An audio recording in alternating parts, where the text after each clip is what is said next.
beginning. To once again feel the wind upon my flesh, to hear the sounds of birds, the soft laughter of life, instead of the hissing flames as they consumed mortal flesh. The cursed agony of those cursed into the flames where you burn forever, your flesh never adjusting to the pain of the fire's insatiable hunger. Each time the fires touch you, it is as if your flesh is feeling its fiery tongue for the first time. How long had it been that I have had to burn?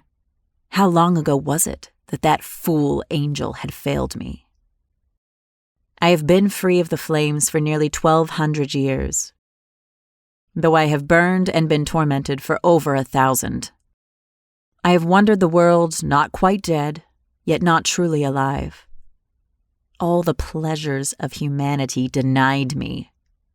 I hunger, yet food does nothing to appease it. I thirst, yet no amount of water can quench it. I do not age. I cannot get sick or die. No matter how much I pray for death, it eludes me. It flees from me as if I might infect it with the life it takes away. Is this some added torment or a second part of hell that I must endure? I lust and I crave a man's love so deeply, yet no man I take into my bed can satisfy me. My lust seems to devour and burn like the fires that tormented me for so long. I wonder where that fool is now. Does he wonder the world of men who are lost and tormented as me? Has he suffered as I have suffered? He who let the dark ones take me. I know I paid the price for taking my life. The foolish girl I was all those centuries ago. But if Ma'alik would not have forgotten me in his lust as I pleaded to the Great One, then I would not have perished. I think of my father. How did he leave this world? Does he wander cursed like me, or has he found peace? Alas, only Ma'alik would know these things. I know of my mother, for I heard her screams as the flames touched her. Forgive me, for just the memory of it chills me. Ma'alik has eluded me all these centuries. I have searched for him. How I have longed to see his beautiful face, his flawless brown skin that seemed to glow as if he held some inner light that every other being on earth lacks. His eyes, black as night, yet you could see your very soul in them. His scent, the sweet smell of a newborn babe. Yes, I have never forgotten him. Ma'alik, the liar. Ma'alik, the foul one, who lusted over an Egyptian princess, a girl who had barely reached womanhood, and let her die. Yes, I wanted him. I wanted to rip his heart from his chest and let it burn as I have burned. To smell it as his flesh curled and cooked until it was nothing but a blackened lump that still seemed to beat, but still fed him pain and torment. I have heard rumors of him over the centuries.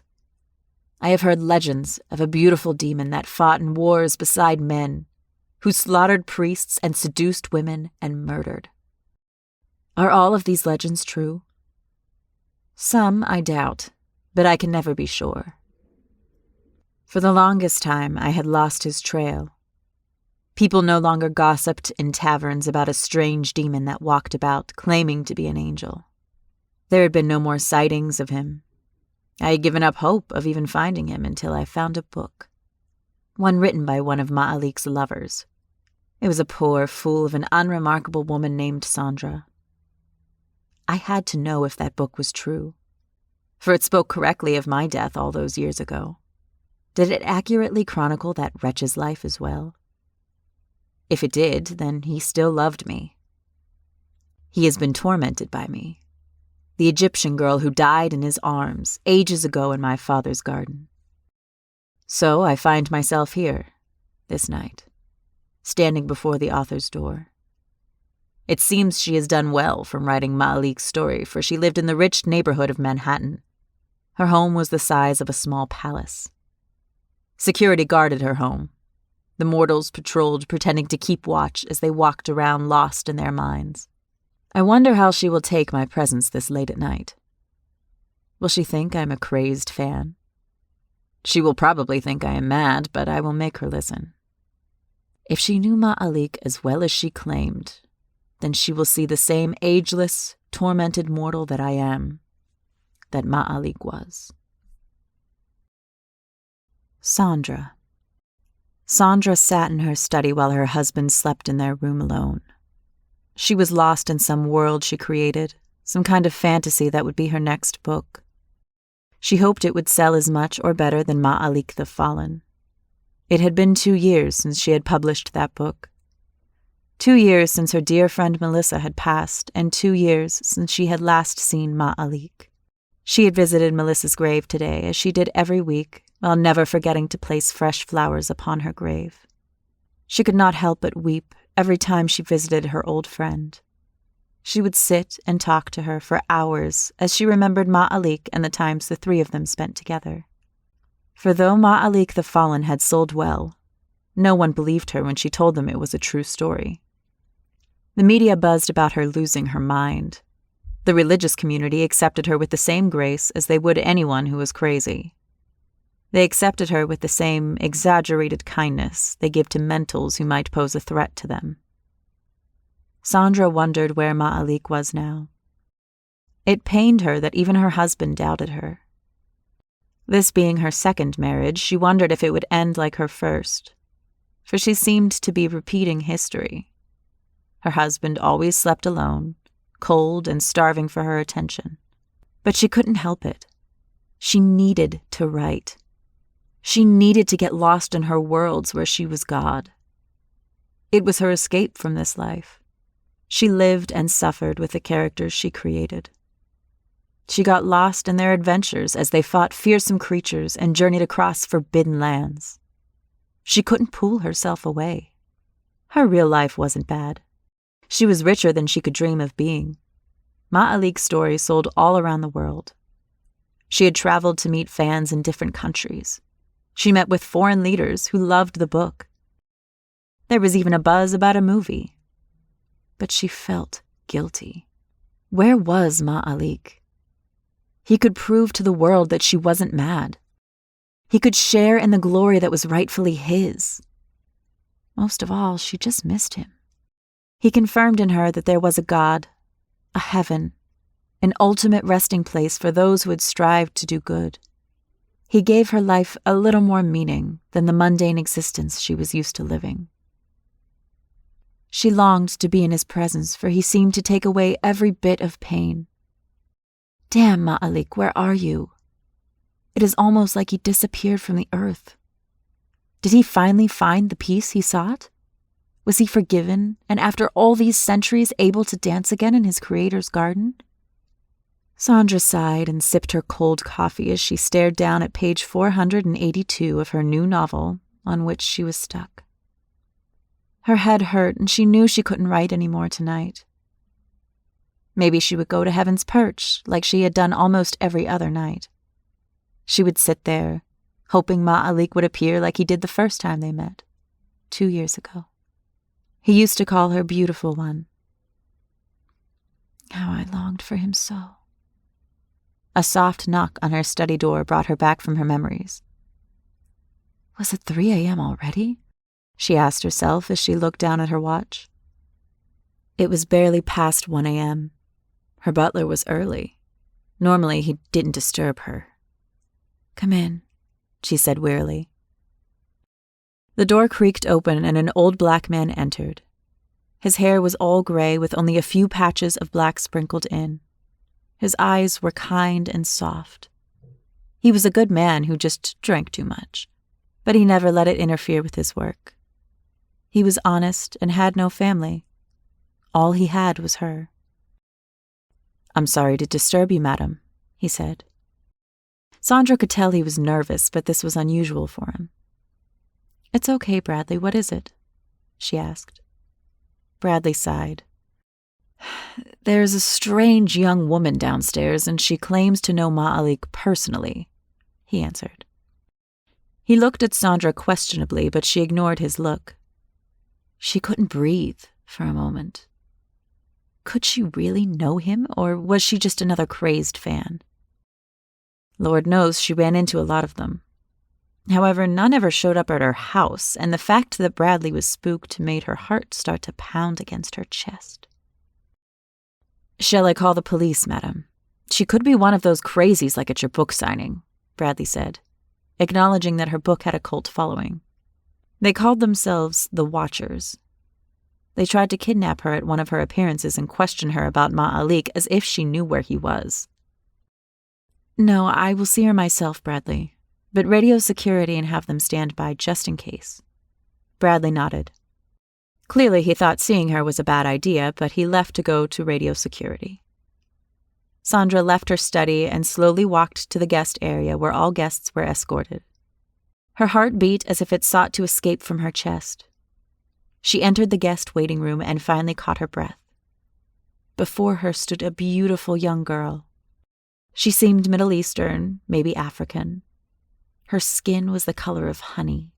Her long hair looked like flawless ebony silk. She had eyes the shape of almonds, a deep brown that defied mortal beauty. Every feature in her face was perfectly shaped. Her slender body seemed hard and strong. She wore faded blue jeans, a long black shirt covered by a heavy jacket. She had a white scarf, like Muslim women wear to cover their hair, except hers only covered the top of her head, leaving the ends of her beautiful ebony hair to fall perfectly down her slender back. "Are you Sandra Landell, the writer of Ma'alik, the Fallen?" the girl asked. Her voice was like a fading melody in Sandra's ears. She seemed almost familiar, like Sandra had seen her before or had known her. Something about this girl seemed different. Her beautiful, soft brown skin seemed cold, as if life barely touched her. Her young eyes seemed timeless, too old, and had seen too much pain and suffering for one so young. "Yes, do I know you? I swear I have seen you before," Sandra asked. She could hear several of her security coming into the guest area of her house. The girl smiled. Her beauty filled the room. Yet again, something seemed not quite alive about her. "Is she sick?" Sandra thought to herself. "Maybe you truly have spoken with that fool Ma'alik, since you described me quite well in your book," the girl said. She paused to let her words sink in. Sandra went pale as those words hit her. This girl? Could it truly be Semia reborn? Sandra was dizzy. Sandra's security entered. Several armed men with their weapons drawn and pointed at the girl. "Yes, Sandra, I am Semia, and I seek Ma'alik," she said with the same beautiful smile that never left her face. Sandra sat in her study across from Semia, sipping fresh coffee that Bradley had brought her. Most of her security went back to their patrols around her property after she explained to them all was well. Yet 2 of them still lingered in the hall outside of her study. It frustrated her that they did not listen to her, but she figured Bradley asked them to stay. Meanwhile, her husband slept soundly. Sandra swore he could sleep through a tornado. Semia stared at Sandra as if studying her. "Do you want some coffee or something to drink?" Sandra asked. There was a longing in Semia's eyes that surprised Sandra, almost as if Semia desired more than anything to drink something. "No, it would do me no good. It would not fulfill my thirst. I would just be tormenting myself," Semia replied. Sandra was curious. This girl certainly looked like Semia as Ma'alik described her. If it truly was her, she couldn't really call her a girl, for she was older than anyone who walked the earth, save for Ma'alik. Or were there other angels and immortals like Semia? Sandra hoped immortal was a good way to describe her, for she had no idea what Semia should be considered. Yet she had so many questions to ask her. Sandra felt the same odd excitement she felt when Ma'alik began to tell her his story back at the monastery, after they had met at Heaven's Perch. Sandra stood up, walked over to a shelf, and pulled her old twin tape recorders from a drawer. These were the same ones she had used with Ma'alik. Her heart raced as she touched them. I hope I'm not fooling myself, she thought. She longed so badly to have some connection again with Ma'alik that she truly hoped this was Semia. She believed this girl, if just to appease her longing. She blew the dust off the old recorders, popped in 2 new tapes, and sat back down in front of Semia, who never took her eyes from Sandra. Sandra turned her webcam to face Semia and activated it, so it would record everything on video as well as audio. Finally, Sandra turned back to Semia and hit the record button. Sandra smiled at the familiar sound of the tapes clicking. What would fulfill your thirst, Semia? And why does it torment you? Sandra asked. Semia was silent for a moment. Is this how you did it with Malik? Semia asked. Sandra nodded. Semia took a deep breath. I guess you want my story then, Semia asked. Before Sandra could answer, Semia continued. Unlike Ma'alik, I was born here on Earth. I was human, a princess of Egypt. I died, Sandra, because Ma'alik failed me. Because of his lust, I burned in the fires of hell for over 1,000 years. I do not know how I got my body back, for it should have rotted to dust, but my body seems to be alive. But not completely. I can taste food, drink, but no matter how much I eat or how much I drink, I am still starved. My body is still parched. It seems I exchanged the fires of hell for an existence that mocks life here. Let me show you. Semia picked up a sharp letter opener from Sandra's desk. Sandra leaned away. Semia slowly placed the sharp point in the center of her open palm and thrust down hard. The blade went through her hand and came out the other side. Sandra yelped in dismay. Semia smiled and winced softly as she withdrew the blade. Blood splattered on Sandra's pants. But she was so transfixed as she watched the wound close quickly until there was not even a trace of the wound that should have been there. There was not even a scar or a drop of blood. Sandra gulped. I believe you now, Semia, she said in a shaky voice. Semia smiled and said, Good. Now let me begin my story in Egypt. And after I tell it to you, then can you tell me where I might find Ma'alik? Sandra nodded, even though she had no idea where to find Ma'alik. Even if Sandra did know, she doubted she would tell Semia. Semia seemed to have ill will towards Ma'alik, but Sandra wanted desperately to hear Semia's story. Semia took a deep breath, almost as if it pained her to remember her life before Ma'alik. Then she turned to Sandra and began. Egypt. Well, Sandra, I did not seek you out to tell my story, but I guess, as Ma'alik found, there is healing in its telling. Maybe I might regain some humanity that I have lost so that I might finally rest and once again see my father. Or maybe Ma'alik will come for me and this time take me with him. Semia stopped for a moment, as if searching for where to begin. Egypt was beautiful, Sandra. There is no place like it. I have traveled the earth over and again in my search for the cursed one and have not found a place that can compare. My father was Pharaoh Tamen. He was a strong man, a good man who thought more for the sake of Egypt than of his daughter. My father sacrificed all for Egypt. He married a woman he did not love just so his people would have peace. He and my mother never shared a bed together. They slept on separate ends of the palace, each taking others into their beds to avoid each other's touch.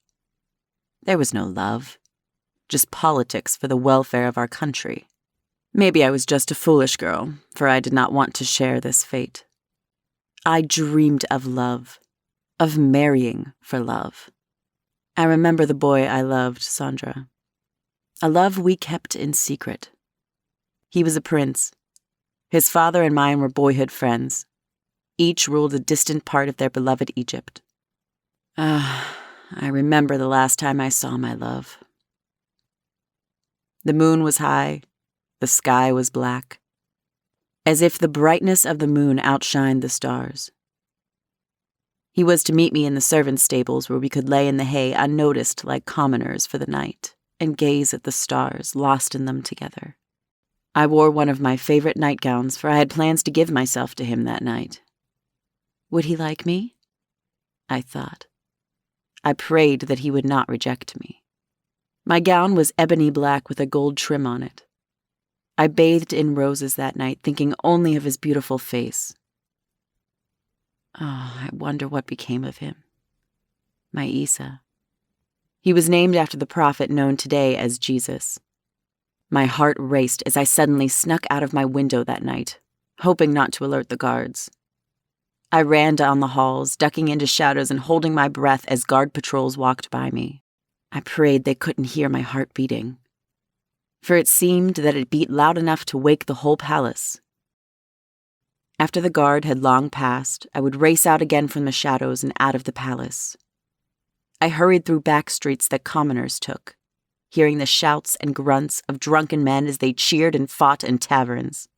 I could smell their sweat and stench as I ran by. Strangely, I felt alive, not caring about the danger these common men might pose to me. My mind was just on my Isa. For in my young heart, I would do anything for him. I would forsake my kingdom and travel from haystack to haystack like the poorest commoner just to be in his arms, to be in his presence, to smell his scent. Without him, Egypt didn't exist. I reached the stables breathing hard, more from excitement than from being winded. My eyes shone as bright as the moon as I searched for him. But I could not find him. Would he not show? I thought. Just to think of that pained me. I went to a fresh haystack and sat waiting for him. My eyes searching everywhere, hoping to find him lurking somewhere in the shadows, teasing me as he always does. Long moments passed, and still I did not see him. Isa, I whispered, hoping he would come out. But no one responded. Tears swelled in my eyes and began to fall unwillingly down my cheeks. I took a deep breath, trying to calm myself. Why do you cry so, my love? A voice sounded. It was as if the heavens spoke. Isa, I said softly. My heart seemed as if it would explode. He stepped into the moonlight, smiling. His brown eyes glittered in the pale light. His head was bald except for a long braided tail that went from the back of his head to the small of his back. His brown skin was beautiful and corded with muscle. He smelled of oils that made his dark flesh glow. Yes, my love, he replied. He then came and sat next to me, wrapping his arms around me. The world would be at peace now. My Isa had come. I sighed deeply. The scorn I had for him being late long forgotten. We lay back upon the hay, staring at the night sky. I listened to the beat of his heart as I lay on his chest. My body trembled as he ran his fingers through my hair. I could swear for long moments our hearts beat as one. Tomorrow I plan to ask your father for your hand. I want you to be my wife, Isa said, while softly kissing my hand. I smiled and rested my hand upon his chest. He sighed deeply. The gods should add your face to the constellations, Semia, Isa began. I laughed and responded, Really? Why should they do me such an honor? He stared, lost in the sky. There is not a face more beautiful than yours. There is not one more worthy of admiration. Your constellation will be a hope to mankind, a symbol to those that suffer the most. All can look up and see, despite the darkness in their lives. They can see that beauty still remains in the world. I did not know how to respond, for I didn't know someone could feel so deeply about me. I was touched. I leaned forward and kissed his lips softly. I felt his body respond with such passion that I felt overwhelmed. He kissed me back fiercely. I wanted him to have me then. I wanted to be his, but he pushed me back gently. We must wait, my love. He spoke softly and kissed me again. Come, we best get you back, he said as he stood up. I was confused. I felt rejected, as if he had denied me. I love you, Semia, but I want the gods' blessings before I take you in my bed. He hugged me gently. His body felt warm against mine. Then he turned from me and disappeared into the night. I walked slowly back to the palace and to my room. I didn't bother to avoid the guards. I stared at the sky that Isa loved so dearly while a dark feeling boiled in my stomach. Something felt wrong. I awoke the next morning. My heart seemed to be on fire, as if the great Ra himself clutched it and burned it with passion. I knew today would be wonderful. I knew today my love would petition my father for my hand. My father couldn't refuse. Who could refuse to unite the two most powerful kingdoms of Egypt? That has always been my father's dream, and that dream I shared with him.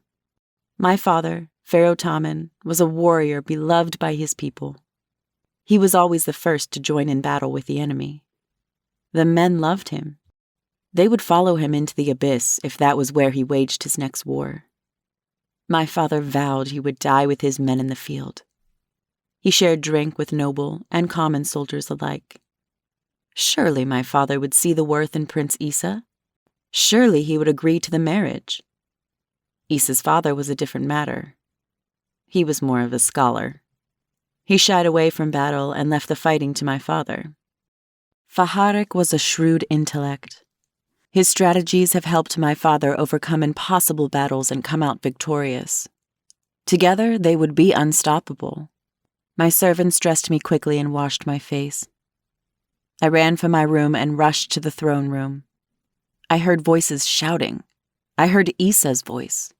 I stopped just outside of the throne room to listen. My heart seemed to beat in my throat. Isa spoke strongly and confidently. Pharaoh, surely there can be no better match. Not only can we unite Egypt, but we can stand up to that pale tyrant to the north. Together we would be unstoppable. Not to mention that I have loved Semia since I first saw her 12 years back at the Feast of Ra. When Isa spoke of Semia, he said her name as a lover does when he speaks softly into her ear, as though remembering some distant memory of a stolen moment they once shared.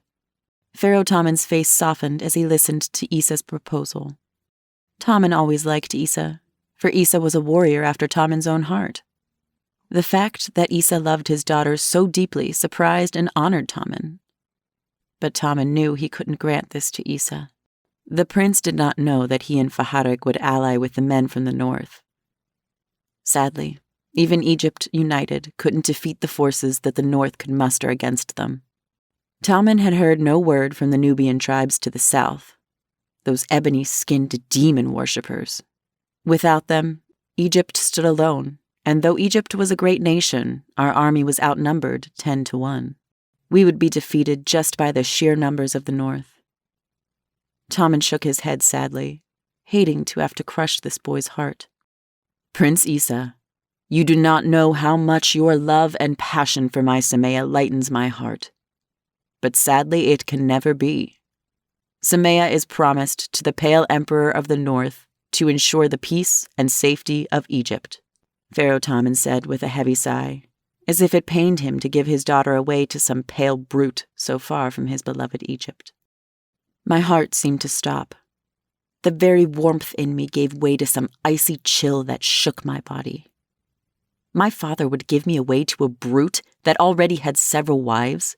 He was a brute who had beaten one of his wives to death in front of the others for refusing to share his bed at the same time with two of his other wives. He left her body to rot in his wife's chambers as a reminder of what happens to those who refuse to obey him. I shed icy tears of sorrow that ran down my cheeks. I would forever remember Isa's face. It still haunts me to this day, over 2,000 years later. Have you ever seen a man's heart break in his face? It is a pale, dumbfounded look as his heart drowns in pain. I could see his heart die in his eyes. He was speechless, for he was so sure of himself, so sure that he would be granted my hand, that he wasn't prepared for this. Then that look of pain in his eyes turned to rage as Issa spoke in a loud voice. You would give your daughter to that brute. I will not have it. I love her so that I will fight you for her. Of all things, Pharaoh, I never thought you a coward willing to sell your own flesh and blood to a brute that will probably kill her, instead of fighting him with all of Egypt's might at your back. Tamin's face darkened with rage. Issa and his guard put their hands on their sword hilts. Pharaoh Tamin's soldiers looked to their pharaoh, awaiting orders. The room was tense. I was afraid my father would order his men to slaughter Issa and his guard, for no one had ever spoken to Tamin in such a manner. Tamin inhaled deeply and calmed himself. Boy, if not for the love I have for your father, I would kill you and all of your men where you stand. Leave. Leave now before I change my mind. Tamin's voice was tight with rage. I knew then that I would never marry Issa. My hopes for him were destroyed in just those brief moments.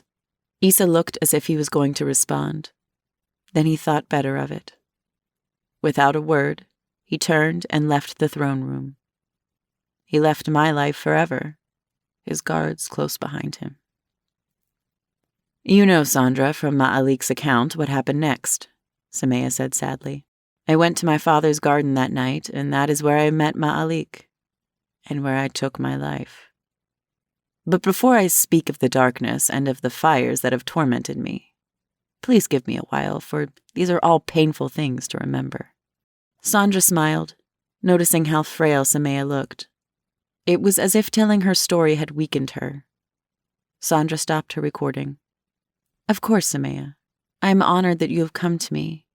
You know Ma'alik loves you, and he tortures himself constantly for that night. Semia nodded weakly, but a fire burned in her eyes. Sandra rang Bradley, who quickly came into her study. Take Semia to a guest room and make sure she has whatever she needs, Sandra ordered. Bradley eyed her for a moment, as if to ask, Are you sure? And then gently led Semia away. Sandra watched the girl as she left. She looked depleted. Maybe a good night's rest would do her well. Sandra looked at her clock and sighed. It was nearly 6 a.m. Her husband would be up soon. I have to call my publisher, she thought. Her mind flashed to Semia's story as she walked into her room. She kicked off her shoes, not bothering to undress, and crawled into bed next to her husband. Where are you, Ma'alik? She thought, as sleep came over her. Semia.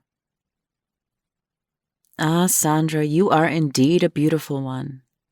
No wonder Malik came to you and trusted you. I only wonder where I can find him. For we have unfinished business, he and I. It has been long since I have lain in a bed alone. It has been a while since I have slept. For with sleep, the hellfire returns the pain. Semia shivered. To feel yourself die, to listen to the snapping of your own neck, that bone-chilling cold as you pass from flesh to spirit, only to watch your body twitch in its death throes. Sleep is not something I cherish. For above all, I fear the fire, the screams, the pain. To feel your flesh blacken and fall off your bones, to smell it cook. I would rather die over and over again than to suffer through that again. What could I say to him? How could I make him suffer as I have? To burn for centuries, to have the dark ones make you hang yourself over and over again as the flames consume you. To relive your last moments of life for all eternity. To feel your heart stop and burn in your chest. Its last beat, a desperate beat for death. Yes, I suffered because of his weakness. Now that his creator, his Lord, has freed me from the flames and cursed me with a mockery of life. Yes, that foul angel will suffer. Sadly, he wouldn't even fight me. The weak fool would just weep and take the pain. He would gladly suffer for me. And I would gladly watch. Semia smiled as she closed her eyes, and for once, the nightmares didn't hurt. She dreamed of Ma'alik burning in her stead while her laughter mocked him. Sandra. Sandra sat alone in her bed, her heart heavy. She sighed while looking at the empty space beside her. Though she had a lot to do, she worried about her husband. He seemed as distant as ever. They never talked anymore. She couldn't remember the last time they made love. It scared her. It reminded her so much of her last marriage. Back then, she almost expected Ralph to come out and admit he was having an affair. She truly loved him, but she was more afraid of not being held at night. She just wanted to turn around and know someone was there. God, I am pathetic, she said out loud. Was she that selfish that she only cared about her own feelings and thoughts and forgot about her husband? You care more about the characters in your books, that, by the way, don't sell, than you do about me or anybody else. She remembered those words of her ex-husband and still felt the sting from the truth in them. She knew she was losing Ralph. She neglected him like she neglected everyone. She only paid attention to her work. Her attention was on her writing. She lived in her own world and shunned the one that mattered most. I won't lose him, she told herself, and made a promise to spend more time with him. She would make him feel needed and wanted, instead of keeping him as a trophy to go along with her life. She couldn't lose him. She couldn't go through it again. She sighed deeply and gently touched Ralph's side of the bed. She missed him. She wished it was him that she touched and not the empty sheet that still held the imprint of his body, where he slept alone. She leaned over to her dresser and pressed a button on the phone. Yes, Mrs. Landell, her assistant's voice came back. Sandra smiled a little, thinking about her proudly flamboyant assistant, Marcus. Can you get my agent on the line? She asked. Certainly. And by the way, your husband left a message for you at the office, Marcus replied. Sandra's heart skipped. Not again, she thought, as she tried to catch her breath. Marcus clicked off and a new voice came on. Sandra, I haven't heard from you in a while. How have you been? Her agent asked. Sandra took a couple of deep breaths to slow the rapid beating of her heart. I've been good, Gail. I have a new project that I need you to begin marketing. Gail was silent for a moment. Really? Have you finished your fantasy already? Gail asked. Sandra sighed. No, but I am writing the sequel to Ma'alik the Fallen, and I need you to start a little buzz about it on the web. You know, put out a press release. Sandra could almost hear the smile spread on her old agent's face. Really? When did you start this? What is it called? And when will it be ready? Gail asked, excitedly. Sandra smiled despite the fear of her husband's message. I just started it, Gail. I'll have it done in 6 months. I'm going to call it Semia the Damned One. Sandra took a deep breath. Wonderful, Sandra. Your fans will be as excited as I am. What is it about, may I ask? You will be the first to read it, Gail. I promise. Sandra could hear Gail sigh after her reply. Thanks, Sandra. I'm on it as we speak, posting it on Twitter. I'll call you back tonight to let you know how big of a response we get. Thanks, Gail, Sandra said and hung up. She sighed again. I might as well wake Semia and get started, she thought as she walked to her bathroom to wash her face with her thoughts still lingering on her husband's message. Kurt sat in a hotel room. His eyes were heavy. He wanted to sleep so badly but couldn't. He was onto something. He was close to finding him. He knew it. He could feel it in his bones. He has tracked every paranormal creature known to man and some unknown. He only had one last one to conquer. He had seen vampires, tracked them to their lairs, watched them live and move from a distance. He recorded their names, their hunting grounds. He had seen things that haunt his dreams, things that most people just ignore. Those people are fools who are fooled by the mundane. They write off the things that lurk in the shadows as myth, things that only freaks and crazed people think about. Kurt took another deep drink of whiskey from his half-empty bottle. The Watchers needed this one. They had been tracking him for centuries. They wanted to talk to him as he once talked to that nobody author, for never had they seen an angel. In all the centuries the Watchers have been around, of all the demons and psychics they currently watched and tracked, never has an angel been documented. The possibilities of what he could tell them about God, about religion, about the very meaning of life. Not only was finding Ma'alik very important, but Ma'alik was also very dangerous. Undoubtedly, if the world were to somehow believe he was an angel, the chaos that would ensue would tear apart world religions, the faiths that billions believed in. It would leave them stranded, hopelessly lost, to know that their whole lives were lived in a lie. The wars would unravel everything. Kurt shuddered just thinking about it. He had devoted his whole life to tracking and chronicling these beings and creatures, working with other Watchers to keep them contained. He worked to make people believe they were myths, mere fantasies of crazed and creative minds. Every government in the world funded the Watchers, yet only a few people outside of the Watchers knew of their existence. Besides the myth of the death and resurrection of Jesus, the Watchers were one of the world's best-kept secrets. Kurt stared at the well-worn copy of Ma'alik the Fallen in his hands. He had scoured over every page countless times and gone over every inch of information. He checked the Watchers' histories, which was far different from the public's history as they knew it, and corresponded every event at every location in the book. Almost all of it matched.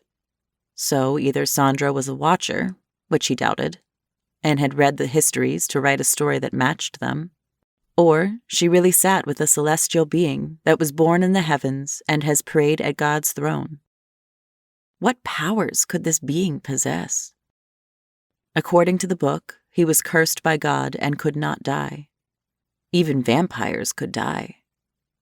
How can we silence a being that cannot die? What kind of everlasting fear can we put in him to make him keep quiet? Never has a being been so elusive. We will find him, though, Kurt thought, as he rubbed his eyes and was about to take another deep drink of his whiskey. Suddenly, a message popped up on his laptop. He almost thought about ignoring it, but his gut told him not to. He was one of the few African Americans to be part of the Watchers, and the only one to excel and advance so far in rank. He had learned throughout his 37 years to listen to his gut. It had never led him astray. He rubbed his tired eyes once again and clicked on the message. It was a link from one of the Watchers who monitored Sandra. For they didn't know all that she knew about Ma'alik. They didn't know exactly what Ma'alik had told her. They couldn't make her disappear. She was too famous now for that. There would be too many questions asked, especially since some amateur Watcher wannabes had tried to kidnap her. He shook his head in frustration. Kurt clicked on the link, and it led him to the Ma'alik the Fallen fan page, which had a new article posted. It was an update on the author's next novel. Kurt's heart raced. He began to sweat a little. The update announced the sequel to Ma'alik the Fallen. But not only that, it also chronicled Semia's life. The woman that tormented Ma'alik all these centuries. Could she be wandering around, searching for Ma'alik as he was searching for her? If she was, what did she look like? Was she a demon, something undead, or was she alive and simply cursed like Ma'alik? According to the story, she went to hell to burn for killing herself. Could there be an angel who knew the secrets of heaven and a scorned bitch from hell that knew the secrets of hell? Kurt shivered again. He needed them both, Ma'alik and Semia. That is, if Semia was real and not just some play toy for Sandra to make more money off of Ma'alik's story. If Semia was real, he felt bad for Ma'alik. Kurt knew firsthand what a woman from hell could be like, remembering his ex-wife suddenly. He had to call this in. He had to get more watchers on Sandra, and to give everyone Semia's description out of the only source they had. Her only record was the book of Ma'alik, the Fallen. Should we wait, though? He thought, in case this book brings Ma'alik out of wherever he was to contact Sandra. Kurt wiped the sweat from his brow and called headquarters. Semia. Did you sleep well? Sandra asked. She was not sure if Semia did or could.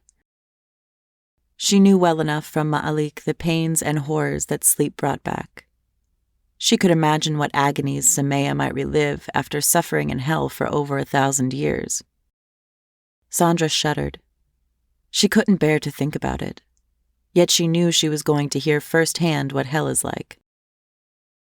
It was the place people only dreamed in their worst nightmares. Semia looked as beautiful as ever. Her honey skin looked more alive today, as if sleep had healed some sickness.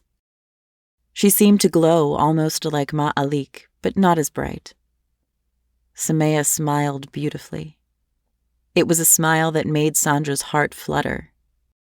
She could see why Ma'alik lusted for her, for Semia was truly beautiful. Sandra had never seen such a woman.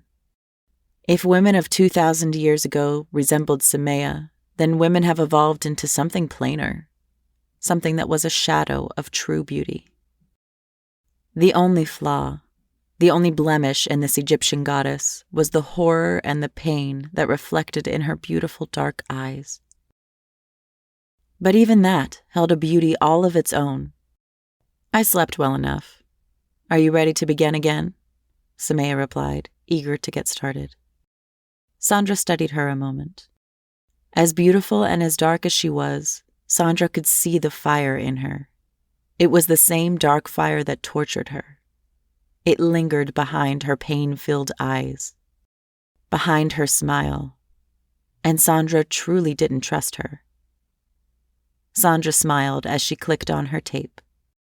Though she enjoyed hearing Semia's story, she couldn't help wanting to run far away from this woman.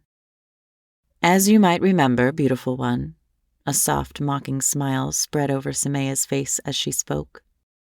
For Ma'alik's account that night, I hung myself. So distraught I was. My young heart was torn and ravaged. I felt as though I had been raped by this brute already, but mostly the pain in my love's face. I will not repeat again the story of that night, just how it felt to die. Have you ever wondered at that, Sandra? My neck snapped, and I could barely breathe. My body trembled, yet I could not feel it. Blood curdled in my throat, but all the while I grew cold. Sandra, I could feel my heart begin to slow. I could see Ma'alik's beautiful face so close to mine as he held my body that shook violently in death. I could not hear the words that he spoke, only the hollow echo of my neck breaking. I remember the darkness coming, the world beginning to fade, the fear my body felt as it knew it had only moments left. I wanted to scream, but couldn't. I wanted to take back my death, to rewind time, for I knew I had done wrong. Dying was like waking from a long dream of warmth and life to cold and dark shadows. Without realizing it, I stood next to my body. It was a body I longed for, that I craved to be back in. Yet I could not recognize it. The face was my face, so swollen and blue. It looked like someone else's body. I saw Ma'alik holding my flesh, weeping and begging for forgiveness. Then he turned and set his beautiful eyes on me. I could feel the pain in them, the love this creature had for me. I knew something was wrong. You know already of this part, so let me skip to the hellfire. I remember the Dark One, the guardians of the fire. They were beautiful in the way that death can make one's body seem at peace, at calm. But darkness lurked behind their peaceful, emotionless faces. Their flesh was flawless and as pale as ivory. They had the same glow as Ma'alik. To me, they seemed evil, but they just served their purpose that the Creator made them for, to punish those who have earned the hellfire. The Dark One that came to me mocked me. His smile twisted in deathly pleasure as if he enjoyed the pain, the suffering. I screamed for Ma'alik as the Dark One pulled me by my hair, pulled me from this world. My last memory was of Ma'alik's anguished face begging for forgiveness. "You are beyond his reach, mortal," the Dark One said. His voice was like the wail of the dying. He continued to drag me through the darkness.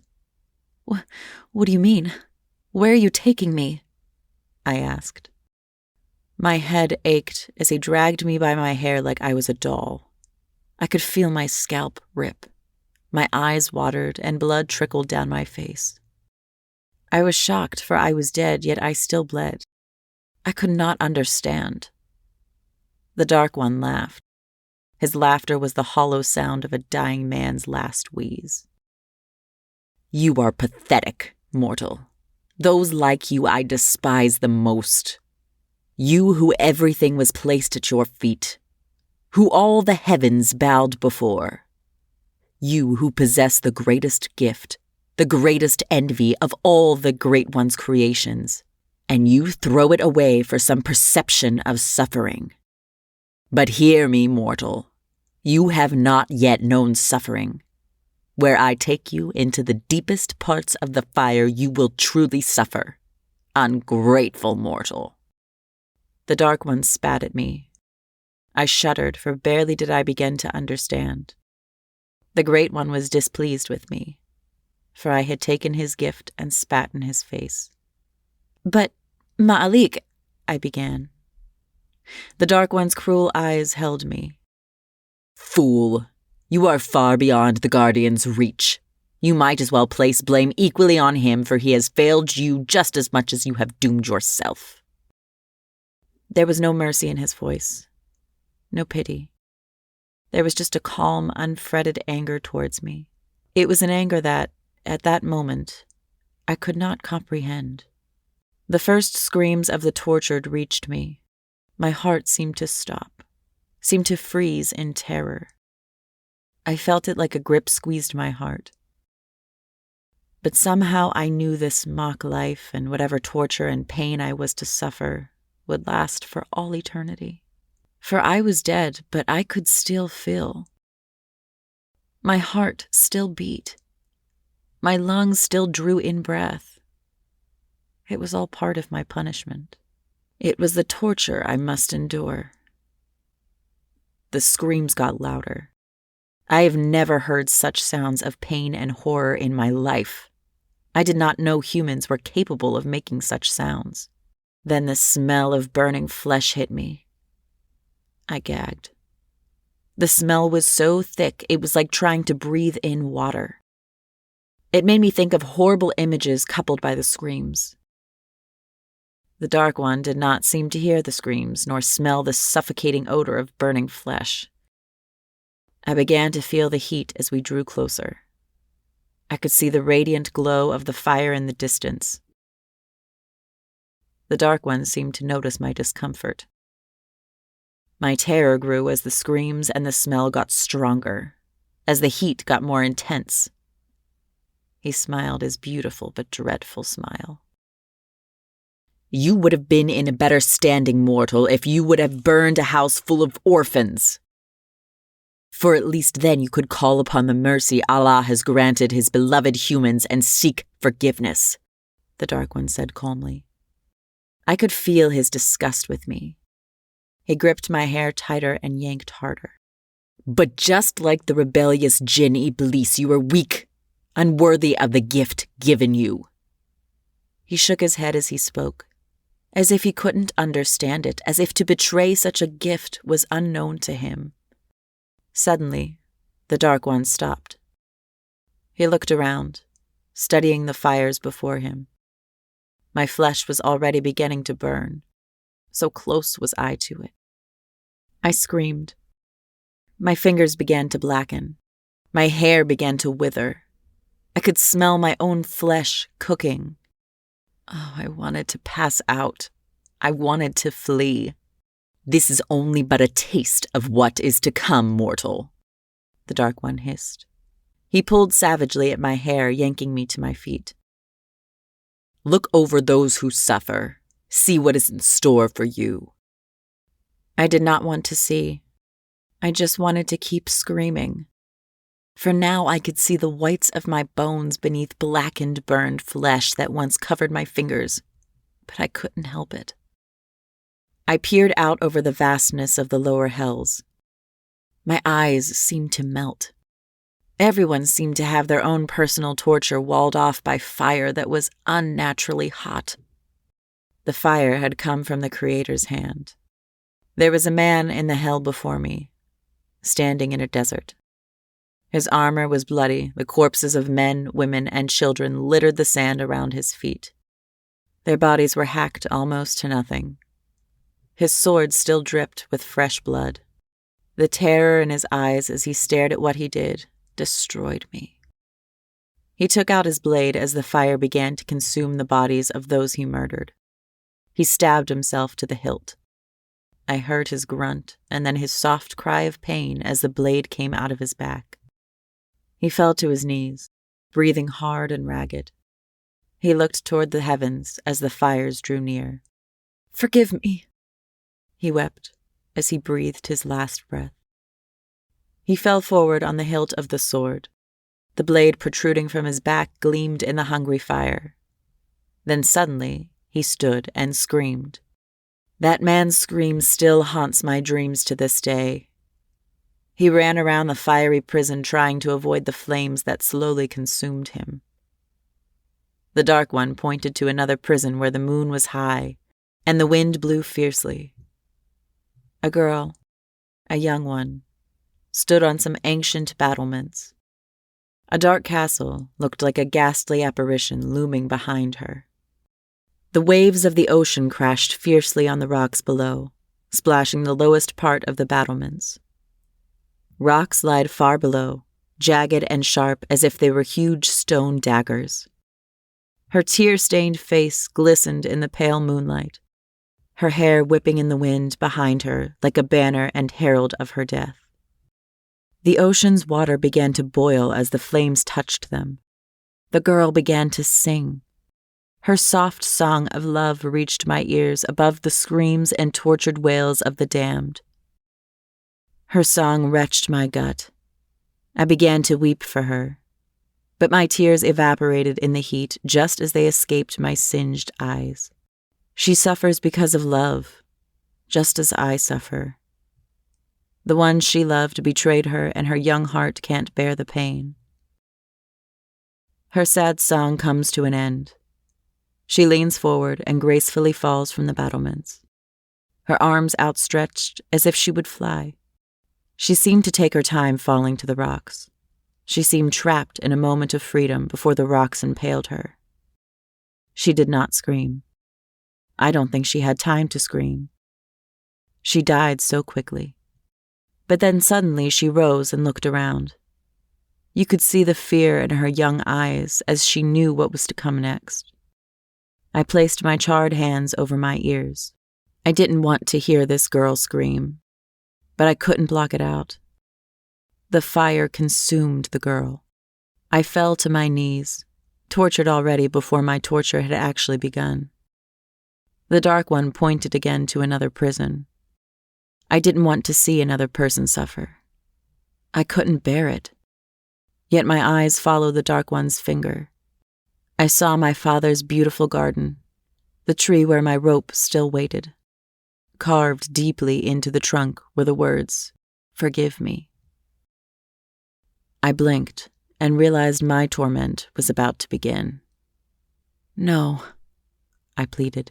The Dark One just nodded, picked me up by the hair, and flung me into my prison. "Please," I screamed, as the fires began to touch me. I had never felt such agony in my short life. All I could do was scream like the rest of the damned. "Forgive me, Sandra. I must take a moment." Semia gasped and leaned forward, sobbing into her hands. Sandra had paled listening to Semia speak of hell and suicide. How many times had she herself thought of it? How close had she been to that horrible fate that Semia had suffered? Sandra shuddered. She had often wondered what it would be like to be timeless, to live forever. But after hearing Ma'alik's story and just the beginning of Semia's, she saw how much these immortal creatures suffered. She saw life was a curse, and the only joy you could get was the reward for how you have lived after you have passed. Sandra sighed and clicked off her tape recorder and the video. 2 years ago, heaven and hell were all a myth to her, something to scare people into doing right. Now she had befriended creatures who had been to both places. "What will you do once you find Ma'alik?" Sandra asked. Semia looked up at Sandra, her beautiful eyes red with tears. Her face was so alluring. "Make him feel the pain he forced me to feel. Make him suffer for his failure to me," Semia responded with malice. Sandra was defensive. She loved Ma'alik. Although she may have sympathized with Semia's story and how she had suffered, she had made her own choice to end her life. "Don't you think he has suffered enough? He has longed for all these centuries to try and save you, to make things right with you. Is that not enough for you?" Sandra responded. Semia thought for a moment, with what looked like black fire smoldering in her eyes. "No, Sandra, he has not suffered enough yet," was all Semia said. Her voice held no emotion. Her face was calm, as if she had gone over in her mind what she would do to him for centuries. In her mind, Ma'alik killed her. Sandra could say nothing else. She knew she would never tell her where Ma'alik was, even if she knew. Sandra sighed deeply. She was disturbed. She felt dirty just by listening to Semia's story of hell. Not only was it terrifying, but it chilled her to her core. The words and the way she told her story covered Sandra like filth. "Feel free to explore my home, Semia. There is a garden by the south wall that you might enjoy," Sandra said as she stood up. She wanted to shower. She needed time to think. How could one digest to be alive and know what hell was like? To make it worse, Semia wasn't even done telling her about hell. Sandra she needed to write Semia's story. But she had to take it in doses. "As you wish, Sandra. Thank you," Semia replied as Sandra started to leave. Semia grabbed Sandra's arm tightly and locked eyes with her. Semia's gaze seemed to sear Sandra's soul, much like the fires that plagued her. Semia's touch was warm, but not the normal warmth of something who was living. It was the warmth of something that only dreamt of life and was plagued by the lack of it. "I know you love Ma'alik, but I will have my revenge," Semia said, in a voice cold as death. Her grip was also like iron. Sandra thought Semia could rip her apart without a second thought. Sandra just nodded and left the room. Semia found herself wandering through Sandra's garden. Her house was truly a beautiful one. She wasn't even sure if she could call it a house. To her, it was like a small palace. Since the years she had been free of the fire tracking Ma'alik, she had learned much of the world. Though she hated her life, if you could deem it one, she loved being in the world. She loved the things she had done and seen. She watched man evolve from sword-wielding brutes to the mechanical masters they are today. She loved the wickedness in men, the greed. She loved their fire and their lust. She remembered shortly after the fires released her how she walked around confused and afraid. Everything was new. The feel of the wind was finally upon her flesh. The earth was beneath her feet. She looked around for the fire and would run thinking it was some cruel trick. She killed her first mortal that night. She remembered his smell, the odor of sweat and alcohol. She remembered the feel of his touch as he grabbed and threw her to the ground. The feel as his rough hands ripped her nightgown and forced her legs open. She shuddered. Most of all, she loved the feel of his warm blood as it covered her after she ripped his throat out. Its coppery taste was the taste of life, the life she craved. She loved to kill. It made her momentarily feel alive once again. She went and sat on a stone bench that overlooked a huge fountain. The memory of blood made her dizzy. The garden was beautiful and huge. Lush green vines grew over the walls and hung from the canopies. Perfectly trimmed bushes added to its elegance. Flowers and trees of every kind could be seen, touched, and smelled. A small lake sat beautiful and placid. The water was amazingly clear. She wondered how it tasted, whether water as clear as this could quench her thirst. How had Sandra come by this beautiful Eden? She recognized some flowers from Egypt, her beloved home.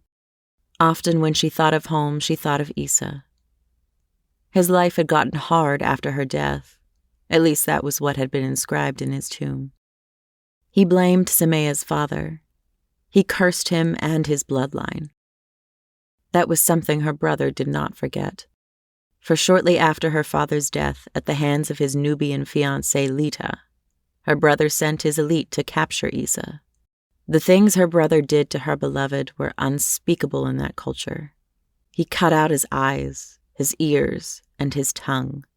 He cut off all his limbs and left him with no coin to pay the ferryman to take his blind, mute, deaf, and crippled soul to the afterlife. It is said that Isa's spirit walks in his tomb, still unable to move and sobbing from sightless sockets. He tries to shout Semia's name in the darkness every year on the night that she died. It is said that you can hear his grunts as he tries to call out to her. She had never tried to investigate this claim. After reading the story on his tomb, she never returned. Her heart just could not bear it. Semia sighed. So lost was she in her memories. She did not at first notice the woman who stared at her from across the garden. She seemed odd. She was a young black woman. She was pretty in her own way. The way she stared at Semia unnerved her, as if she could see her for what she was, the being that craved to be fully alive. It was as if somehow she understood. Once the black woman was aware that Semia saw her, she quickly walked towards her. Her eyes seemed to dart around nervously. She is scared, Semia thought. She could smell it on her. Her hands trembled slightly. She had probably snuck past the guards. Still, this black woman intrigued her. Semia? The woman asked. She crossed her arms over her small breasts. Her eyes were deep and piercing, as if she saw everything. Her lips were full. She had a natural earthly beauty to her. She didn't wear any makeup, which only enhanced her allure. "Who are you?" Semia answered with another question. Taking control of the conversation, the woman smiled and stated, "I am a watcher, Semia, and I believe we can help each other." Semia eyed the woman, for she had heard of the Watchers. She didn't know much about them, just that they tracked creatures and things they thought to be supernatural. They were an ancient cult.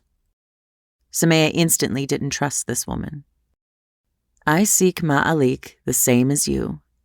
Here is my card, Princess Semia.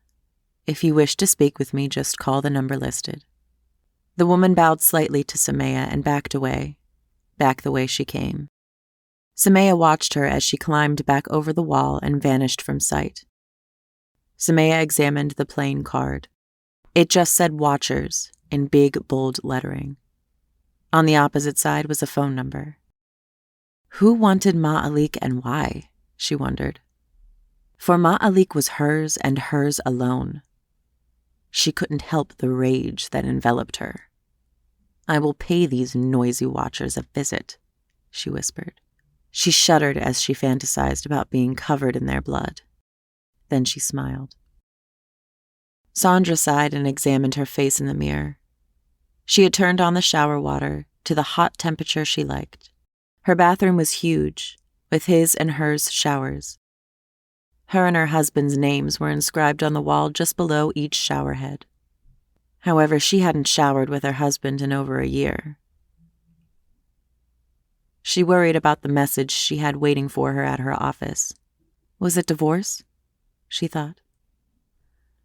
She let her long red hair fall over her bare shoulders. She wasn't an ugly woman.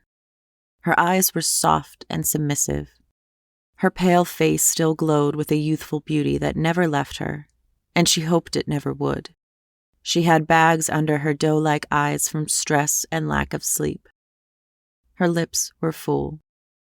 She hadn't bothered to wear makeup at all lately. She barely left her home, and when she did, she was heavily disguised. Her breasts were beginning to sag, but she still kept her shape. She had a flat stomach, shapely hips, and a butt that still turned heads. She had no trouble attracting men, but it wasn't easy keeping one who could deal with her need for seclusion. Her need to be free of this world and live in one more suited to her needs, the world of her books. It was a problem finding a man that would accept her for her and let her be herself. She gently took off her pants and black lace panties and walked to her part of the shower. She closed the clear glass door behind her and gasped as the hot water hit her. She closed her eyes and let the water relax her muscles. She inhaled the steam and it calmed her. She let her mind wander. She pulled a strand of long, thick red hair from her face and thought of Semia. There was no question that she was beautiful, but Semia scared her. There was something evil, something cruel that lurked behind her beauty. Or was it just what happened to someone who had spent the last 1,000 years in the unspeakable torment of hell? Whenever Sandra would speak Ma'alik's name, she could see the black fire of hate burning in Semia's eyes. Sandra thought, what was in store for me? What other horrible memories would she tell me? Could I bear to hear it? She knew the only reason why Semia wanted to tell her story was to lure Ma'alik to her. Gentle, kind Ma'alik, whose heart was too big for humanity. His heart was too big to walk the earth next to such evil and selfish greed. Ma'alik would do anything to save Semia. But what did Semia think she could do or gain from trying to hurt Ma'alik? He can't die. What Sandra wouldn't give to see Ma'alik again. He used to call her from time to time just to ask how she was and share with her what he was doing. She needed Ma'alik, if just the sound of his voice. It calmed the storm in her soul, and she would cry after hanging up. The light he brought would vanish, and the world's darkness would suddenly seem darker to her. Ma'alik reminded her of Melissa. How she missed her dearly. She knew Melissa walked in Ma'alik's home, danced in the gardens he had danced in. How she envied her lost friend. She longed to leave this world behind. She wondered what defined suicide, if paying someone to kill her was considered suicide in God's book. What if you were drowning, and instead of fighting as hard as you could to live, you just simply gave up and let yourself drown? Was that suicide, or just accepting you were doomed and letting God's will be done? She knew suicide was giving up on life. It seemed she was dead already, for she gave up a long time ago. She was just living and going through the motions. Maybe she and Semia weren't that much different. Semia's very existence mocked life. Am I mocking life as well? She thought. Sandra sighed as she was exhausted, but would wait until her time came. She didn't want to lose her husband. The thought of another divorce terrified her. She would rather him have an affair than divorce her. She would rather share her husband with someone who would give him the attention he deserved than lose him completely. The water from the shower had begun to wrinkle her skin. Her back was almost as red as her hair when she finally turned the water off. She had to prepare herself to hear what Semia's story had in store for her. Then she had to relive it over and over again as she wrote it. She took a deep breath and steeled herself. She grabbed her towel and began to dry off, ready to relive Semia's tortures and pain with her. The only difference between writing this story and her fantasy worlds was that here she wasn't God. Kurt. Was it her? Did you talk to her? Kurt asked Shorna as she passed in front of him. Kurt was a big man, 6 feet tall and pushing 280 pounds. Kurt was so excited he was sweating. His face was unshaven, and he had been waiting for Shorna to get back. He wanted to hear what had happened. Shorna was a psychic, one of great talent. The government was so afraid of her talent, they wanted to lock her up and force her to work for them or just kill her. When the Watchers heard of her, they took her in and nurtured her gift. They also protected her. As far as the government knew, she was dead. Kurt wanted to know what Shorna had seen in this creature that had been to hell. He wanted to know what she looked like. He wanted to know everything about her and all about their encounter. Shorna smiled patiently. She liked Kurt and looked up to him. Unlike most people in the Watchers, he didn't shy away from her. He didn't try to mask his thoughts. He accepted her and her gift. There was no romantic connection between them, nor would there ever be. She wasn't attracted to him at all. He was more of a protector and mentor. She once asked Kurt how come he never hid his thoughts from her. Why did he leave his mind open to her? She never forgot what he had told her. You would have to be nuts to want to be stuck in my head, girl, he laughed. And besides, it feels good to be able to share my madness with someone else. She remembered peering once into his mind as he slept. What she saw horrified her. Never again would she trespass there. She shuddered. Well? Kurt asked impatiently. It was indeed Semia. She was beautiful. I couldn't read her thoughts. Every time I tried, there was like a wall of fire that terrified me. I could feel the heat of that fire like it was real. Shorna winced, remembering it. Kurt smiled. So it really was her, he thought. Did she seem dangerous? Like she would fight or even kill if we tried to capture her? Kurt asked. Shorna frowned while thinking of Semia's eyes and her calm demeanor. She seemed to carry destruction with her. She loved pain almost as if she were addicted to it, like it fed her and gave her nourishment she lacked elsewhere.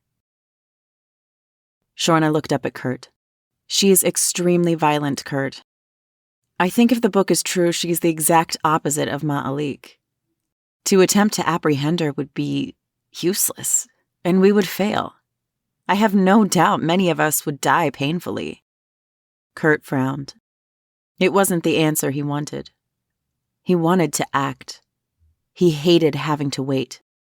He wanted to interrogate her, touch her, smell her. He wanted to know this woman badly. It would be the highlight of his career.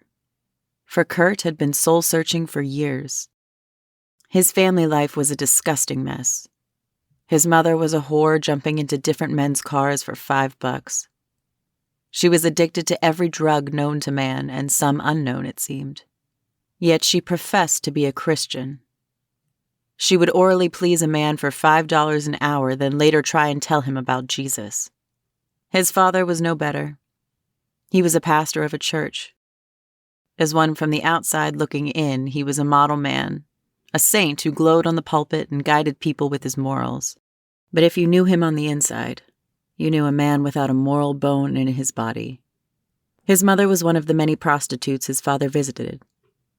Kurt sometimes wondered what price his mother put on his conception. $5, $10. That seemed to be his worth. He was disgusted with religion. To him, they were all a bunch of hypocrites, killing each other in God's name, molesting boys in confession booths, convincing others to commit mass suicide in jungles. No one who was religious could say anything to Kurt. He wouldn't take them seriously. But then came Semia and Ma'alik. Proof that heaven and hell existed. By Kurt's logic, if heaven and hell existed, then God existed, and ultimately so did a devil. They could answer things for him that he longed to know. They could ease the rising storm in his soul, the battle to separate truth from reality. His yearning to speak with them went beyond his profession, beyond his job as a watcher. It was something he needed, something he couldn't live without. He remembered the day, all those years ago after his mother died. He had found her one morning when he woke. She was hungry. His mother was a deathly thin white woman. She was sitting at the kitchen table staring at the wall. Her wispy blonde hair remained matted and uncombed. She was pale, almost transparent. Her body looked more like a skeleton that seemed to have a thin layer of skin stretched over bone. "Mama," he remembered saying. Even then, he could feel a sense of dread in his young gut, as if he already knew that he would never see his mother again. He touched her shoulder and felt her cold flesh. He could feel every curve and angle of her shoulder blade. "Mama," he cried again. His fear was rising. Tears were brimming his child eyes. He walked in front of her and gasped. Her mouth was open and dry. Her tongue hung out like a dry sponge. Her lips blue and thin, while blood had drained and crusted on them. Her once deep blue eyes bulged from her sockets and stared lifelessly into nothing. In her arm, there was a needle. It seemed like she didn't even finish the shot. "Mama," he sobbed. He didn't know what to do, so he sat and prayed while crying in his hands. "Where are you, Jesus?" he sobbed. "Mama needs you. Help her, please." He remembered calling for his mother and father's God all night. He didn't remember the sun rising or someone watching him. He just cried and stared at his mother's corpse. He remembered a man touching his shoulder gently. The man never spoke. His eyes were sad and gentle. The man picked him up and carried him away silently into the day. Even after all these years, his mother's image still burned the back of his eyelids every time he closed his eyes. Of all the things he had seen, his mother's dead visage hunted him the most. Kurt sighed. "I guess we wait then, Shorna," he said, disappointed. Shorna smiled at his disappointment. Shorna craved to ask them things as well. She wanted so desperately to know why God cursed her so. She didn't think Semia could answer her, but Ma'alik could. Her longing was different from Kurt's. Her life was different, but just as painful. Shorna was an orphan, and still is one. It seems that title doesn't wear off with age. She remembered always being alone. She would watch from a distance as families came and interacted with other orphans. She would see them laugh and talk.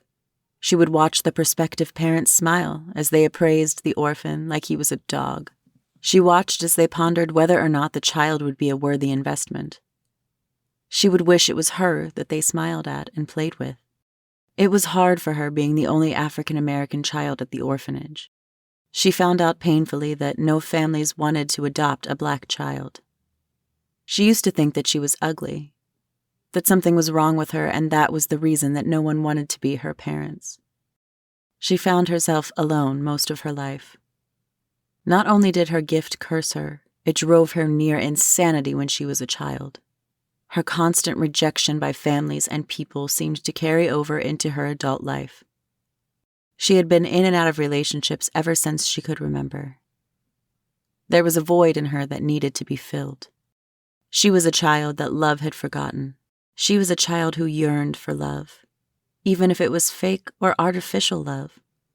She clung to anyone or anything that made her feel like she was wanted, or that she was family.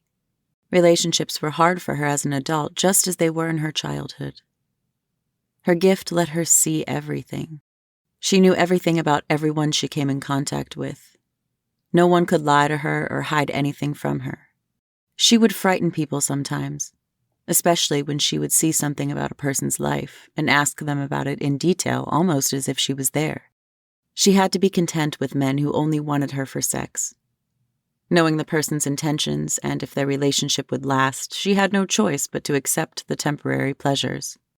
She accepted being alone just as she had been her whole life. She hated her gift. She just wanted to be normal. She wanted to be ignorant, like the majority of the world, and be happy in blissful ignorance. She remembered when the military became aware of her. They had tracked her down, although she had avoided them for years. They tried to employ other psychics against her, but they were all too weak. She could feel them probing for her. They were merely several weak minds looking for a strong one. But the military was smart. They had her so exhausted and spent with blocking the other psychics and their weak mental attacks that she never saw them employ an idiot. They used a retard to poison her. She felt like a fool. She had always been so cautious and alert. She felt above humanity. But the military brought her back down to their level. The only pleasure she had gotten through their torture, their beatings, even their rapes, was haunting their dreams. That was how she clung to sanity. Even though it beckoned her fiercely, she made them relive their most dramatic life experiences, their worst fears over and over again until they begged for insanity. Many would come to her, eyes swollen and black from lack of sleep, half crazed, and beg her to stop. But she wouldn't relent. Her vengeance had no end. They had violated her in every way possible. There was no mercy left in her. She had never used her gift to hurt people, let alone kill them. She let loose a fury she never knew she had on the weaker psychics. She destroyed their minds. They were all found dead a few hours later. The military wanted to kill her. They couldn't control her. They couldn't break her down. Everyone was terrified to torture her or touch her again. She was too dangerous. But then the Watchers came and saved her. They faked her death, documenting it as an accident during interrogation. The Watchers made her feel comfortable. They didn't imprison her. They finally gave her a home, a family, a place where she was loved. She didn't feel so alone. All of the Watchers had some type of gift that made them an outcast. She loved working for them. They paid her well and gave her a good life. They let her live in peace.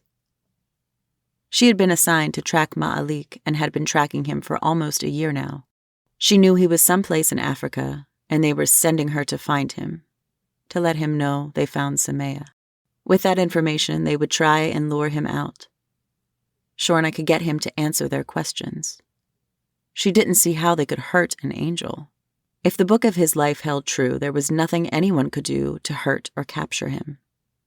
There was no weapon known to man that could kill him. Even if the whole world was nuked, he and any others like him and Semia would wander the barren and destroyed earth alone. The knowledge that Semia was alive could be enough of a weapon to use against him. What would happen if Ma'alik finally found her? Would he be redeemed? Would his suffering come to an end? And could he once more dance in his father's garden? Would he bow before God's throne again? Shorna shuddered, but she couldn't read Semia or any other non-human creature. Some creatures started off as human, but whatever they are now is far from human. She didn't want to hurt Ma'alik. She would have to convince him to come with her. The only way she could think of making that happen was to use Semia. The Watchers chose her to track him because her gift was so strong. She had exhausted herself for months searching millions of African minds for anything that offered any hint of him. She had found several. She marked their minds and planned to fly soon to Zaire and pinpoint him. We have what he wants most, Shorna. Now all we have to do is make him aware of it, Kurt said. Shorna smiled. Kurt made it seem so much easier than it actually was. Semia.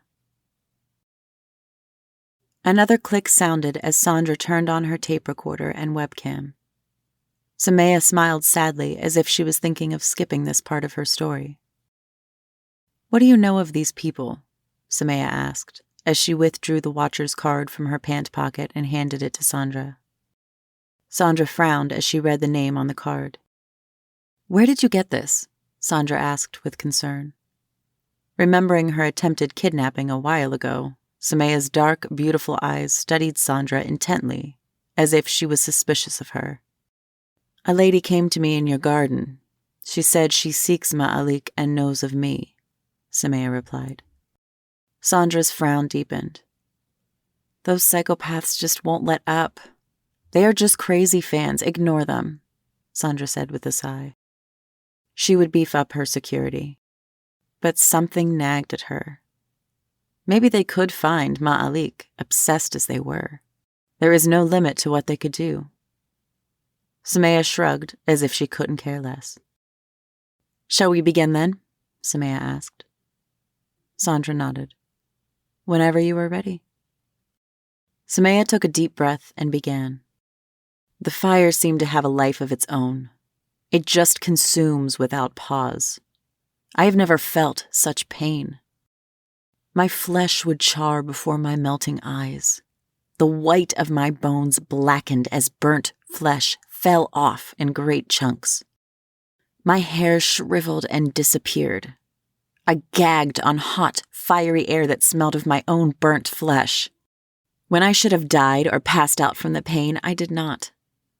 I would just stand there, a blackened skeleton. My heart beat between charred ribs suspended by invisible hands. Each beat was an agony stealing more moments of unwanted life. I would scream. I would cry to every god I have ever heard of. I would beg them to save me from this fire. But they were all silent, or they just didn't care about me. I was lost in the flames and forgotten. The fire was unrelenting. After your flesh is gone, it burns your very soul. I remember feeling my eyes melt and drip down my charred face, only to sizzle and evaporate. I screamed for Ma'alik. You said you loved me! I begged him to save me, the angel who wept for me and the only witness to my death, but even he would not answer me. I would curse them all. I would curse the gods for their cruelness, curse Ma'alik for his weakness. I would scream and scream alone, lost in the fires of hell. My only company was the fire and the pain. Then, as suddenly as the pain began, it would end. My charred flesh would be restored as if I had imagined everything. I would find myself laying on cool, damp grass, gasping for breath, my throat ragged and raw from screaming. My body smoked as it cooled. I couldn't stop trembling. I could see a beautiful full pale moon. Its pale light illuminated my father's garden. I could see his palace and hear the sounds of the guards as they walked on patrol. I blinked at the flickering torches. The big, gnarled tree that I had spent so much of my childhood in loomed over me. I stood up slowly, believing for a moment that I was free and that it was all a cruel dream that I had finally woken up from and the horror was over. I stood slowly, my body weak and drenched in sweat. It made my thin nightgown stick to me like a layer of skin. It did almost nothing for modesty. I started to walk, taking one shaky step at a time. My heart was racing. My father's palace had never seemed so inviting. Before, it was like a beautiful cage, a prison of luxury, but a prison nonetheless, with no privacy. I could feel the cool, crisp grass beneath my bare feet. I struggled to the gravel walkway. eager to leave the garden and find my father. I wanted to hug him, to beg him not to marry me off. But as I started down the gravel walkway to leave the garden behind me, a wall of flames seared up before me, scorching my face and hands. I jumped back terrified. For it hit me that it had all been real. I wept again. The hot flames dancing in the moonlight. I screamed at the flames. "Let me go, damn you!" But the flames stayed. Their very presence mocked me. "I am the princess, please," I sobbed, hoping my title would gain me something. I felt defeated. A sense of dread came over me, for I knew what I must do. I had to hang myself again. I shivered. "Was I not a good princess?" I shouted. "I served the people, fed the poor, tended the sick myself. Why do I deserve such a fate?" I screamed to the heavens, too weak to do anything but sit there. The wall of flames bright before me. I don't know how long I sat there pondering my life, picturing every face of every person I had ever met. I kept going over my 17 years and searching for every bad deed I had done and weighing them against the good. The good far outweighed the bad. Yet it didn't seem enough to save me from my fate, to save me from these foul fires and dreadful torment. As if my body knew what to do, I stood up. I didn't want to stand, but I couldn't fight it. I was too weak. It almost seemed like I was a puppet whose master decided to play with me again. My head turned towards the tree while a grim smile crossed my face. I wanted to scream again and cry out, but I couldn't. All I could control was my thoughts. Slowly, I walked over to the tree and began to climb. I knew what was about to happen. I wanted to stop it, but I couldn't. I reached a strong limb and put the black rope around my neck. I looked at the bright, full moon. I heard my own voice speak, but my thoughts raced too much for me to pay attention. I felt my body move. I was falling. Suddenly my body jerked as the rope came to an end. I heard the hollow echo of my neck snap. My body trembled as my bowels released. But death never came.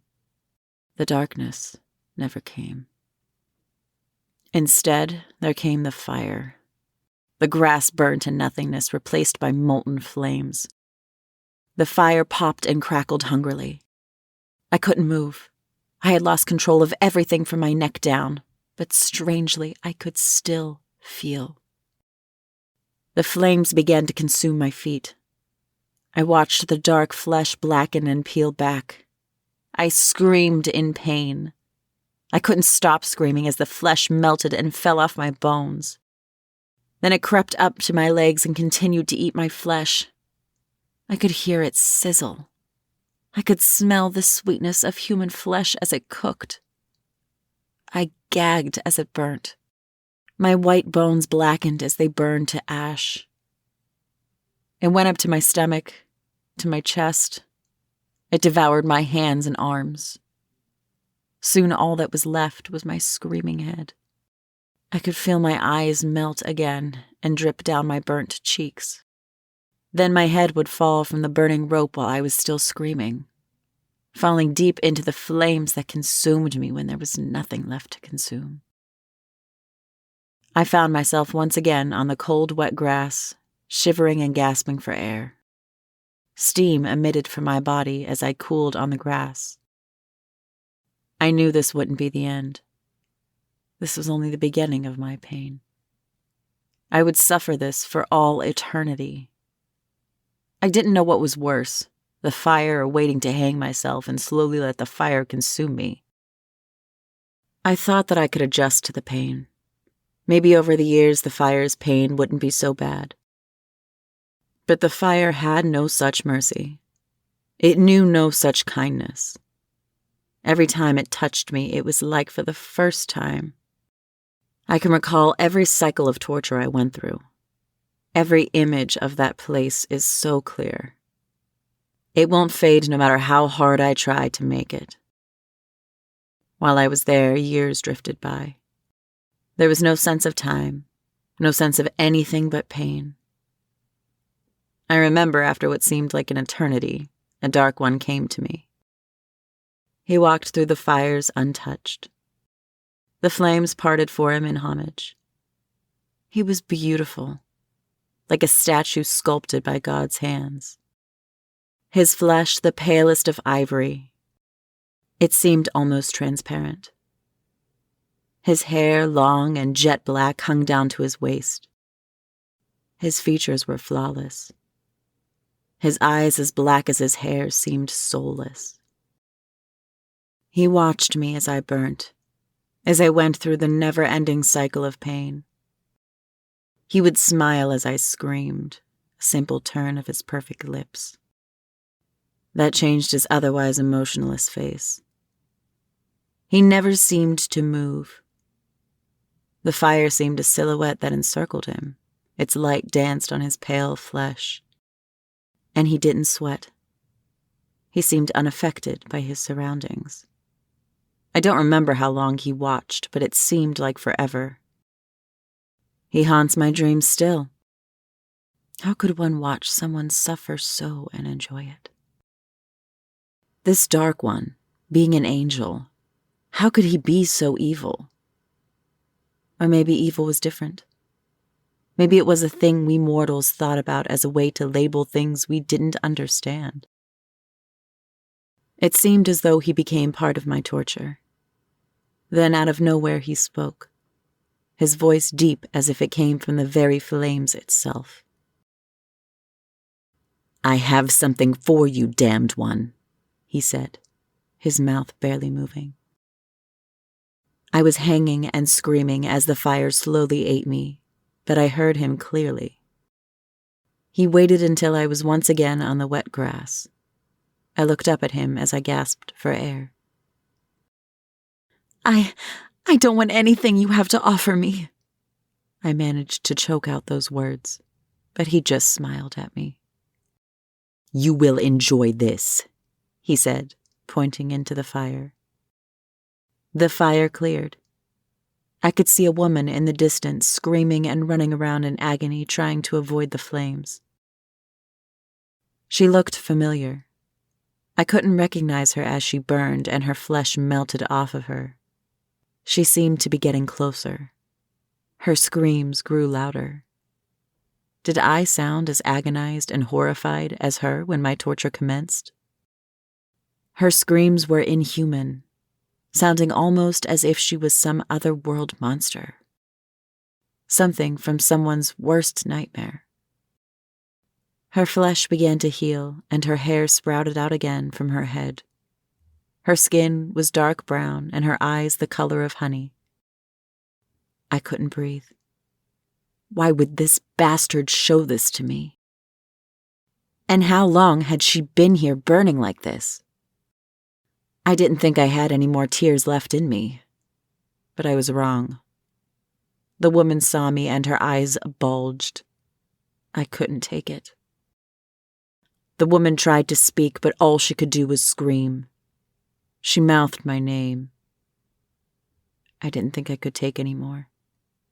I looked at the dark one whose cold smile remained on his pale face. He met my gaze. "Make it stop," I begged the dark one. He just continued to smile. It seemed like he couldn't hear me. I turned again to the woman whose flesh began to cook and fall off again. Her screams pierced me. "Mother," I gasped. As if the dark one was waiting for just that, he closed my view of her. "Where is she, you bastard?" I shouted at him, finding strength in my anger to stand. I wanted to kill him, to knock that mocking smile off of his face. "She is in another part of hell, for she did not kill herself. You must be a disappointment to her." His deep voice boomed from everywhere. Pure rage burnt through me. I ran at him, just wanting to hurt him. When I got to where he was standing, he was gone, and again the fire started. My screams then mixed with my mother's as I burned. The Dark One didn't come back to me again for a long time. I thought a lot about my mother as I burned. I wondered why she would be there. She wasn't the kindest woman, but she was strong. She held the kingdom together. She was the brains behind my father's might. She was beautiful. They say I have my father's heart and my mother's beauty. My mother was a sorceress, a devoted servant of Ra, and was feared by many. It was rumored that she had birthed demons to do Ra's bidding. My mother had her own side of the palace. All of her servants were handpicked by her. Those she did not like seemed to strangely die without cause. Her eyes were a honey hazel and seemed deep, as if you looked into the eyes of a goddess, one that knew she had power and held the world in her palm. She was short and slender. Many wanted her hand in marriage until they got close to her and felt her power. She only married my father because it was the will of Ra, as she would say. But like most men, my father feared her. He would come to her bed on occasion. Besides that, he stayed on the opposite side of the palace and avoided her as much as possible. It was whispered that she had discovered one of my father's mistresses and had called upon Ra to kill her. Her body was found shattered and destroyed in a way no mortal could have done. She was found hanging from the battlements like some grisly decoration. So my mother was cruel, but no more cruel than any woman who loved a man that couldn't stand her presence. But for her to be here with me, I just couldn't see it. Maybe it wasn't real. Maybe it was part of the torment. I doubted it. It made me wonder if my father was here too. If everybody I had ever known or loved had come here. I had so many unanswered questions. Most of all about the Dark One that came to watch. Who was this creature? He was beautiful. But I guess all angels had to be if they danced in paradise or sat here amongst the tormented and watched them with a smile. Even a corpse could be beautiful if you paint it right. The Dark One finally came back. I had forgotten how many centuries had passed, if any. Time had no meaning here. It was just something that passed unnoticed. He stood in the same place as before. His black eyes just stared at me, watching me burn and watching me suffer. His emotionless face, a mask of beauty that hid the cadaver beneath. This time, he did not smile. His long black hair curled around his ivory flesh and blew in some strange wind that I couldn't feel. He seemed different, as if he came with some other purpose than to watch me. His black eyes seemed to have a question in them. He walked forward through the flames and stopped next to my hanging body. He reached out a flawless ivory hand and brushed his fingers on my cheek. Surprisingly, his touch was soft. He smelled like decayed flowers. His flesh was cold, as if the heat around him didn't register to him. His touch was the coldness of stone. "Leave me," I gasped out as my burning head fell into the flames. I was whole again. I found myself groveling at his feet. I pushed away from him weakly. He stared at me still. There was a pity in his eyes that only enraged me. "What do you want? Leave me to my torment," I shouted at him. Again, he ignored my shouts. I struggled to my feet. I did not want to be on my knees before him. "I can see why the Guardian was so taken by you, damned one." His voice filling all of hell, it seemed. I shivered and couldn't answer. What did this Dark One want with me? "Would you like to be free of your torment? To be a dark queen of hell?" he asked softly. He stroked my hair, which seemed an endless deep black against his ivory flesh. Could I be free of this pain, yet cold enough to watch others suffer? Could I go without feeling the sun upon my flesh? To hear the laughter of a child I never got to have? I sighed. "I could give you freedom and power, damned one. Your beauty would rival that of death herself, he said. I was not sure if this was some trick, some torment that would cause me more pain. He ran his cold finger down my cheek and traced my lips. Strangely, I wanted to say yes and give in to him. I would have, but then I remembered my mother and her bulging eyes as she saw me. I remembered her screams and this dark one's mocking voice. I spit in his face. It seemed not to bother him. It was as unnoticeable to him as the flames. He withdrew his hand and sighed, disappointed.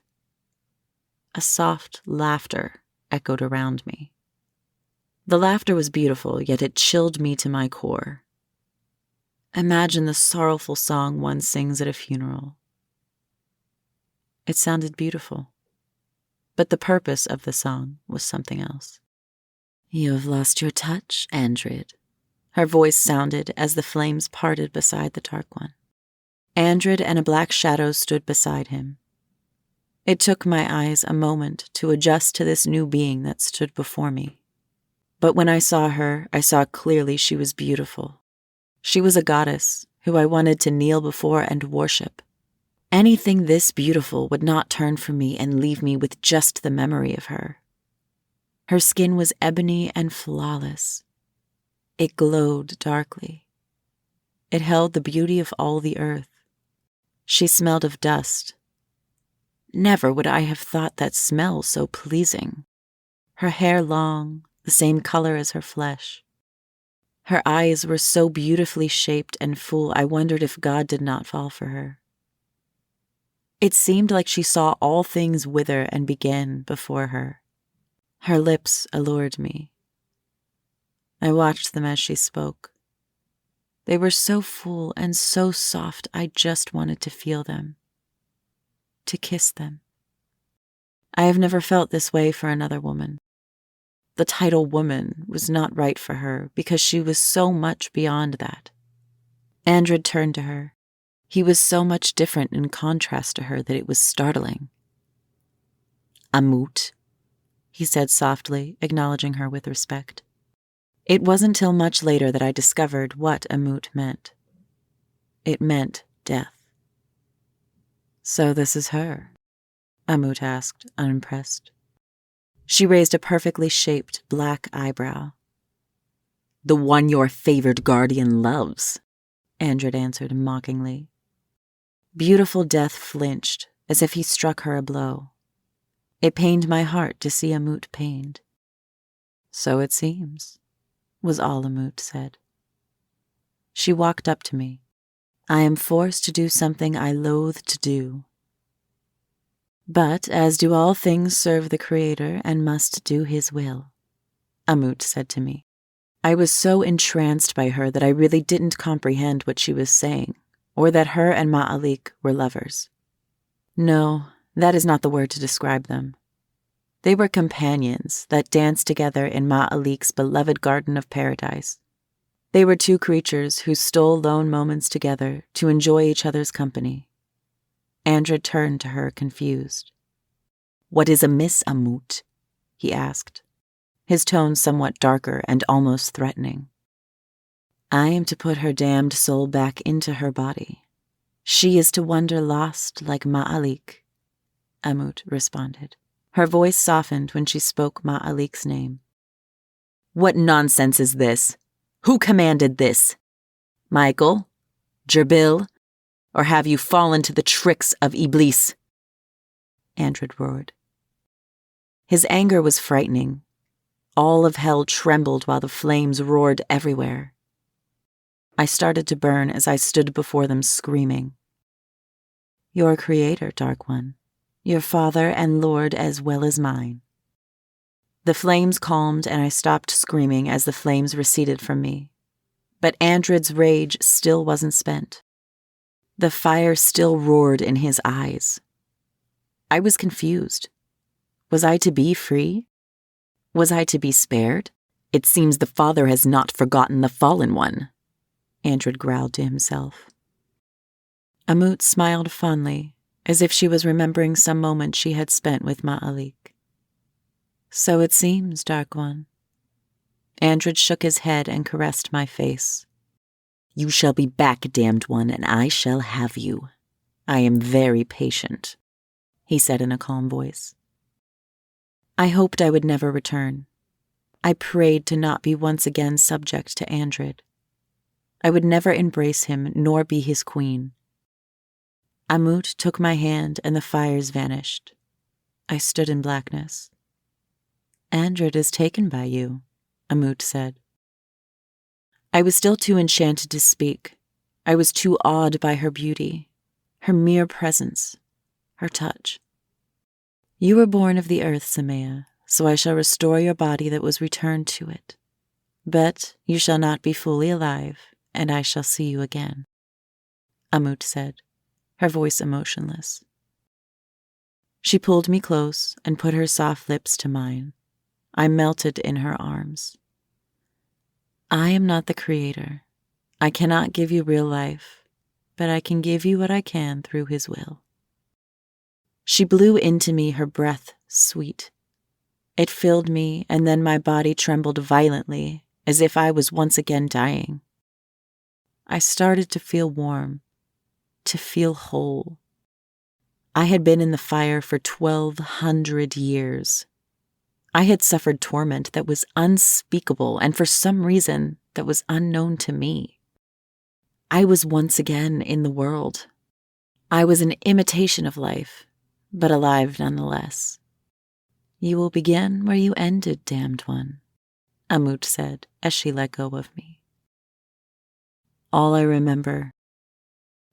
Shorna. The airplane buzzed with excited chatter as people boarded. People were going on vacation and also going on business trips. Shorna thought about reading their minds to count how many were going away to have affairs on their spouses. She smiled at the thought. How she longed to be like them, to live a normal life stuck in the mundane labors of a normal job. She wished she had kids and a husband to enjoy. She wished she could go on a vacation. For her, a good vacation was checking into a mental ward for a month and just enjoying a peaceful, medicated sleep, without having people's thoughts sneak into her mind. She would enjoy the chance to be able to sleep dreamless and blissfully gone in the medication. She sighed and hated her life. She wished she could change it. Wished there was some way to be rid of her gift. Perhaps with a surgery or something. They could just cut her open and take out whatever part of her brain gave her this accursed ability. She loved just to people watch and fantasize about being them and living their lives. But the reality was, she could never be them. She could never be a normal person. The fact that she was on this plane heading to Zaire to find an angel and tell him that his crush from 2,000 years ago had returned from hell and is looking for him was a reason normal was way out of her league. Even if she did find a way to be rid of her gift, she would still be plagued by the memory of it and all the things she had known and had seen. She sighed. Gift or no gift, normal would never be her life. She looked around as a white woman in her mid-30s sat down next to her. She had to be going on some type of business trip, wearing an expensive two-piece dress suit. Man, what I wouldn't give for a strong drink, if not for those damn terrorists, she started. Then she looked over at Shorna and the black scarf that covered her hair. The woman's eyes widened. Shorna couldn't help but smile at how uncomfortable this woman was. Hi. Now that I've made an ass of myself, I don't think you're all bad, you know. The woman's face reddened with embarrassment. Shorna didn't answer. She was enjoying this woman's discomfort way too much to help bail her out. Sadly, most white folks thought the same way about Muslim people as this woman did. Shorna wasn't Muslim, but she did enjoy covering her hair. She liked the look. It made her seem exotic, like she was from a different country or something. Shorna only believed in God, that there was only one. She didn't believe in the Christian concept that God had a son. She thought that was foolish. She just knew that there was a God, and she was happy with that. The woman seemed very uncomfortable with Shorna's silence. She turned to her once again. "I'm Katie," she said, holding out her hand. Shorna took it quickly, not wanting to see anything about this woman's life. She hated the flashes she would get when she touched someone. "I'm Shorna," Shorna replied and smiled. The woman seemed relieved that her embarrassment was past, almost as if introducing herself made up for her rude comment. "Where are you traveling to, Shorna, if I may ask?" Shorna knew the game this woman was playing. Katie still wasn't sure if she was a Muslim or not, or if she was friendly. She hoped that by starting a conversation, she could figure it out in some inadvertent way. "I'm traveling to Zaire. And you?" Shorna responded. She kept it short while enjoying how uncomfortable this situation made the woman. "Oh, I'm going to Egypt. I'm an archaeologist. We've been trying to figure out the lineage of one of the pharaohs. It is a very strange story." The woman paused as she thought for a moment. "Do you have family in Zaire or something?" Katie asked. Shorna laughed. She couldn't hold it back any longer. This woman amused her. She assumed that because Shorna was clearly black and was covering her head while traveling to Africa, that she was visiting a relative or returning home. Maybe the next time I go to Europe, I should ask the nearest white person if they're visiting family, Shorna thought to herself. Katie looked at Shorna, wondering what was funny. "I'm an American, Katie. I have no family in Zaire. I'm an investigator, and my current investigation takes me to Zaire." Katie frowned, realizing she had made an ass out of herself again. "I'm sorry. I didn't mean to assume." Shorna interrupted her. "It's okay. I'm used to it. Tell me about the pharaoh you're researching. I investigate paranormal things and have been to Egypt many times." Katie's face lit up. The plane began its takeoff. The hostesses did their final walkthrough before sitting down and strapping themselves in. "Really? Wow, I've never met a real paranormal investigator." "We have a long flight, and you must tell me about your investigation in Zaire. I've always wondered about some of the myths that surround African tribes, but let me tell you about this pharaoh." Katie cleared her throat, took out her back pillow, and placed it behind her long, pale neck. Katie smiled. She wasn't ugly, yet she wasn't pretty either. She was normal-looking. Shorna decided to like her despite her assumptions. Katie was excited.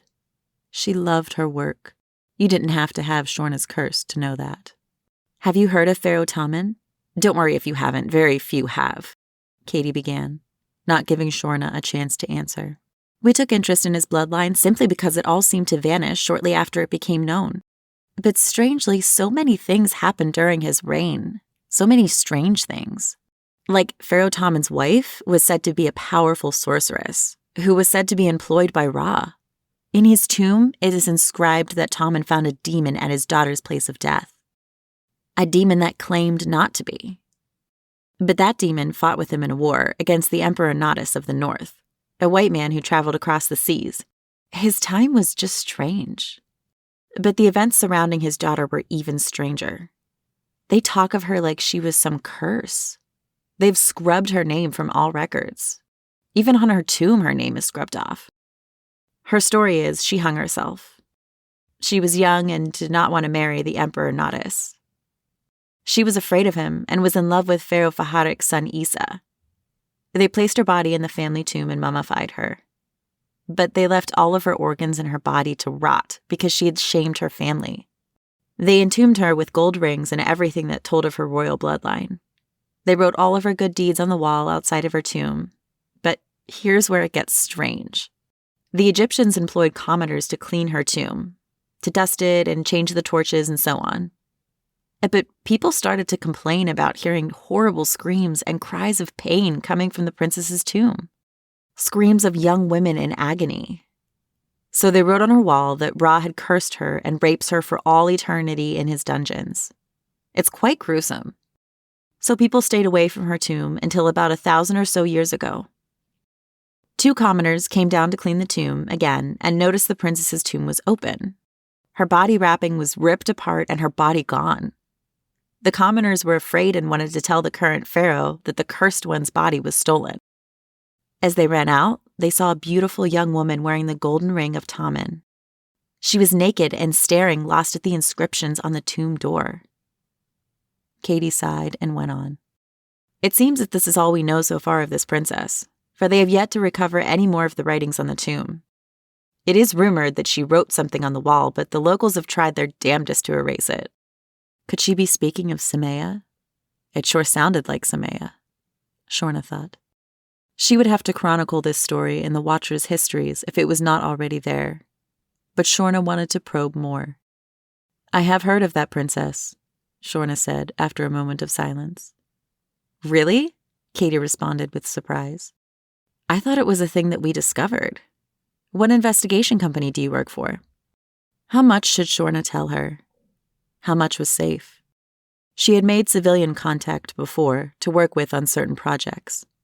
From what Shorna had read already of Katie, she was a professional one, and was surprised she was not already contracted with the Watchers. I am a Watcher, Katie. Have you by chance heard of us? Katie looked thoughtful. I have, but I thought they were a myth. You know, a fantasy someone made up from a comic book or something. One of my colleagues swears they exist, though, and that they have been around for thousands of years. Katie finished unconvinced and spoke again before Shorna could reply. I heard also that they were strange.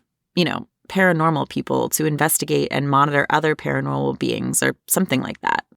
Shorna smiled, glad that the Watchers still seemed too much of a fairy tale for most people to believe. I assure you, Katie, I am a Watcher, and your colleague is correct. The Watchers are very old.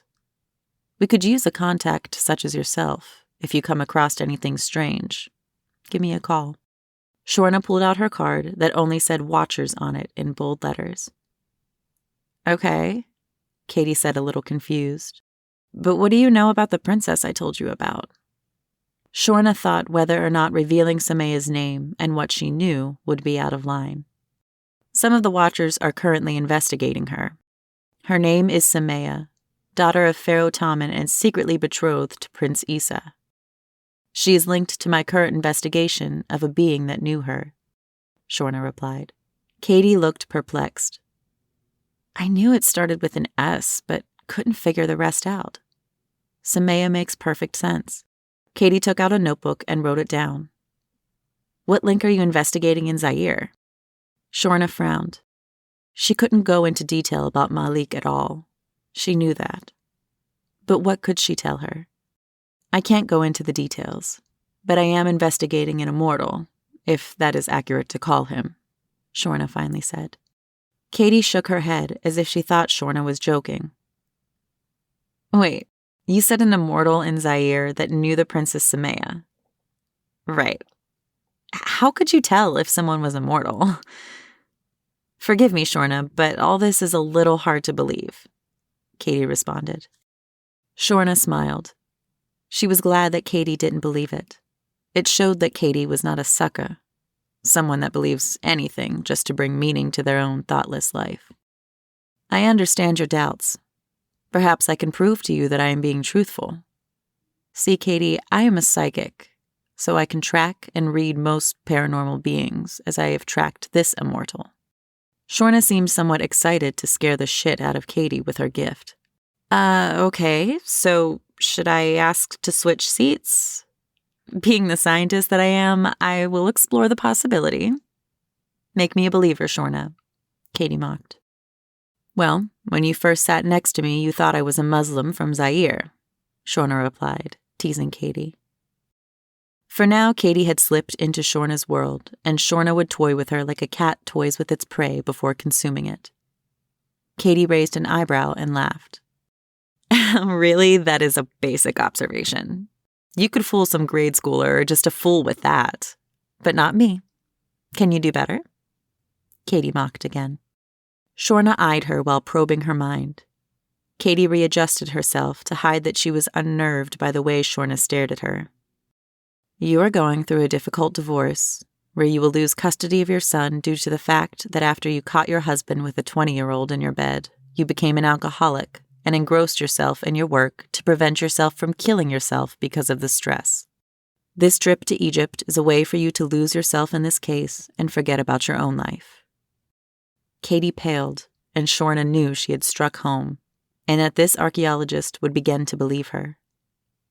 Katie turned away from Shorna, her breath a little ragged, almost as if someone had punched her in the gut. She didn't expect this. She had convinced herself that Shorna was crazy. Shorna was impressed at how quick Katie pulled herself together. Katie took a deep breath. "Okay.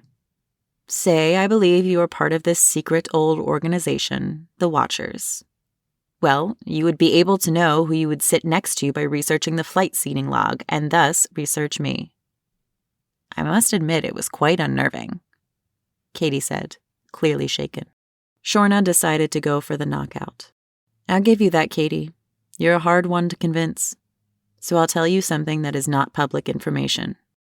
Your mother died when you were 4. It was a car accident. You were in your car seat in the back. Your mother was crushed and pinned. The metal of the car smashed so from the impact that all your mother could do was move her head. She was covered in blood.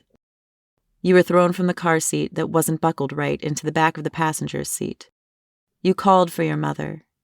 You could hear her trying to breathe. You remember as your mother turned to you, her last words were, 'Don't blame your father for this.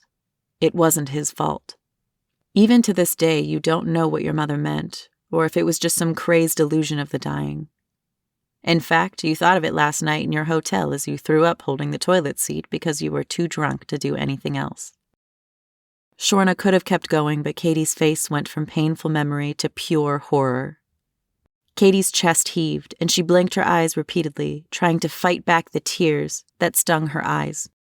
She got up from the seat, gasping for breath, and jetted for one of the vacant bathrooms. Shorna smiled and thought, "I guess I made her a believer." Sandra sat and waited for Semia to continue. She couldn't imagine going to hell, let alone the deepest, darkest part of hell. She wanted to know more about Andred and the angel of death that Ma'alik longed for. She always thought Ma'alik used her as a metaphor, but it seemed that he and death really had a thing going. The thought chilled her. Semia stared out into nothing, and Sandra was worried about her. Had she shut down because it was too much for her to bear? Sandra had heard of soldiers acting catatonic after coming home from a war being shell-shocked. Nowadays, they call it PTSD. She reached out and touched Semia's shoulder. Semia jerked back so quickly, Sandra screamed as if terrified. "It's okay, Sandra. I did not mean to startle you. I was lost in a memory," Semia said softly, as if she was far away. Sandra took a deep breath and clutched her chest. "It's okay. I was worried for you, that was all," Sandra said. Her breathing began to slow. "Do you need a break?" Sandra asked. Semia shook her head, eager to continue. Sandra flipped her tape over and saved the video she had taken so far and started a new recording. She nodded back to Semia, who sighed and began again. The night was cold as they walked. They were tired, for they had cleaned out several tombs today and dreaded going to this last one. Fatima sighed, exhausted, and squeezed her daughter's hand tightly. Poor thing. She was only 9, but wanted to spend the day with her in the tombs. She probably regretted it now. If not, she would after they cleaned the Tommen family tomb. They all knew that family's dreadful story, and could hear the cursed princess's screams as Ra raped her. Fatima shuddered as they stood before the entrance. The pyramid was huge and dark before them. Torches covered the walls and flickered in the wind. "I'm scared, Mama," her daughter said. She could feel it too. Of all the tombs, this one was the worst. You could feel the evil pain at your soul. "It is okay, baby. This is the last one," Fatima said soothingly as she patted her daughter on the head. She grabbed the hem of her mother's robe as if to hide behind it, to shield her from any evil that might lurk within. Her huge brown eyes were liquidy and afraid. Fatima walked in slowly, bracing herself to hear the wails and screams of the cursed princess whose very name was erased from all the histories and replaced with Cursed One. To speak her name was to invite the wrath of Ra. Fatima gagged on the thick smell of decay and rotted flowers. They placed roses in all the tombs to try and mask the smell. But in the end, it only made the smell worse. Fatima decided to do the cursed princess tomb last. It was best to avoid that place for as long as you could. She started off with Tommen's tomb, taking her time with it and trying to drag out the moments before she would enter the Cursed One's tomb. If Fatima was a dishonest woman, she would just skip over the tomb and say that she cleaned it. No one would go check, but she feared the spirit's wrath within, and she would feel too guilty to lie. She was half done with Tommen's tomb when she heard a small cry. "Mama!" her daughter cried in a terrified voice. She began to cry. Fatima shuddered, and all she could do was hurry. I remember opening up my eyes to blackness. For a moment, I thought I had only imagined opening them. I blinked, and still blackness. I tried to move, but I couldn't. My whole body seemed restrained by something. I pushed hard and heard cloth rip. Then my hand came free. I realized I was wrapped. They had prepared me for death. I tore at the cloth that wrapped me until I could move. I felt it around me. I felt the old, cracked wood that I rested in. This was my tomb, my sarcophagus. I pushed forward, hoping to lift the heavy lid that held me. My image was carved in gold upon it. My limbs felt numb. I screamed, frustrated, and gagged on the dank, decayed air. I waited a moment to catch my breath and felt for my body, hoping I was intact and whole. I was naked. Otherwise, everything was there. I felt a heavy ring on my right index finger and some other unknown metals. I started to wonder what my father had entombed me with. What things did he think I would need in my afterlife? My limbs felt a little stronger, so I pushed again, and the lid to my sarcophagus moved slightly. More old, rotten air poured in. I grunted in frustration. I was alive again. They had given me back my life, and I didn't want to spend it in this tomb. I wondered how much time had passed, how long I had burned in that fire. I hoped my father was still alive, but I doubted it. I knew my mother was gone. I pushed again harder, and the lid slid back far enough for me to pull myself out. I felt weak as I tried to stand.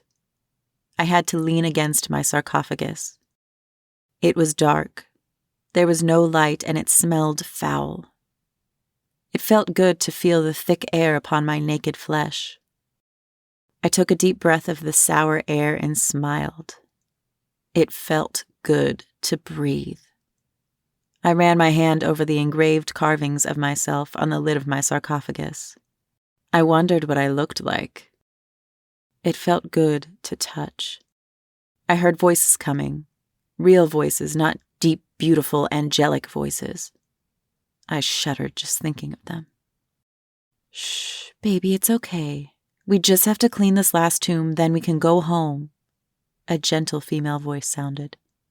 I heard the sobbing of a child and could hear the fear in the woman's voice. The child sniffled, still scared. I heard the door to my tomb scrape open. My heart raced. I saw a faint orange glow, and my newly beating heart stopped. I wanted to scream, but my lungs seemed to refuse. I backed into the corner and cowered, waiting for the fire to consume me. No, you said I was free," I pleaded as the woman and the child entered my tomb with a torch in hand. I didn't see their faces and couldn't watch their expressions. All I saw was the flames. I screamed in horror. I didn't want to go. I could not bear to go back again. By the gods, the terrified woman prayed. The child clutched her mother's old black robe and sobbed into it, her little heart near to bursting with fear. The old woman didn't run. She lowered her torch so she could see me better. As I cowered naked in the corner, she looked at the open sarcophagus, the ripped-up body wrappings. She then looked back at me. Her face was pale, for she, along with most of Egypt, knew the story of the cursed one, or at least their version of it. Who are you, child? The woman asked slowly. Her words seemed thick. It wasn't the rich, beautiful language of my people. Her words seemed strange, altered in some cruel way. Please take the fire away, I said. The woman's eyes widened, as if she couldn't understand me. I repeated my plea. She nodded and gave the torch to the sobbing child and walked her to the entrance of the tomb. Just enough light shone so we could barely see. The woman walked up to me and I could smell her fear. I could almost taste her sweat. I imagined biting into her. I could feel her blood dripping off my chin. I didn't understand these thoughts. They disgusted me. I guessed I was just hungry. The woman touched my naked shoulder. It's okay, girl. I will not harm you. Her touch was soothing and warm. It had felt like an eternity since I had felt another human's touch. I wept then, thanking all the gods, even the gods of those who tortured me in the fire. It was over. It was truly over. It is okay, child, the woman said in her thick accent. She then wrapped me in her arms. I felt her warmth. I felt her heartbeat as I laid my head on her chest. Her heart felt so inviting. She patted my back and stroked my hair. Nira, the woman called. The little girl poked her head out from around the corner. She was scared, but more curious now, to see her mother holding a strange, weeping, naked girl. Bring me your cloak, the woman said. Nira did as she was told. I buried my head deeper into the woman's chest as the girl approached. She still held the torch. The girl overcame her fear of me and wrapped her cloak around my shoulders, covering my nakedness. Is she okay, Mama? Nira asked, concerned for me. The woman squeezed her daughter's hand. She has very pretty hair, Mama, Nira said, touching my hair longingly. I raised my head from the woman's warm chest and wiped my eyes. Can you take the fire away? I asked, softly. The girl ran excitedly and placed the torch on the sarcophagus, so it still lit the room, and then ran back. What is your name, child? The woman asked. Did I dare tell her I was the princess? Would she recognize me? How much time had passed since I had died? I am Semia, I answered. The woman frowned as if she was displeased with her thoughts. How did you get in here, Semia? The woman asked, remembering that the cursed one's tomb was locked from the outside. I had no ready answer, so I pointed to the sarcophagus. The woman gasped and withdrew for a moment. She was terrified. She studied my face, then the image on the sarcophagus. Truly, by Ra, it is you, the woman breathed. The little girl seemed confused. Please don't leave me here. I'm scared, I pleaded. The woman frowned again. Of course not, Princess. Can you stand? She asked, holding out her hand. Princess, she had called me. So she knew me. Maybe my family was still alive.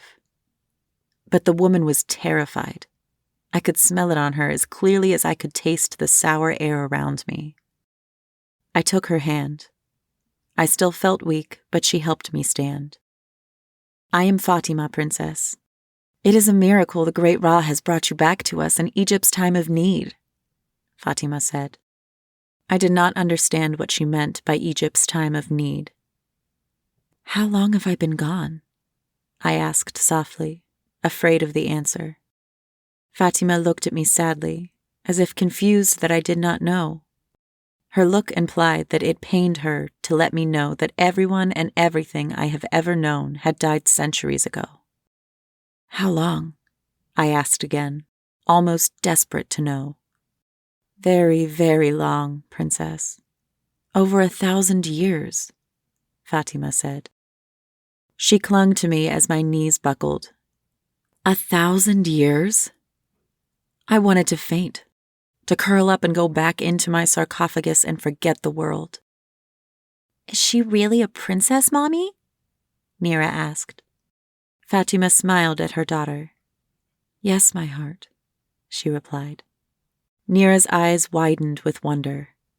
Fatima led me from my tomb and into the night air. I inhaled deeply the fresh air. I wrapped the cloak tightly around my naked body so the wind wouldn't bite too deeply or billow the cloak too much.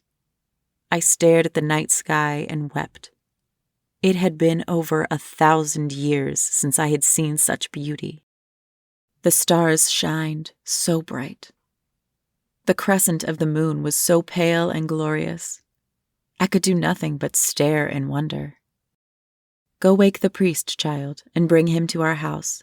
Tell him Ra has answered us, Fatima told her daughter. Nira seemed hesitant. She didn't want to leave Semia.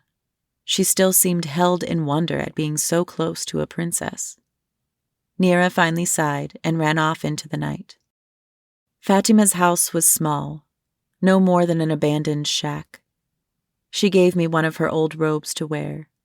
She started to light a fire but stopped as I screamed in terror. She gave me some cold tea and dried bread to eat. Both seemed tasteless and did nothing for me. I still was hungry. I still felt extremely thirsty. I didn't complain, for I thought this was all this poor woman had. I thanked her for it. I could tell she had a million questions on her mind, but she politely held her tongue. She busied herself with cleaning her tiny home. It wasn't long until Nira came running back inside. She was out of breath and smiling. Her old robe was tattered and in sour need of replacement. A richly dressed man in blood-red robes entered shortly behind her. He grumbled about being woken and dragged to the poor end of town amongst the lesser people. "This better be good, Fatima," the old priest growled as he sat in an old dusty chair that seemed like it would give under the priest's considerable weight. "I assure you it is, Priest Raphael. I would not disturb you otherwise." The priest made a face as if he did not believe her. Nira ran over to me and sat next to me smiling while her mother fixed the priest some tea. Nira looked at my hair and sighed. I smiled at her. She was a cute child. I wondered if I was like her at that age. Probably not, though. I imagined I was spoiled rotten. There is something to be said for the humbleness and kind-heartedness of the poor. Can I comb your hair?" Nira asked shyly. I figured this child didn't have many friends. She seemed alone. I felt sad for her. I nodded, and she ran off giggling to grab her comb. After Fatima had given the priest his tea, she sat across from him. The priest took a sip and spit it back out. "By Ra, it's cold, Fatima," he cursed. Fatima frowned apologetically. "She's fearful of fire," Fatima replied, pointing at me. The priest turned his fat head towards me and studied me for a long moment. "I found her naked in the cursed princess's tomb. Her sarcophagus was open and her body wrapping ripped," Fatima said. The priest turned back to her quickly, his eyes probing hers. Fatima felt uneasy. "Did she say her name? Maybe she's a tomb robber." Raphael didn't believe it almost as soon as he spoke it. He regretted saying it, realizing how foolish it sounded. Fatima looked down at her cold tea. She said her name was Semia. The priest gasped, for only the priesthood over the centuries knew the name of the cursed one. Has Ra indeed answered their prayers? For the priesthood hated the current pharaoh and badly wanted him dead. They wanted to keep the old religion alive, but Pharaoh Makanan had been talking a lot with his Muslim advisors, and the Arabs from the desert influencing the pharaoh. The priesthood wanted to bring back the old blood, the blood of the beloved warrior Pharaoh Taman, who would alter all of Egypt. Egypt would now have a queen, an immortal queen to forever rule and uphold the old ways. Raphael wiped a fat ringed hand across his sweaty brow and walked over to me. He breathed hard, for it was an effort for him to carry his weight around. Nira combed my hair. Her soft, small hands ran through my hair gently. She treated it like it was strands of silk. She sighed. "You could be my sister, you know," Nira began as Raphael studied my face and the ring on my finger. Nira ignored him. "I always wanted a sister. We could have so much fun." It pained me to listen to the longing and sorrow in this child's voice. Had she no friends? "Who are you, girl?" the priest asked.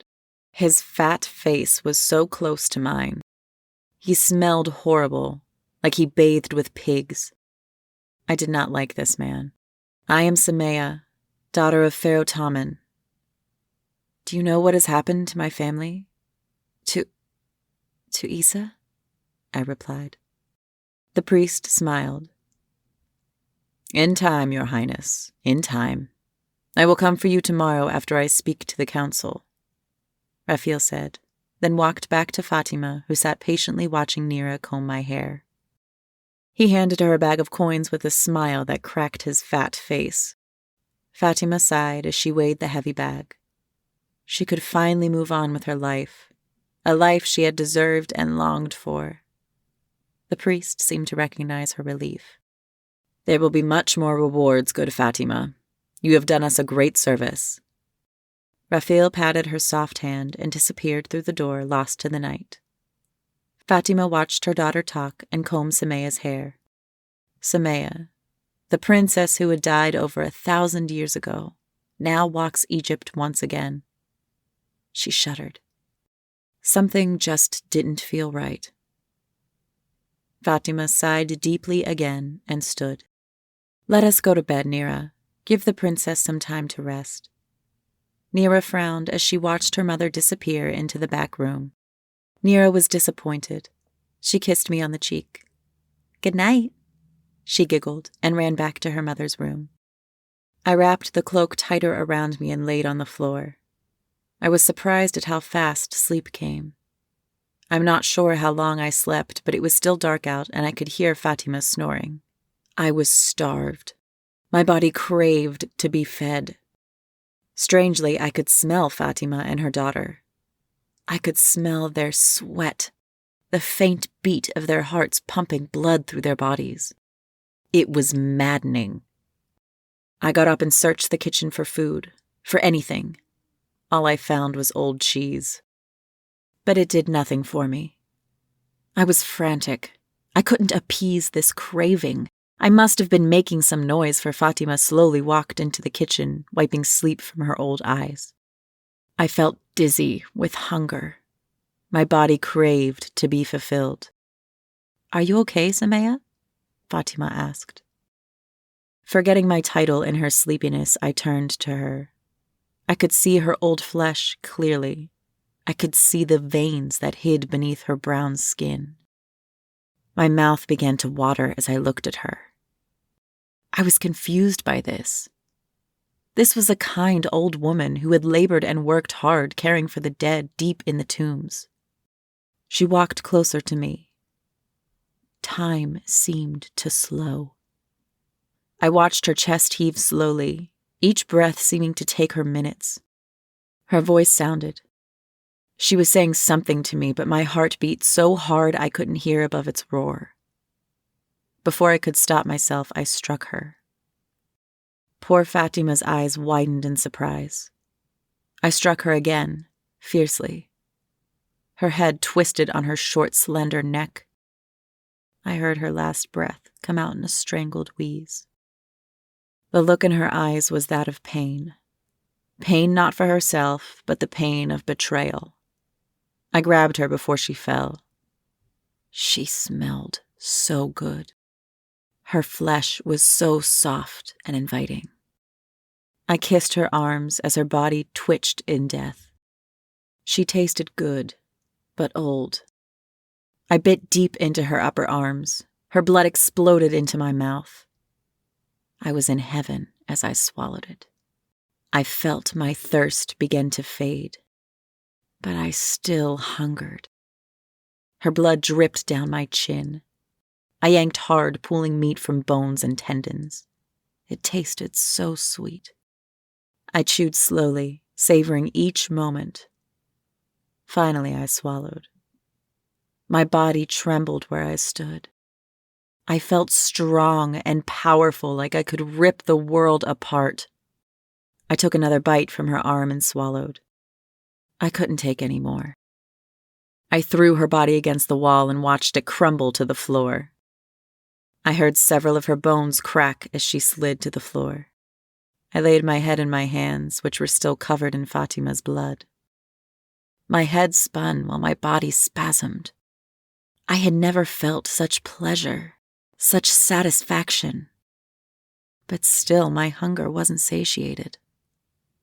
I wanted to stop, but I couldn't.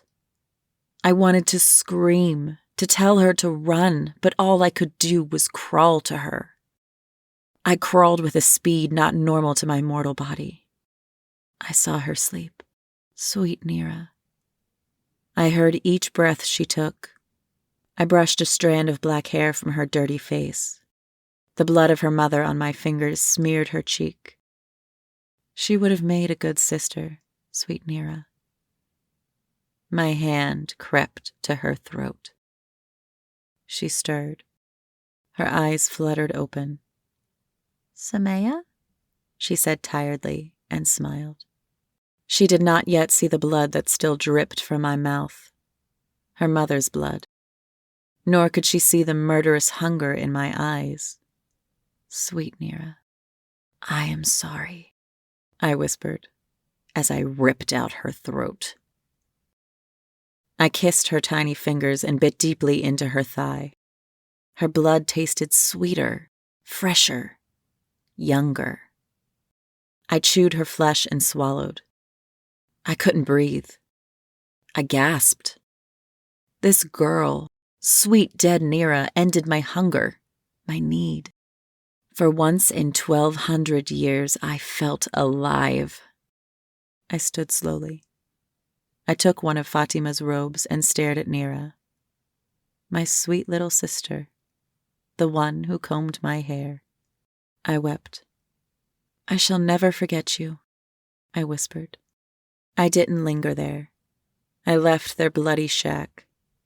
Poor Fatima would never go explore this new place that used to be my home.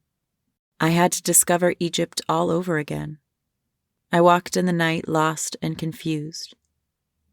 I just ate human flesh. Human blood still stained my lips. Have I become a monster? I had been given my freedom from the fire only to have to eat humans to sustain it. I wanted to throw up, to rid myself of the human flesh that sat in my stomach digesting. But I couldn't. It tasted so sweet. I felt so alive, so strong. But my body was exhausted. My mind even more so. The streets of Egypt's improvised side of town were horrible and shabby paths of dust that have been walked so long they have become roads. Shack after crumbling shack barely stood side by side. Was it this bad when my father was pharaoh? Surely I would have known and helped. Or maybe I, like everyone else born into wealth and rank, never really saw the poor. So often they were thought of as a disease that we must avoid before they infect us and we end up like them. I wanted to lay down. I wanted to close my eyes for only a moment. I could see no place safe for me, Nowhere I could not be easily discovered. The tiny alleyways were barely big enough to separate one shack from another. Some shacks had no alley between them. They were one big shack, divided into two. I kept walking. The high that the human flesh gave me left me exhausted. I still felt incredibly strong, but my body had been dormant for so long that finally eating something filling left me weary. I heard horses not far off. I could smell them too. Their smell was unmistakable. I wept as I followed the noise of the horses, remembering the moments I had spent with my beloved Isa over 1,000 years dead. The horse stables were small, big enough for only a couple of horses, but the shack connected to the stables looked bigger and better taken care of than the majority of the shacks in the poor district. I walked to the stables slowly, not wanting to startle the horses there. My head spun with exhaustion. The foul smell of horse shit was everywhere. Undoubtedly, wherever I lay, I would be in or next to horse shit. But I didn't care. I already was a monster. I had killed and eaten raw human flesh, and I had enjoyed every moment of it. So horse shit wouldn't make me feel worse than I already did. I searched quietly for a decent spot that wasn't as dirty as the rest. When I found one, I laid down and sighed. I was a princess born in luxury and burned in the deepest part of hell, all just to come back and lay in some horse shit. I laughed at myself. I laughed, but I wanted to weep. I am not sure when I fell asleep, but without knowing it, I did. I didn't even know how long I slept, but it was much needed. I remember dreaming of the fire, dreaming of its hunger as it consumed me. I wanted to wake up, but I couldn't. Then, suddenly I was cold. Icy water covered my body. I jerked surprised and sat up. My heart raced and I gasped. The water was so cold. I wiped sleep from my eyes as the water that dripped from my face was mixed with old dry blood. "Are you mad, girl?" a grizzled voice accused.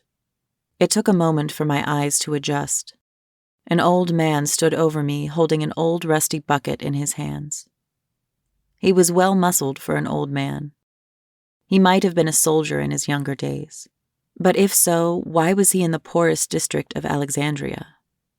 Unless so much has changed. Soldiers lived decent lives once they retired from the pharaoh's service. This man did not fear me. I guess he had no reason to. At first glance, I was just a dirty, thin girl who was trespassing on his property. After a couple moments of me not answering, his hard glare softened a bit. He studied me a bit. "You were screaming like Thoth himself was after you. Damn near scared me and the missus half to death, girl," the old man said. I shivered. The icy water he dumped on me bit deep. "I'm sorry," I stammered through chattering teeth. The man sighed and shook his head. "No harm done, girl. Strange happenings about lately, and even stranger folk. Just this morning, poor Fatima and her daughter were found dead in their hut. A horrible, bloody mess." I grew pale. Would they be searching for me? Had anyone seen me with them? The priest, I remembered. I didn't want anybody to know what I was. It was something I wanted to suffer with alone. A short old woman snuck out behind the big old man. Her hair was gray and wispy. She wiped sleep from her eyes. I looked up and just noticed the dawn sky. "Did you get him, Ramen?" the woman's squeaky voice asked excitedly, as if they were searching for some monster. Her eyes softened when they fell on me. "Who is this poor thing?" she asked. Ramen shook his head. "This is the cause of all the noise," Ramen replied. The old woman pursed her lips. "Well, stop being so rude, you old ox, and help her inside," the old woman scolded. Ramen sighed deeply and helped me to my feet. He placed a huge arm around my back and let me lean on his massive shoulder. "She looks dreadful dead. Just dreadful. You let her lay out here in the cold? You were a cruel old man sometimes. I wonder why I married you," the old woman said as they walked into the huge shack. "I ask myself the same question every morning I wake up and I see this old wench beside me. Damn near gives me a heart attack," Brahman said, smiling at me as we walked into his shack. It was a lot nicer inside than it seemed it should be. He sat me down at an old dirty table and patted me gently on my shoulder. "This is me and Mira's pride and joy. It ain't much, but it's the only tavern in this part of town," Raman said proudly. Dishes clattered somewhere behind closed doors. Raman disappeared a moment, then returned with some clean towels and a bucket of steaming water. "Clean yourself up a bit while the wench makes breakfast." He smiled and thought a moment. "I believe we have some of our daughter's old clothes. She was about your size and age." He stopped suddenly and left the room before I could thank him. It felt good to dip my hands in the hot water and wash away the dirt, shit, and blood. It felt good to feel my long hair clean again. I sighed. It seemed that there was still some good people in Egypt, and you find them most often among the poor. Raman returned 20 minutes later with some clothes. They were clean and smelled good. He gave me some cotton pants and a silk red shirt. Raman turned his back while I dressed. When I finished, I turned around, as did he. He looked at me fondly, sadly as if it pained him. "You look just like her," he said, slowly. I thanked him. I felt uncomfortable as Raman stared at me. I may look like his daughter, but I was sure if he knew the monster I was, he would regret comparing her to me. I sat back down. The old man seemed lost in memory. Mira suddenly appeared from the kitchen with hot food steaming on a big metal plate. She stopped when she saw me. I have never forgotten the look in her old eyes.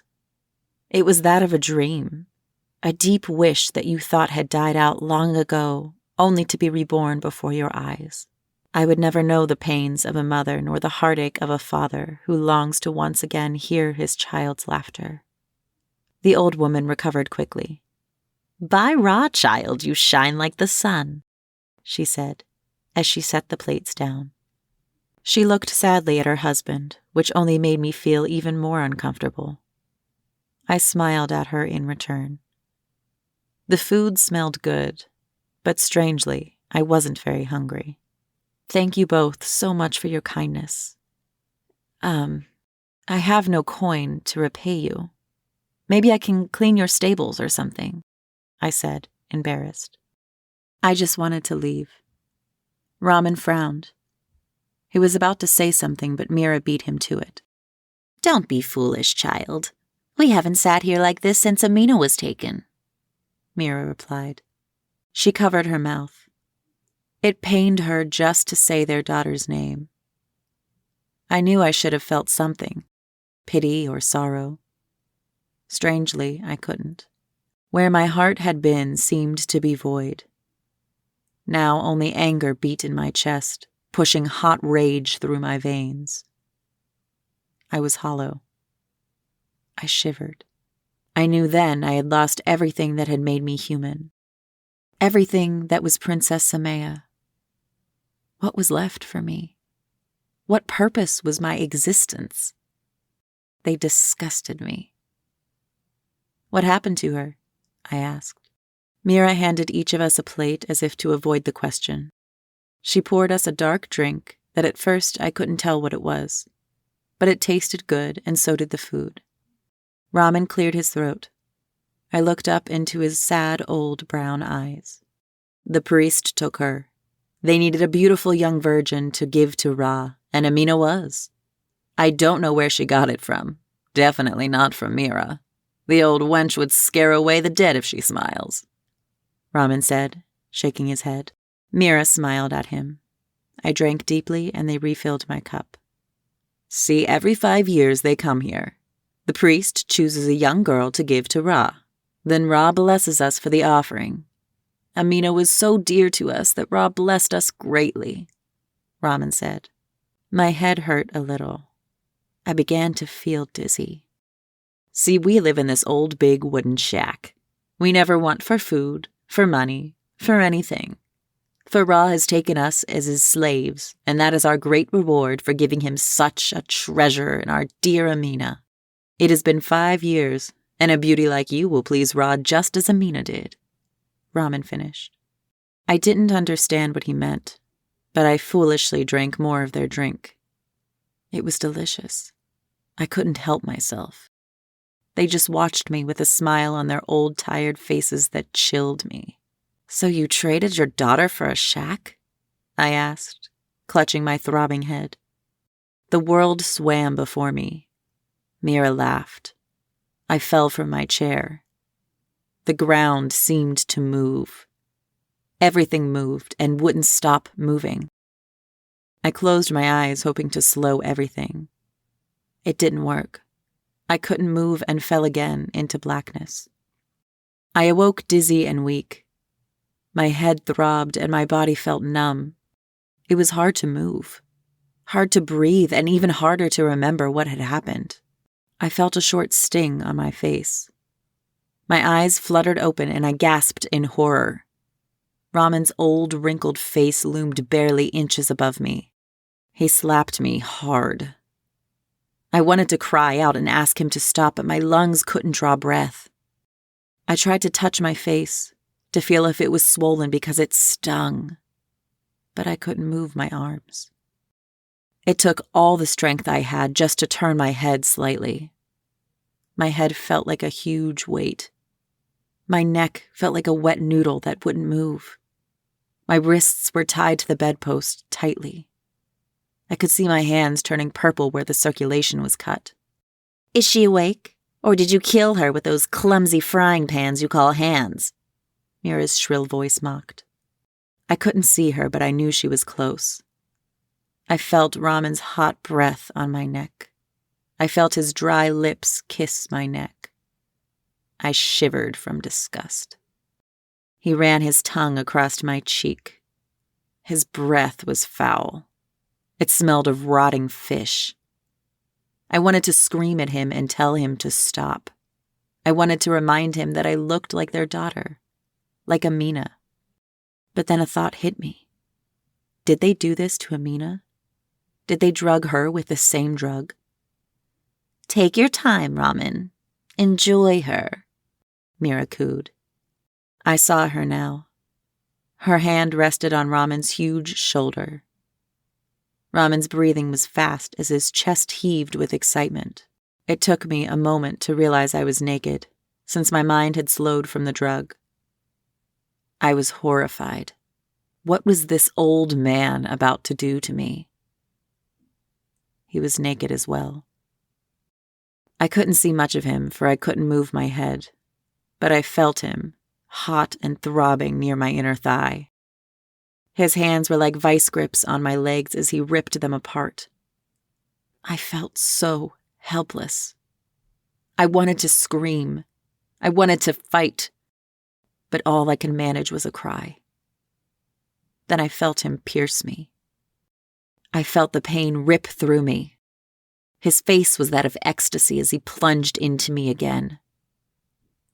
Mira was encouraging him and moaning softly in his ear as he raped me. I could hear him grunt as he kept thrusting in me. I burned deeply. I felt as if my insides were being torn. I wanted it to stop, but I was powerless. I wanted it to stop, to rip out his throat and erase the foul look of pleasure off his face. I wanted to kill Mira. I wanted to feel her foul, old blood drip off my fingers. Then I smelled blood. It felt hot and thick on my butt and inner thighs. It was my blood. Did this evil man and his wife rape his daughter as they raped me? "She is stronger than our dear Amina," Mira called out.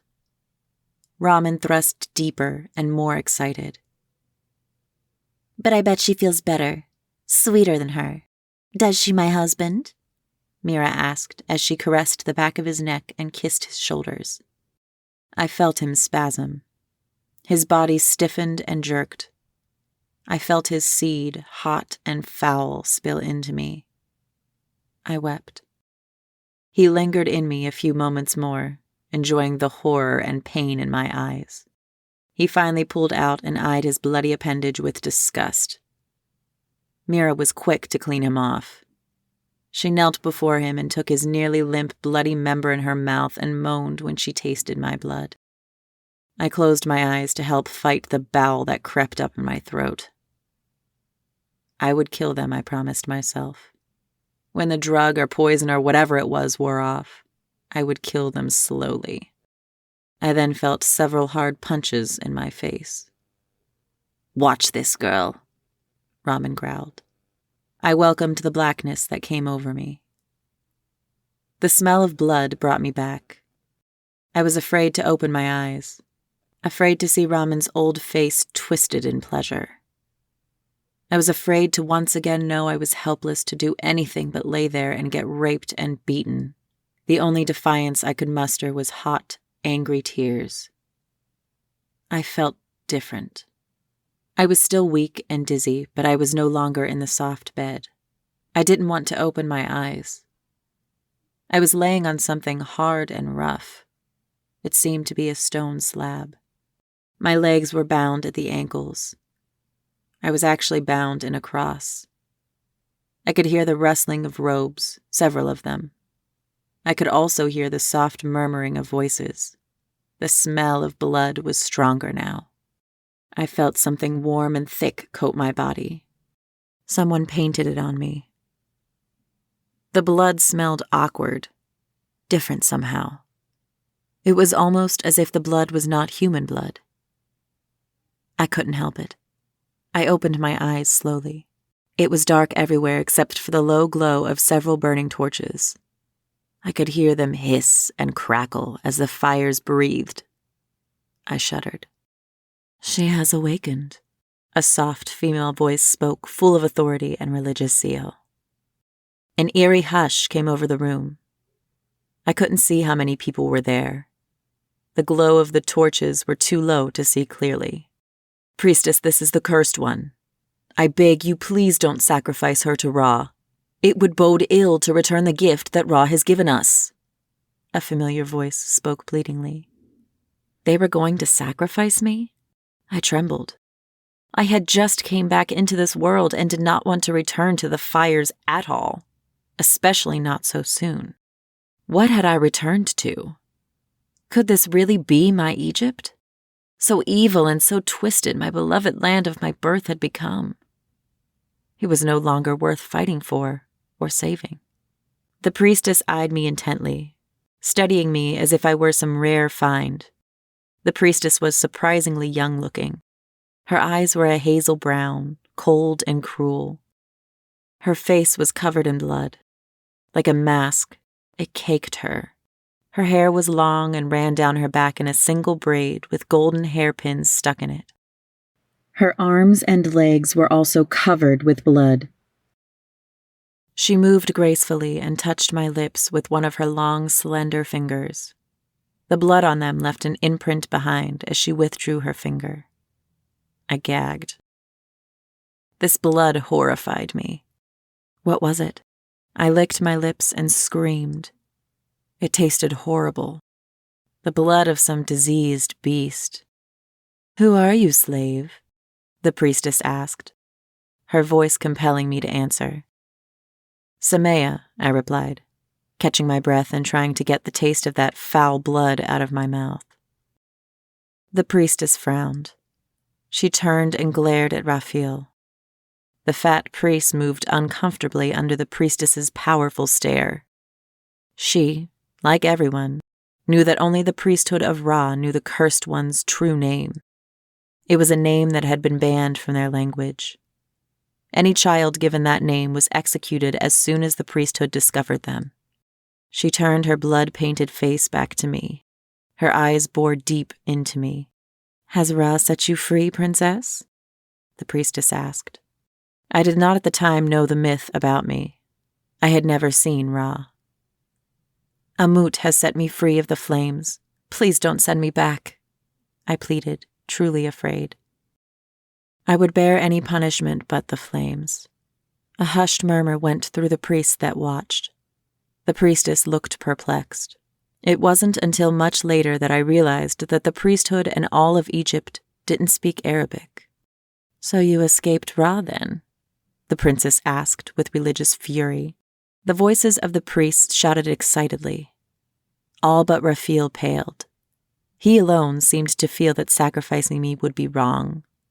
But he knew once the priestess was set and rallied the bloodlust of the priesthood, there was nothing he could do. "Raman, if Ra accepts her faithful one, you and your foul wife will be rewarded greatly," the priestess declared. The priests began to chant, slowly. I couldn't understand their words, but they chilled me. The chanting became louder and more excited. The fires in the torches flared brightly. The priestess walked to a table close by and picked up a golden dagger that glowed in the light of the torches. The emblem of a rising sun was inscribed in its hilt. The blade was long, and it curved inward wickedly. The blade seemed odd. It didn't shine in their firelight. The priestess returned back to my side. I could see the blade clearly now. It was pale and polished to a glow. It was bone. My chest heaved with fear as the priestess ran the blade down my naked chest to my stomach while chanting. My flesh chilled and every hair stood on end where the blade touched. The priests began to moan softly, following the tone of the priestess's chant. "Please don't send me back," I pleaded, as I tried to move and rip my arms free. Yet again, I was weak. I was helpless to save myself, just like when Raman defiled me. All I could do was weep like a weak child. The priestess ran the bone blade around my left breast, pressing down harder and cutting me slightly. A thin red line appeared in the blade's wake. My blood softly bubbled up from the wound. She teased my nipple with the blade, relishing my fear and my gasps of pain. The priest's moans rose shrilly, as if in climax. Raphael left his seat to stand next to the door, prepared to run in case things went wrong. He alone of the priesthood saw the ravaged and broken bodies of Fatima and her precious daughter. He knew there was much more to me than he understood. The priestess raised her dagger above her head, a look of religious ecstasy in her blood-caked face. "Accept our offering, Great One," the priestess shouted. Her voice sounded as if it belonged to a madwoman. "We return to you the one that has escaped." I tried again to break free of my bonds. I thrashed wildly to no avail. My heart beat like it wanted to burst. The priestess screamed a horrible scream that lusted for blood. She brought her hands down as hard as she could, and the bone blade pierced my flesh just above my left breast. I gasped for breath. My heart felt tight as the blade pierced it. I stared blankly up at the darkness while my heart gripped in death's cold, beautiful hand. I could hear Andred's cold laughter as he mocked me. My heart beat slowly, too slow. My body jerked. I took a deep, shuddering breath and then screamed as loudly as I could. The priestess backed away slightly, confused. I ripped my hands free of the ropes that tied them to the slab. I was enraged. I didn't know why, but I was alive. I ripped clumps of dried blood flakes off my body as I moved. I heard a door slam and bolt. I smiled a smile that would even give death a pause. I could hear the priest's shouts and banging on the door. I could smell their fear, their desperation. The priestess stared at me with defiant eyes.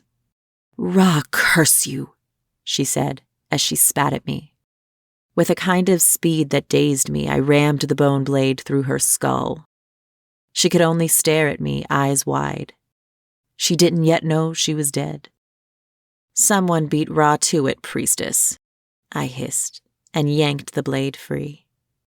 Blood and brain matter sprayed me as the blade came free of her. The priestess stood still for a moment, her hand outstretched as if to grab to me. Then she toppled, finally dead. The priests were frantically screaming for the guard and trying desperately to break down the door. I cut through them. I ripped their bodies apart. I felt like a god, untouchable and powerful, as I slew priest after priest with my bare hands while laughing as their blood splattered the walls. Their limbs were hacked and strewn all over the room. Their screams of pain thrilled me. When all were dead, I looked around excitedly. Fresh blood and gore commingled with my sweat as it dripped off my naked body. The chamber looked like butchery. I turned suddenly as I heard a whimpering. I laughed with pleasure as I saw Raman and Mira huddled together in the corner. I walked over to them slowly. They sobbed openly as they saw me approaching. I saw a sudden flash of Raman's face filled with horrid pleasure as he raped me. That was accompanied by Mira moaning in his ear. I screamed again, louder, showing my anger toward them. Mira clutched her chest. She gasped for breath. "Please, please, mercy," Raman begged. I was disgusted. I grabbed a handful of Mira's gray, thinning hair and yanked her to me. She clawed desperately for her husband, screaming. "Take her, please just spare me," Raman begged, ignoring the screams of his wife. I held Mira's tiny old form by her hair above my head. I locked eyes with her and broke her legs. She clawed at my arms, leaving dark, deep scratches that healed as soon as she made them. "I want you to watch this, Mira," I said softly in her ear as I sat her down. Blood trickled down her face where her scalp had ripped from me holding her up by her hair. She stared at her husband in horror as I stood above him. He tried to back away from me, but the walls stopped him. I grabbed the bone dagger once again. "Please," he begged. He tried to breathe as fear gripped him. I smiled at him. He paled. Before he could react, I thrust my bare hand between his legs and grasped his tiny penis and balls which he had used to rape me. I squeezed and laughed as I heard 2 loud pops. Raman screamed in agony. I yanked hard and ripped his manhood from his body. Blood dripped from the mass of flesh I gripped in my hand. I turned to Mira and placed her husband's member in her old and terrified hands. "Moan for him, Mira, like you moaned when he raped me," I commanded, coolly. Mira looked shocked and dumbfounded. Raman writhed on the floor in pain before her. "Moan, Mira, or die," I told her. She moaned and sobbed at the same time. She held her husband's bloody, destroyed manhood in her hands. "Louder," I shouted. She moaned louder. I picked up Raman's whimpering form and bent him over a priest's body in front of Mira. I put the blade of the bone dagger to his anus. "You watching, Mira?" I shouted. Mira kept moaning, her eyes wide with fear as I shoved the blade deep in Raman's anus. His screams curdled my blood, but I enjoyed it. I rammed the blade in him several times, ripping his insides apart. He died long before I had realized he did. Finally, I threw the blade away from me. Mira stopped moaning, but still clutched her now-dead husband's manhood in her hands. "Clean it off, Mira, like you did before," I commanded. Mira shook her head. "Please forgive me. It was Raman. He would beat me if I didn't do as he wished," she pleaded. I repeated my command, ignoring her words. Slowly, she placed Raman's manhood in her mouth and gagged. I smiled at her and rammed it down her throat. I watched her claw at her neck and gasp for air as she choked. I watched her die. Then, I just sat amongst my work, amongst the carnage, and laughed. I loved killing. No longer will I be weak. No longer will I be helpless. I was a goddess, and I would make the world bow at my feet. Ma'alik would suffer. He, a fallen angel, would meet a demon queen set loose upon this world. I screamed his name. I vowed then to hunt for him around the world until I found him. I heard a noise by the door. I rose quickly and yanked it from its hinges. Raphael looked at me in horror. I must have looked like a nightmare covered in blood and gore and crazed out of my mind. Serve me, Raphael, and you live, I said. Without hesitating, Raphael knelt at my feet with his forehead touching the ground. As you command, goddess, he said solemnly. Sandra. Sandra changed out the tape. She couldn't help but feel disgusted. Hearing more of Semia's story only confirmed what she already felt. Semia was a vile being. She may have been kind and innocent once, but all of that was long ago. Whatever good that she had in her burned in the fires of hell. But unlike her, the good never got a second chance. She never gave it one. Then again, how would she react if she had been tricked and raped? Even though it horrified Sandra to think of it, she could feel a little sympathy for a woman who ate people and even kids. She felt a cold chill go up her spine as she thought of little Nira. How she longed to have a sister, to be held in awe by someone and have her love. Isn't that something she has felt several times? Her last husband made her feel that way. She yearned for his love and for his acceptance, but never got it. He ripped out her heart just as Semia tore out Nira's throat. Sandra shyly looked at Semia, who seemed lost in thought. Did she eat people still? Did she steal their life's most precious essence just to add some reality to their damned existence? Sandra needed some air. She needed to be away from this monster for a while. She didn't want to think about Semia eating someone. Semia sighed as she remembered something. This creature was beautiful, if beautiful could describe something like her. If you couldn't see beyond her flesh, you would find yourself staring at her, admiring her and wanting to touch her. You would want to be in her presence and try to make her smile. All the while, you would be blind to the evil that lurked behind her hazel eyes. Was it the Bible that said the devil would come in the form of an angel of light? If Semia wasn't the devil, then she was his mistress. She was a great illusion of humanity. The most beautiful things in this world are often the most deadly. Forgive me, Sandra, but my head aches and I must rest. Can we continue later? Semia asked, with her voice pained. Sandra looked up at her. Of course.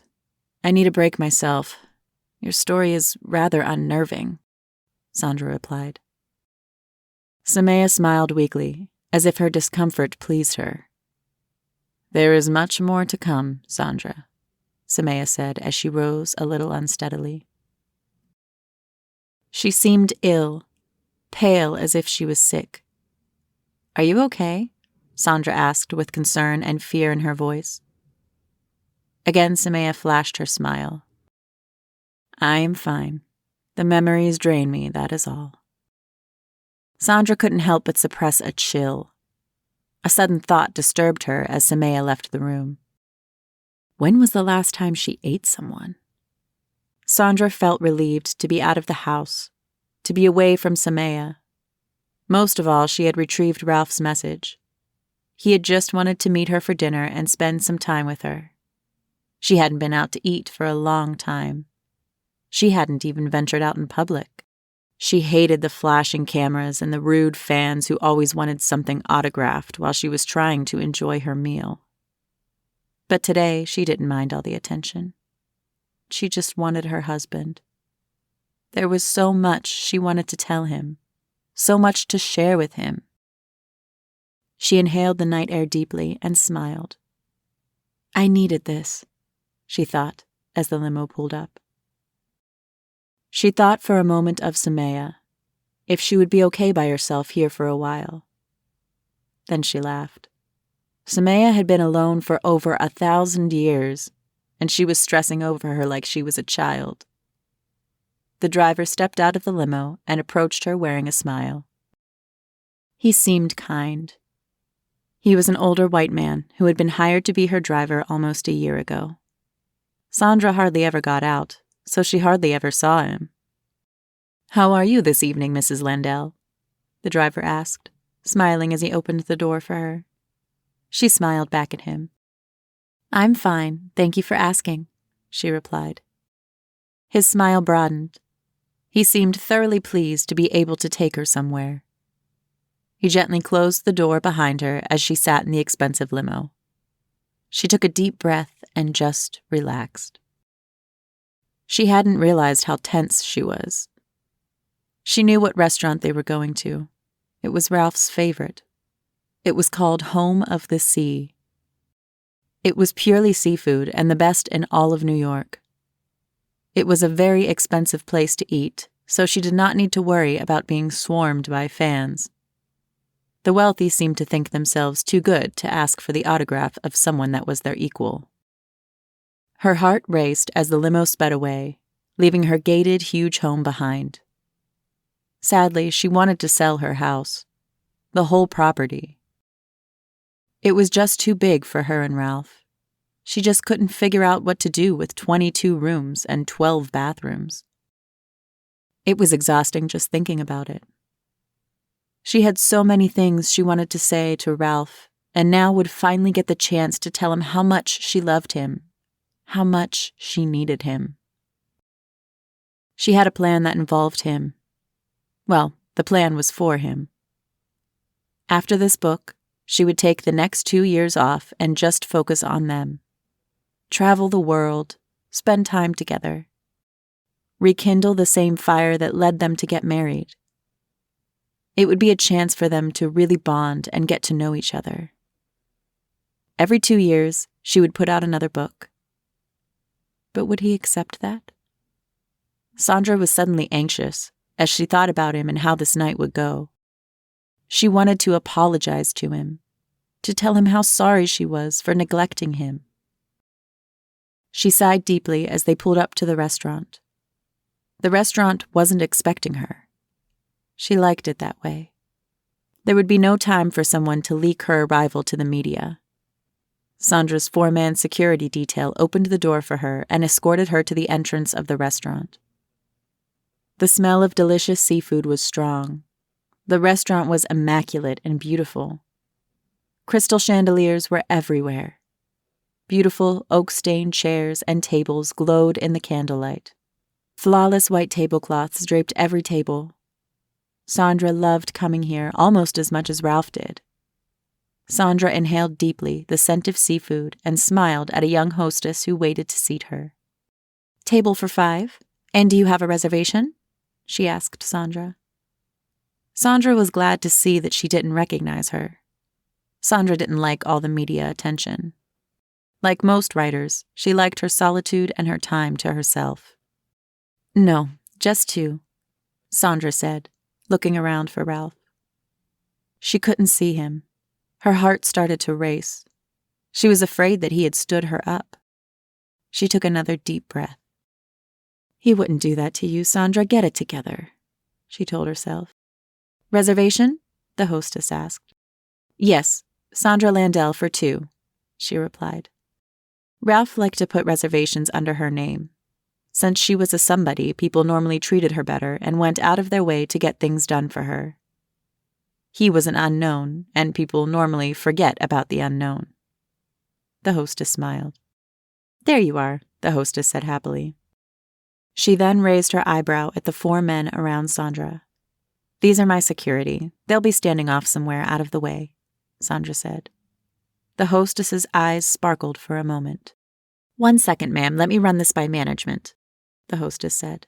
Sandra sighed, a little frustrated. Sandra looked around the restaurant, at least where she could see beyond the booth. She hoped to catch a glimpse of Ralph and ease the growing panic in her stomach. Sandra recognized the manager that came to greet her personally. "Mrs. Landell, how have you been?" the manager said, grabbing her hand and kissing it. The man was kind and old, but still charming. Sandra couldn't tell if he was Middle Eastern or from somewhere else in that area.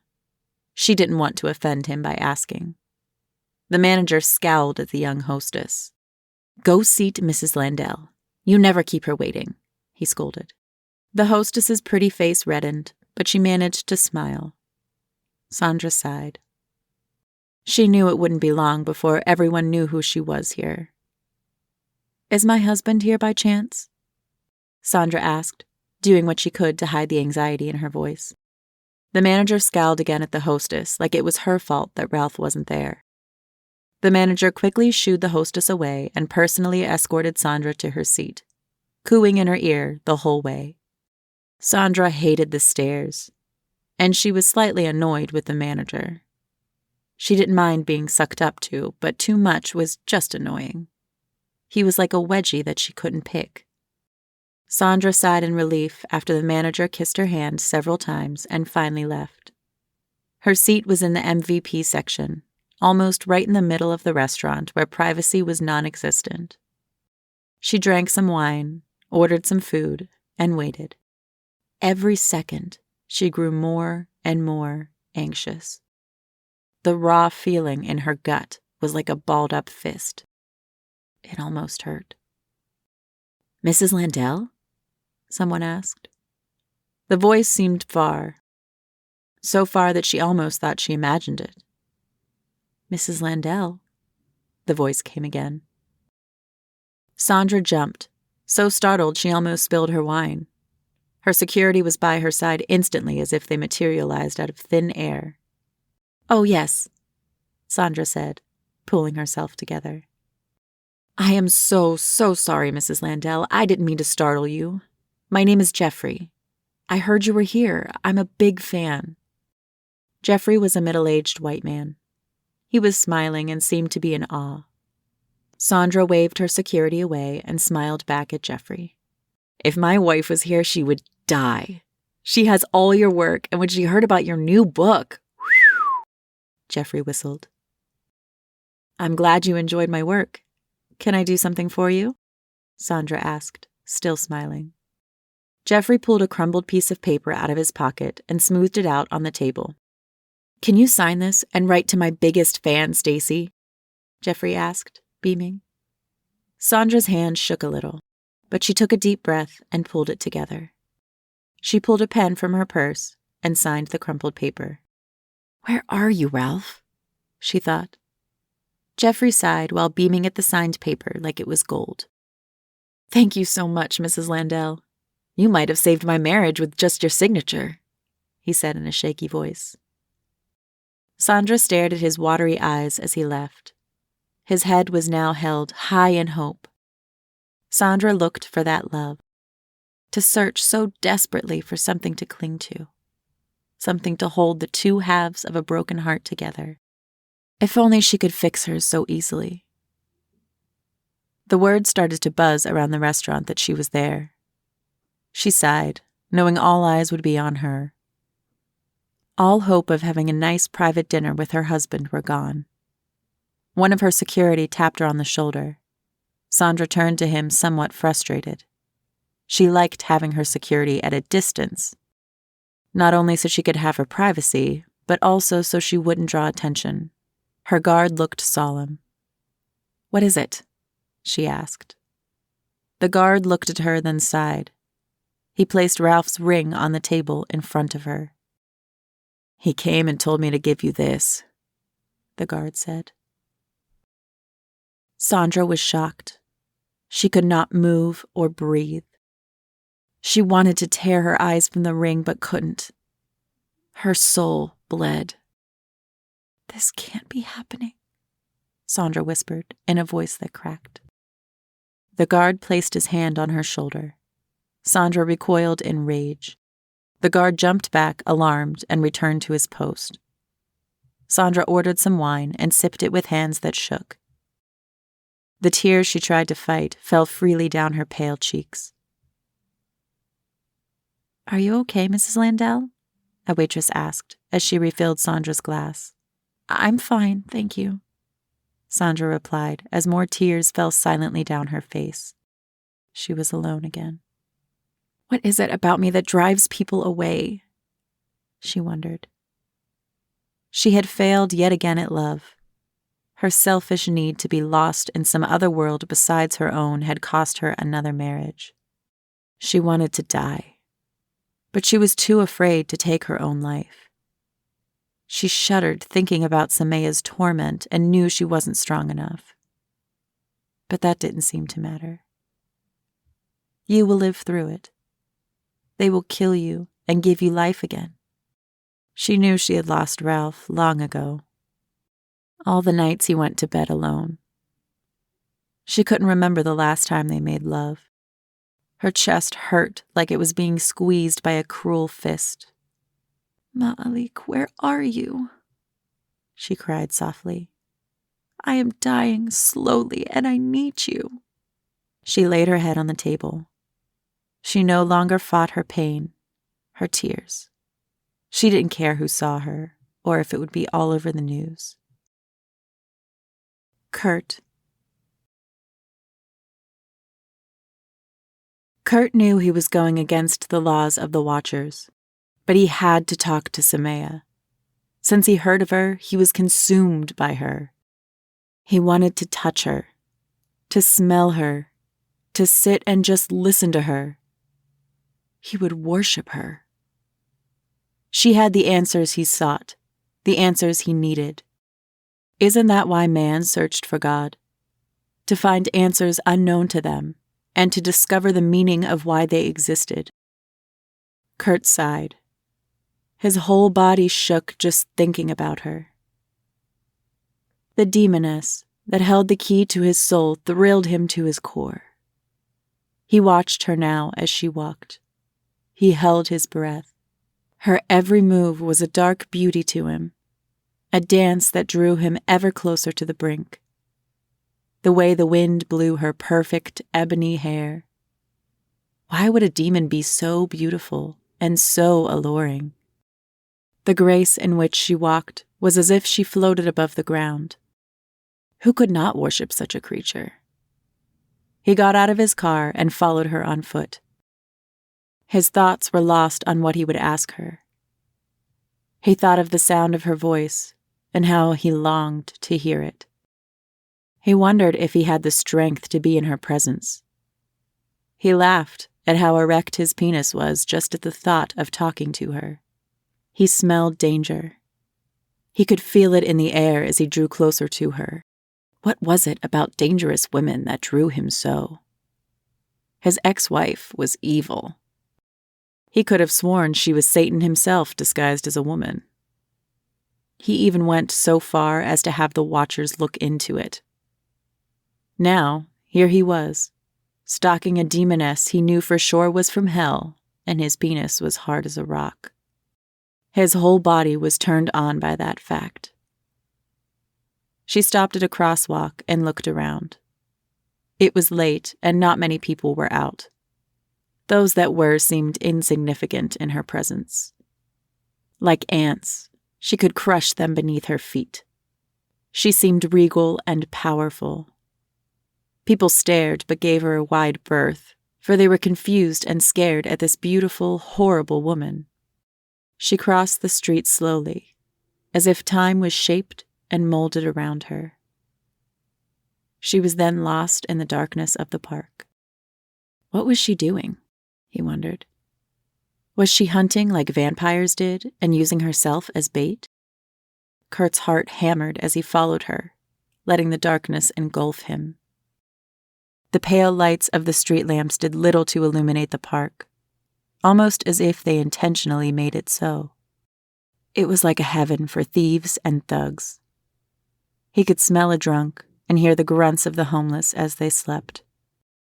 If she was a vampire, this would be a heaven for her. It was a feeding ground of easy prey. He saw her stop in the darkest part of the park and sit on an old bench. Kurt stepped behind a tree. He wanted to talk to her, but he wanted to calm his heart first. He took some deep breaths, trying to prepare himself. How does one get ready to hear the answers that his soul has longed for? "Why would you follow me, mortal?" he heard a dark, beautiful voice say. Her voice sounded to him like a funeral song. He shivered and thought, she knew I was here. How long had she known I was following her? Had she lured me here to this dark spot? You're scared. I can smell fear's stink on you. You should fear me, mortal, she said, her tone playfully mocking. Kurt was unsure what to do. He was so terrified his throat felt dry. He ran his tongue over his lips nervously. Pull yourself together, he told himself. He came out from behind the tree and met the gaze of his dark beauty. What air he had left in his lungs left in a sigh of longing. How could anything possess such eyes and not be worshipped? Her hazel eyes that glistened deeply with an earthly beauty. He shivered, for he never knew darkness could look so alluring. Many people had it backwards. The devil was the good guy that God turned against. Well, don't just stand there, mortal. What have you followed me for? Semia asked. Her tone was seductive. Everything in Kurt screamed for him to run. All his years and dealing with the supernatural and non-human beings demanded him to flee. But he couldn't. His heart was struck and entranced and wouldn't let him budge. Kurt finally took a deep breath. I simply want to talk to you, Semia, and maybe just worship you a while, Kurt said, his strength returning. Semia smiled. The darkness in the park seemed to vanish. He couldn't help but fall to his knees. Semia seemed pleased with him, and that made Kurt happy. What have you come to discuss with me? Semia asked, still holding him with her dark gaze. Kurt seemed to sink deeper into the ground. I am a watcher, Semia. Goddess. My name is Kurt. Semia walked over to him and grabbed his hand, gently helping him off his knees. Her touch made him wince, as if her soft skin pained him. He felt unworthy to be touched by her. She walked him to the bench where he sat with her. She waited patiently for him to recover from her closeness. He swallowed hard. I know of you watchers, mortal. Again, what do you seek of me? Semia asked. Kurt dropped his gaze. What is hell, goddess, and are you its queen? Kurt asked. He wished he had his alcohol. He cursed himself for leaving it in the car. Semia sighed as if disappointed. It pained Kurt's heart to hear such a sigh escape this creature. Hell is pain. It is torment beyond your pitiful comprehension. I am not its goddess. I am its victim, the result of its cruelty. Semia responded, her tone darkening. Kurt frowned. Mortal, I have seen those like you who seek me to answer their life's questions. I will say to you as I say to them. I seek the same answers. I pray for death every moment of my existence. There is no devil, mortal, just a God who is cruel to those he chooses. I happen to be one of those unfortunates, Semia said softly. Kurt didn't know what to say. He felt crushed. This was an answer he did not expect. Do I still seem like a goddess, mortal? Do you still wish to worship me? She asked. Kurt had to admit that she had lost her hold on him. She seemed more like a wretch to him now, a poor, cursed soul. She was beautiful like the vampires he had encountered, but wretched and miserable. There was a dark sadness about these immortals, a romance with them that he could not explain. He did not want to worship her. He felt foolish for trying before. I thought not, mortal, Semia said sadly. Kurt stood up. He once again was himself. Do you know where we can find Ma'alik? He asked. He once again was the watcher. Semia winced at his name and smiled coldly. Kurt, you are an old, drunk fool, he told himself. He knew he couldn't escape her. Sad and wretched she may be, but she still was not mortal and was not held to the rules of being immortal. She probably was stronger than the eldest vampire, for she did not possess demonic blood to make her what she is. She was something beyond anything that had ever lived or died. She, who died immortal, was reborn into the world after being forged through the pain and torment in hell. There was nothing like her in all the Watcher Chronicles. Kurt shivered. "Ma'alik you will meet soon enough, mortal," Semia said darkly, and grabbed Kurt by his neck. She moved faster than he could think. "You brought this on yourself, you old fool," he told himself. Strangely, his thoughts went to his ex-wife. How she cried as he beat her in his drunken stupor. He felt guilty suddenly, a guilt he had never before felt. "Forgive me, Lacey," he whispered, as Semia bit a huge chunk of flesh out of his shoulder. Blood splashed her beautiful face as she chewed. Blood dripped down her honey-colored flesh. Kurt couldn't scream. He had no breath to. How could something so evil, so dark, be so beautiful? He saw something, a beautiful ebony shadow that made Semia look like a hag next to it. It shook its head sadly at Kurt. Its eyes were soft and feminine. It held out a soft, slender ebony hand to Kurt. He reached for it. "Is she here, mortal? That bitch that made me what I am?" Semia cursed angrily and took another bite from Kurt's shoulder. Kurt's body shuddered. He couldn't answer, for he had already left his body. He stared at Semia sadly. For now, he had gotten his answers in death.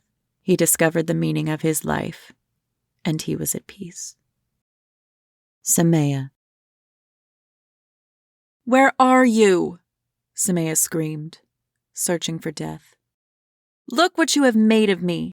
Look what you have done to me!" Semia was enraged. She wanted to tear down every tree in the park and reduce it to rubble. She threw Kurt's bloody body to the ground and looked at his crumpled corpse with pity and jealousy. "The old fool came to serve and saw me for the wretch I truly am. The wretch that I try to hide so dearly," she blared. "For I truly am damned in an existence that I long to be rid of. Ma'alik was the key. He made me this wretched creature, and he would free me." Semia stood and calmed herself. She took a deep breath, wiped Kurt's blood from her lips, and began her walk back to Sandra's house in silence. Shorna. Shorna stood in the blistering African sun as she watched people go by in this small Zaire village. The village was so small and so far off the map that there was no name for it. It took her a whole day to get there. She had gone through 3 different guides and all seemed to want to avoid this place. She could read their fear. Something powerful and strong lived here. They called it a demon. It had lived there for centuries, and now that she arrived, she could feel it. To Shorna, it wasn't evil, for Shorna understood the fear of what the unknown can bring. It is easier to assume something is evil than to know that it is good. People were strange like that. The presence filled her with hope. "Ma'alik, is that you?" she thought, reaching out with her mind. He was close, and she knew it, but she just couldn't pinpoint him. He was so much stronger than Semia. Shorna shuddered as she remembered looking into Semia's hate-filled eyes.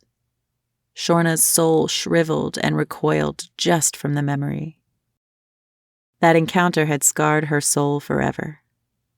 She could feel the heat of Semia's fire, her torment.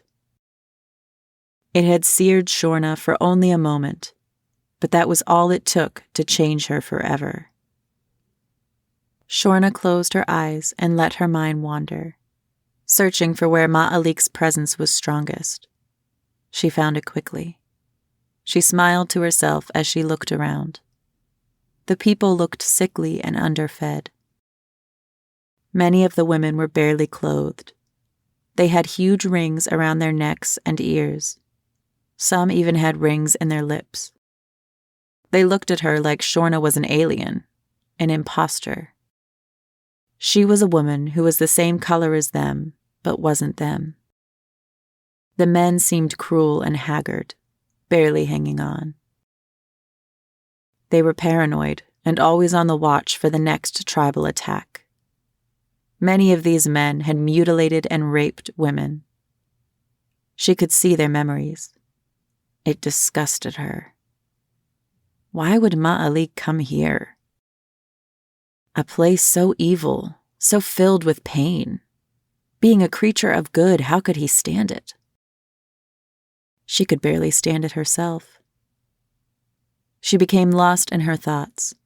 She lost track of where her mind led her. She stood before a hut, if it could even be called that. It looked like a ruin of a hut that reeked of death and shit. Shorna gagged, but felt his presence strongest here. Shorna stilled herself, took a deep breath, and ducked into the hut. She could feel the presence of sickness, the fever burning off of a woman that laid in the corner.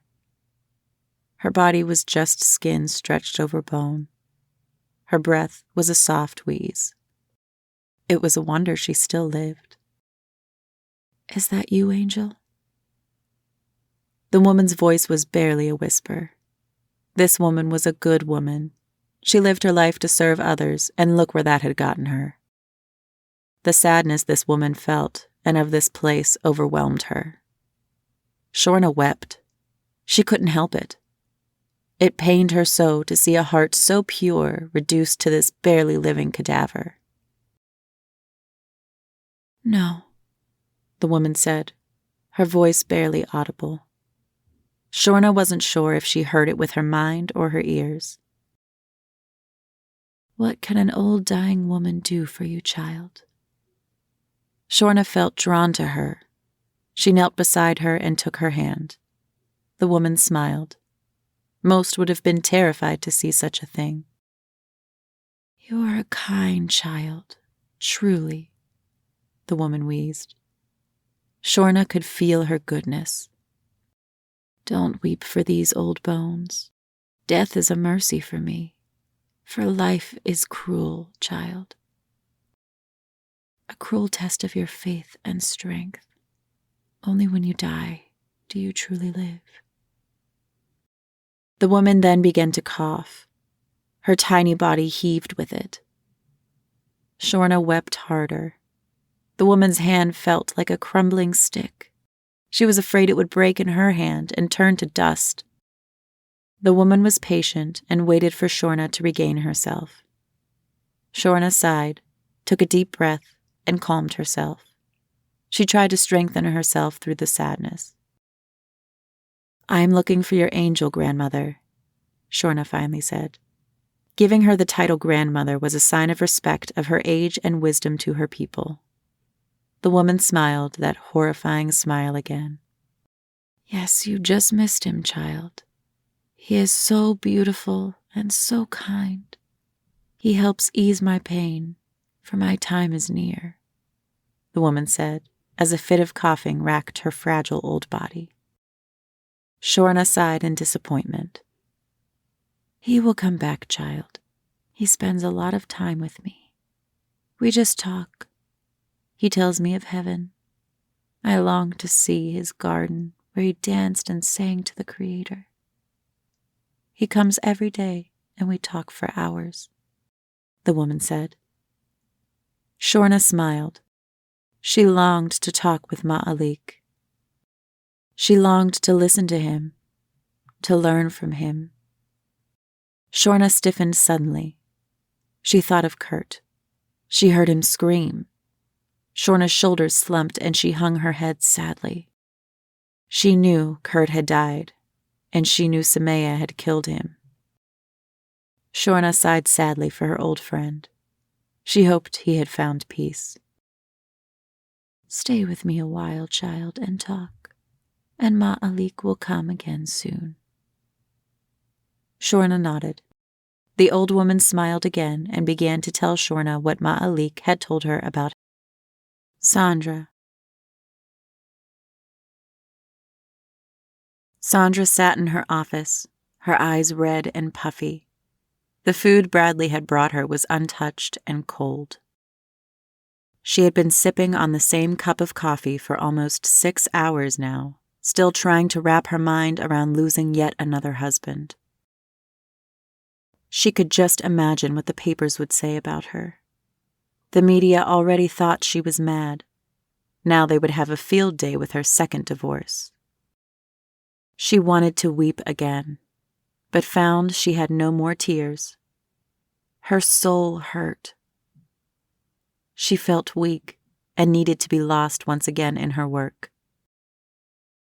It was the only place that was predictable and safe for her. It was a place where no one could hurt her. She needed to lose herself in it like an addict needed a hit. Was I cursed? She thought, plagued to wander the world alone. Her only real company was her fantasy world. She was more a part of that world than the one she actually lived in. How could he do such a thing to me? She thought. It's not him. It's me, she told herself after a long moment and a deep, shaky breath. She shook her head, trying to clear her mind. She wanted to get lost again in Semia's darkness and listen to this creature talk about Andred or the fire. Something about hearing about someone else's pain made your heart hurt a little bit less. It was cruel to want people to hurt with you, just so your pain wasn't so intense. It's selfish, but I guess misery loves company. Sandra sighed and wiped her eyes. She knew she would never date again unless she could find a hermit just like her. Someone who, like her, needed to be lost someplace else besides reality. Schizophrenics and writers came to her mind. She smiled sadly. It was a sad smile that one might find on a corpse, for truly she was dead inside. Is this how Semia felt? Dead, yet somehow alive. She would get over it, and most likely write about it in one of her stories. She'd get her pain out through a character that was actually her in disguise. She thought about Ralph and wondered where he was. She knew he would never come home again. She would never feel him next to her as she slept. She remembered how she used to watch him sleep. It was him in his most vulnerable state. She'd listen to his breath as he breathed. She'd watch his chest rise and fall. Sandra truly did love him, but she sucked at relationships. She couldn't understand that people need attention. They craved it. All she needed was her books, and every now and then some passionate sex. But only when she wanted it. She deserved this pain. Even more so, she deserved to be neglected the way she had neglected Ralph. It was a wonder he lasted this long. He must have truly loved Sandra. Sandra wiped her nose and jumped up as she was startled, for Semia sat in front of her staring at Sandra. She was a beautiful demoness. Dark red blood drenched her like a dress. Her dark eyes always chilled Sandra. They made her soul cower. It seemed like the fire that tortured Semia burned deep in her soul. How long had Semia been there staring? Why was she drenched in blood? If there ever was such a thing as Satan's bride, Semia surely was it. Her beauty seemed as though God sculpted her with care, like an artist working on his masterpiece. Yet she was dark, deadly. Something about her was beyond evil. For a moment there, Sandra, I recognized you. Recognized the sorrow and despair. A pit where your soul cries for extinction. For the briefest of moments, I truly knew you, Semia said, never taking her eyes off Sandra. Sandra was so horrified she wanted to scream. Sandra shuddered and quickly recovered. Why are you covered in blood, Semia? Sandra asked. Semia smiled her cold, beautiful smile.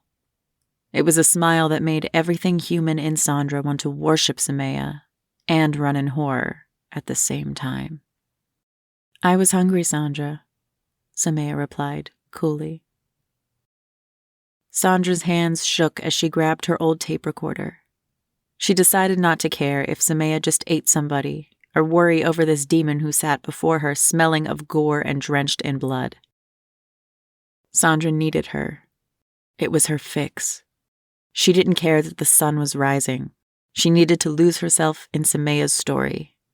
It was her drug of choice. Are you eager, mortal, to hear more of my pain? Semia asked. Sandra couldn't look her in the eyes. Yes, princess. I love your story, Sandra replied. Semia smiled again and nodded.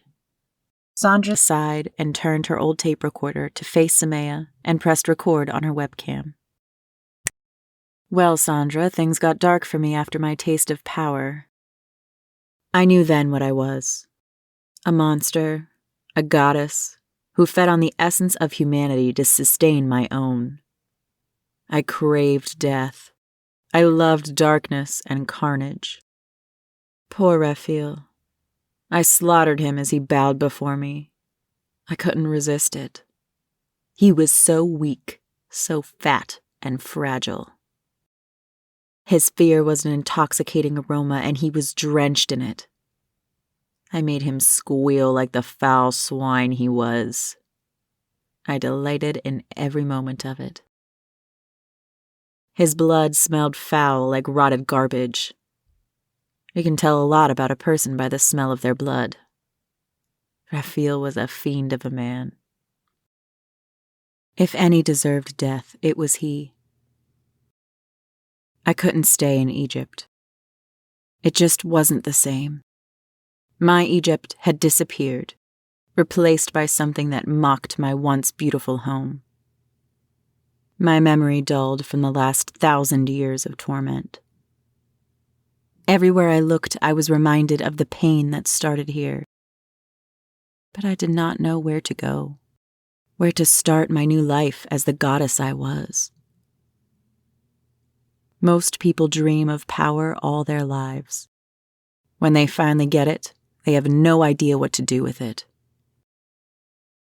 I just wanted someplace dark, someplace where evil dwelled the strongest. I will tell you, I have been around. Been amongst bandits and thieves, rapists and murderers, and still couldn't find the darkness I sought.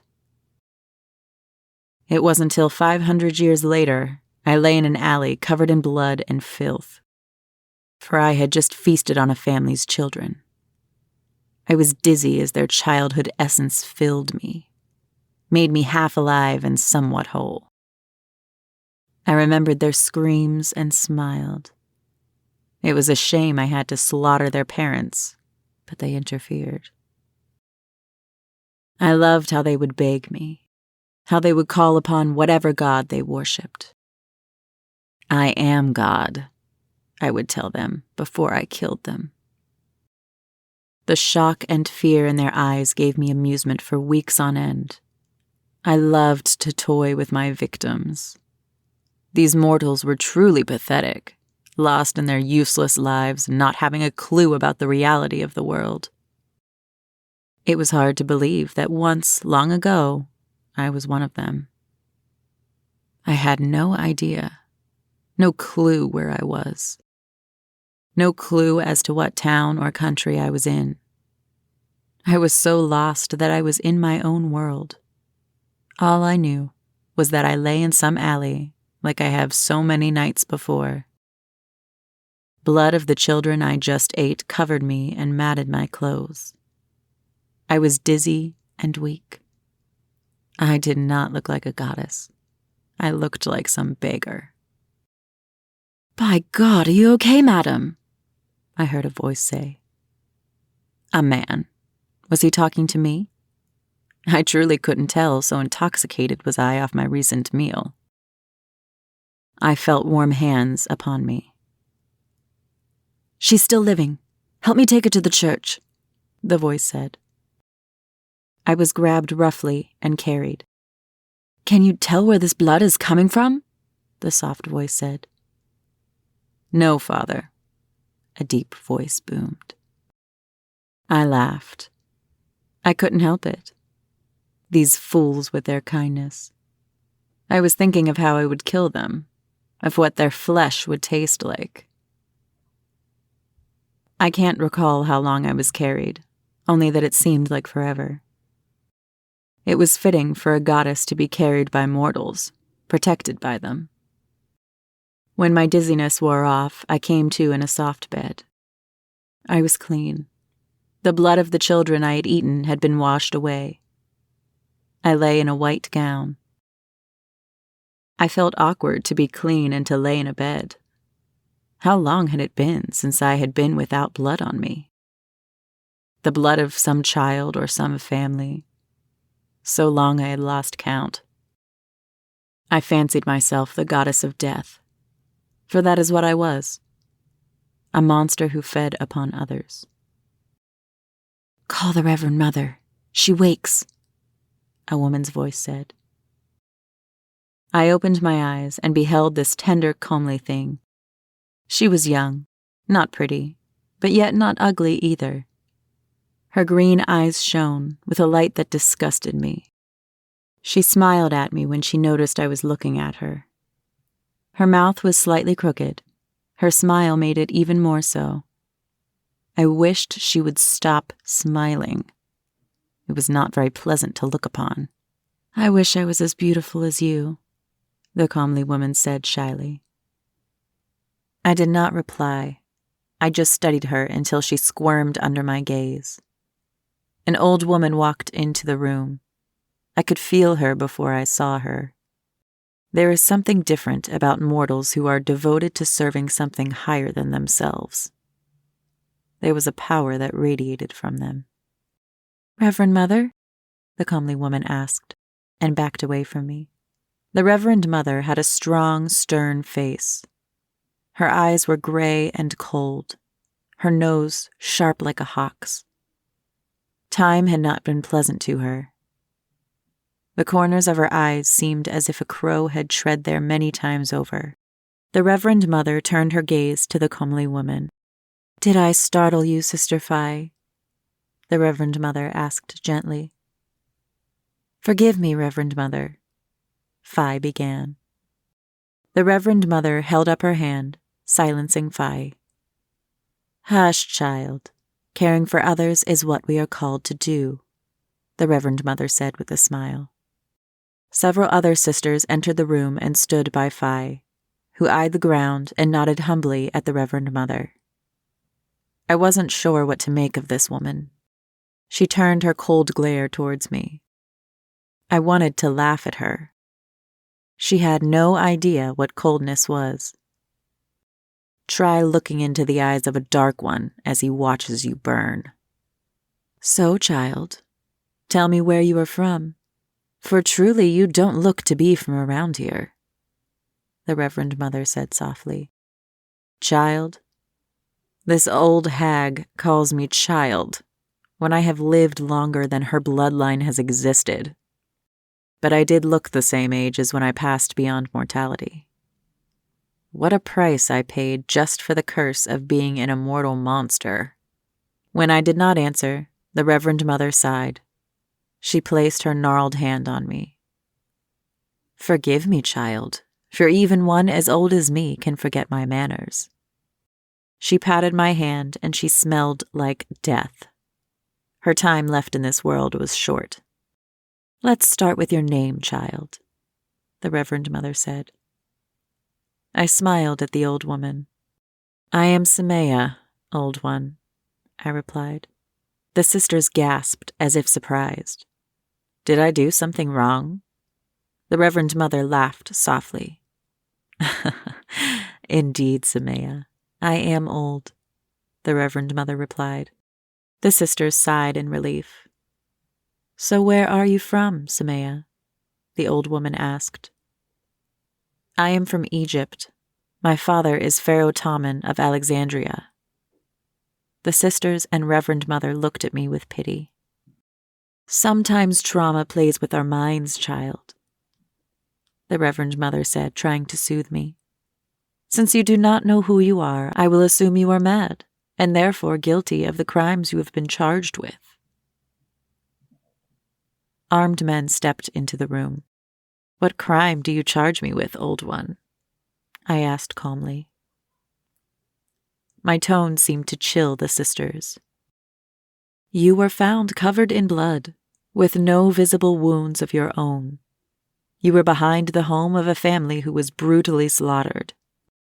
The children were half-eaten and ripped to shreds. The most damning of everything, child, was the flesh that was found in your mouth, the Reverend Mother said, condemning me. The sisters looked pale and terrified. But God is merciful, child. Repent to me here. Beg God's Son Jesus for forgiveness and be granted a clean death and avoid the fires of hell, the Reverend Mother said gently.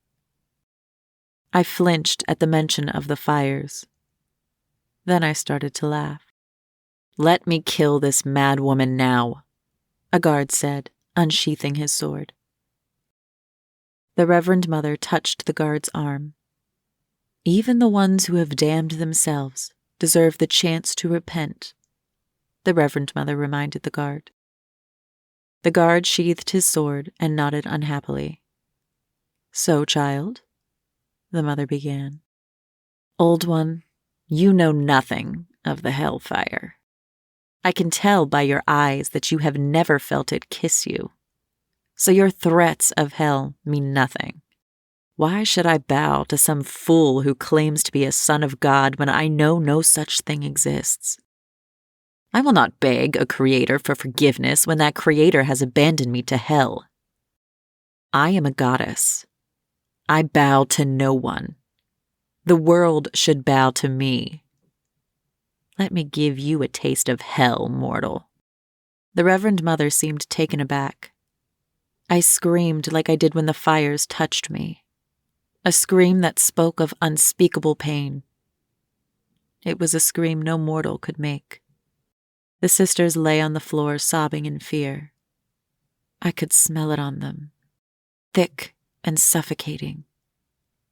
They will never forget my scream. I knew it would haunt them forever. The guard was a coward. All that stood was the Reverend Mother. She reeked of fear, but she would not succumb to it. A tear fell from her old eyes. Demon, may God have mercy upon you, for the church truly won't, she said, then waved her hand. Several armed men rushed into the room with swords drawn. The Reverend Mother disappeared behind a wall of steel. I stared at the terrified men and laughed at them. Mortals were foolish. I rushed them with a speed that defied mortality and took the head of the nearest armed man. I threw it on the floor before me and laughed at the men. I was about to strike again when I felt a sharp stab in my leg. I looked down to see Phi had stabbed me with something, some poison. I grabbed her by her throat and lifted her in the air. Her screams were cut short as she began to choke. You still wish to be as pretty as me? I mocked. With a flip of my wrist, I broke her neck. I threw her body at the men. I began to feel dizzy and weak. What is this? I thought. It is working. Grab the fiend when she is weak, a man shouted. That whore had poisoned me. My body felt heavy and numb. I could barely move my limbs. I felt a sharp blow to my head. I heard my skull crack. I could feel my hot blood dripping from my wound. Rough hands grabbed me. What they would do to me bothered me not. There was nothing these mortals could do that could even come close to the torture of the fire. The Reverend Mother's gray eyes looked upon me, then at the body of Phi. Prepare yourself, demoness, for you will pay with your flesh for your crimes. Even though you are our Lord's enemy, he is not far if you but call upon him," she said sadly. I tasted blood in my mouth. I spit in her face before darkness took me. I awoke on a cold, hard floor. I was drenched in sweat and cold. The smell was foul. It smelled of rotted flesh and feces. What had happened to me? I was baffled at how I was so weak. I could hardly move my limbs. I felt numb and lifeless. It took all I had just to sit up. I guess I was back to being the goddess of death. It seemed I was always in filth and stench. I looked around the stone cell. It was small. Some thick filth covered the walls and floors. I could smell old blood. This place I was in, this cell, was a place of death. I could hear screams in the distance. Screams that had no sex. Screams of some mortal experiencing agony. Pain so deep it seared the soul. I had a kinship for those who have been through great agony, though they have never been through the hellfire. I could still feel and understand their pain. I heard footsteps. Soft, padded feet echoed throughout the halls. It was dark. I couldn't see my hand in front of my face. I saw a light in the darkness, a torch flickering.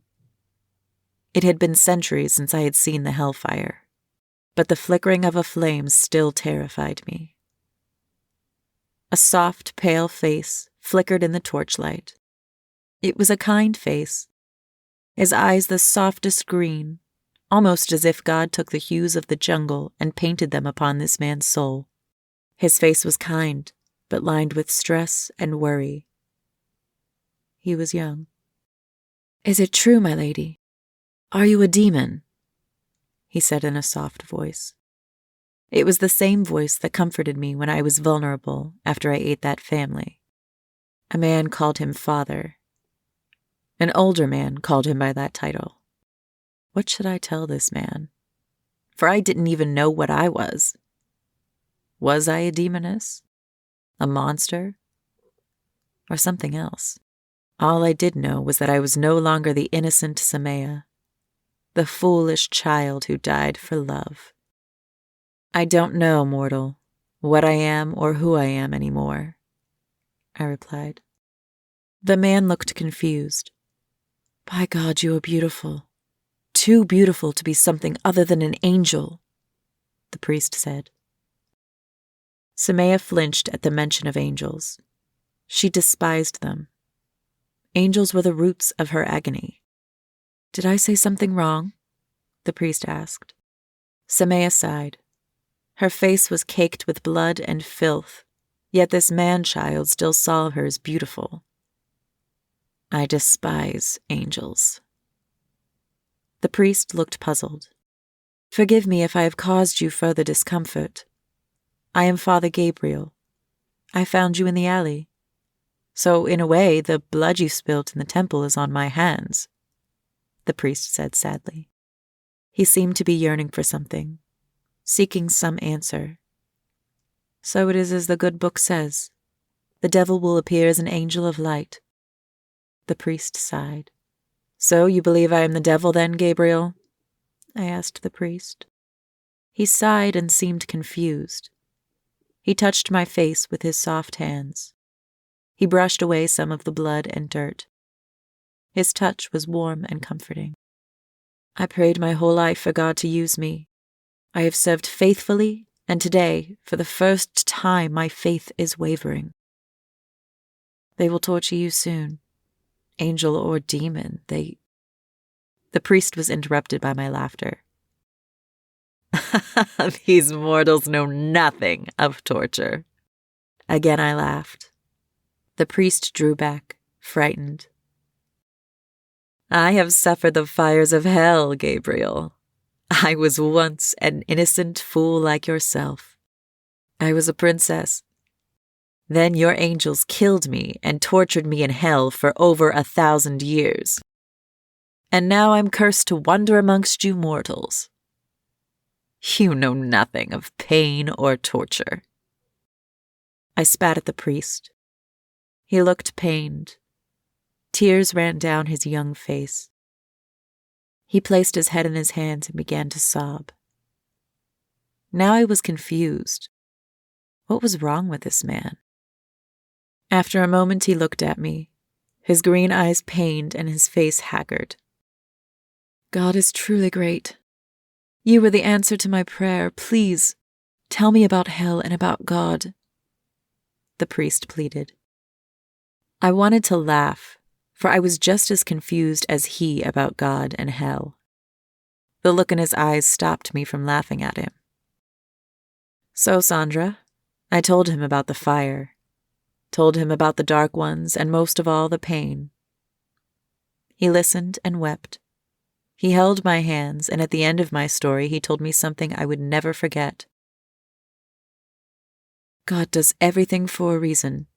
Despite your pain, God has a purpose. Ma'alik. Oh, what has my existence become? Am I now a protector of mankind, wandering the earth, healing the sick, and fighting the wars of humanity? It is not so much different from my duty so long ago when I protected humanity from the shadows. My Creator is cruel. He still uses me to clean away some of the darkness of humanity despite his curse upon me. I have been on this world too long. So long I have forgotten the years. The darkness of this world has changed me. Even if I were to be let back home and into the beloved gardens of paradise, it would not be the same. I fear I am more human than angel now. The soul can only take so much pain, so much darkness before it falls to something less than divine. Yet here I stand, in the heart of hell, the place where humanity started and the place of the most suffering. Look how far people have strayed. The evil ones live happy and profit the most. The ones closest to God suffer and starve. Ma'alik shook his long, black, curly hair. It fell gently onto his caramel flesh. Ma'alik was beautiful. A man whose features were so perfect and sharp. You knew he couldn't be human. His eyes were coal black. He seemed to glow slightly. He was tall, elegant, and moved with a grace that was unnatural to mortal beings. When people saw him, they looked hard at him, then turned away after convincing themselves that he was just a good-looking man and nothing more. Why am I so lost? Ma'alik thought, as he walked the streets of the desolate African village, which reeked of death and decay. I have come to terms with the fact that I will never leave here. I will wander earth forever. But what of Semia? I have heard she's been given a second chance and has been reborn. I just hope her blessed soul will be forgiven. At least she will no longer suffer. I wonder if her soul will recognize herself, or if she read Sandra's book. Ma'alik paused as he thought of Sandra fondly. Oh, my beautiful one, I can feel your suffering from here.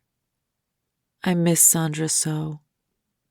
I had to stop calling her like I used to. I wanted to spare her from me, spare her from the truth, but mostly to spare myself the pain of watching her die. For she will age, get sick, and fade from this world, and I will still be here. She needs me now. I can feel her. I am ashamed for cutting her off. I will contact her soon after I see this beautiful old woman pass. She has lived a life in service to God. Yet, she dies here in hell, in a beat-down shack surrounded by death and barren waste. The right path is always the one most unnoticed. Everywhere Ma'alik looked, he saw death, the same sweet ebony angel that teases him. She still calls to me. I hear her song. I smell her scent as she claims another soul to be judged. Yet still she denies me. Ma'alik took a deep breath as he came to the decaying, worn-down hut where this kind old woman lay miserable in her dying days. A woman like this should be lavished in this life.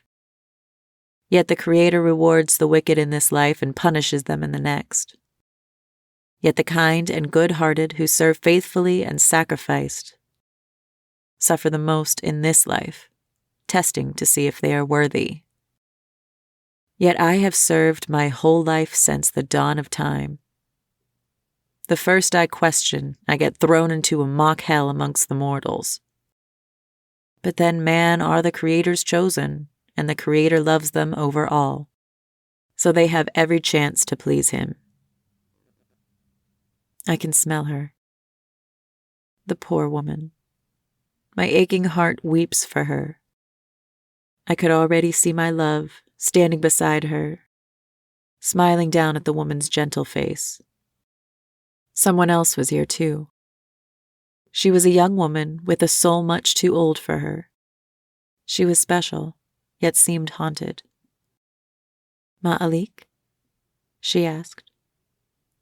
I smiled at her and watched the warmth enter her pained heart.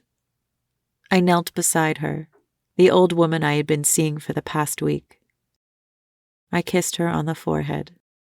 It was gnarled and tasted of fever. I looked to Death, who smiled at me. I had given up asking her about my time, for I knew her answer would not change. Like all angels, she had a purpose. The Creator made her the collector of souls. She is a kind woman, faithful one. Take her to where I danced in the gardens, my love. Death smiled again and kissed my cheek. Every time she has done so, the pain of homesickness takes my breath from me. The old woman barely squeezed my hand. Thank you, my angel, for being so kind to me. I will pray for you every day, I promise, the old woman said as I wept and kissed her old hand. You should not be dying here like this, I told her. The old woman just smiled. Silent tears of joy escaped her old, tired eyes. She took one last breath. I often wonder what she saw as she looked around the disgusting hovel she spent her final moments inside. Was she sad? Or did she feel joy in hard life that was well lived? Ma'alik sighed as he placed her old hands on her breathless chest.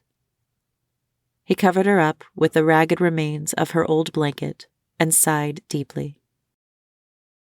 He lit a candle in the old woman's shack and turned to the young women who had come seemingly out of nowhere.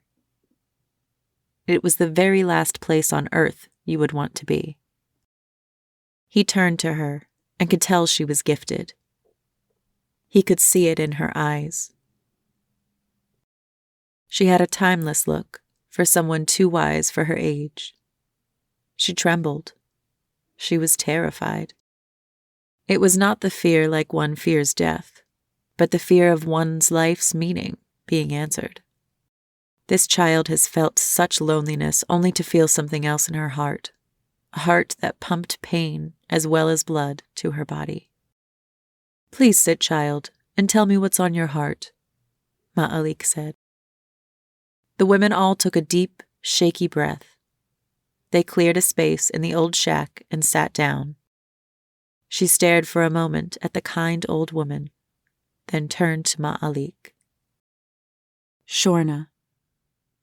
Finally, I am here before him, the creature I have longed to meet, the very being who has been in heaven, a thing of amazing beauty that was shaped by God's own hands. Shorna shook. She couldn't imagine what heaven looked like, what it would be like to be so close to God. Yet Shorna, who thought she could see everything, who did not fear anything, sat here in complete fear in front of this divine creature. It was not the fear of death she felt, but the fear and awe one feels when they are in the presence of something beyond them. It was almost like a brave man who sees himself in the mirror and discovers that he is truly a coward. It is the fear of seeing yourself laid bare. Nothing was hidden from the eyes that made you what you were. Sure, she had heard about it and listened to people debate about God. People even killed in God's name or did some other horrifying atrocity in the name of God. But to face it, to get the proof that so many begged for, she trembled uncontrollably. Was this the way the Muslim Muhammad felt when the angel Gabriel hugged him and told him to recite? She thought of the awe that Moses felt when God spoke to him through a burning bush. Yet it was not God she sat in front of. It was merely an angel. Shorna dripped sweat. She tried hard to breathe. Ma'alik reached forward and touched her hand. Shorna felt calmed. "It is okay, beautiful one," Ma'alik said softly, then smiled. Shorna remembered Sandra's book. It was a credit to Sandra's writing talent, for Ma'alik was everything that Sandra described. Shorna closed her eyes for a moment. She tried to get control of herself. Then she slowly opened them again.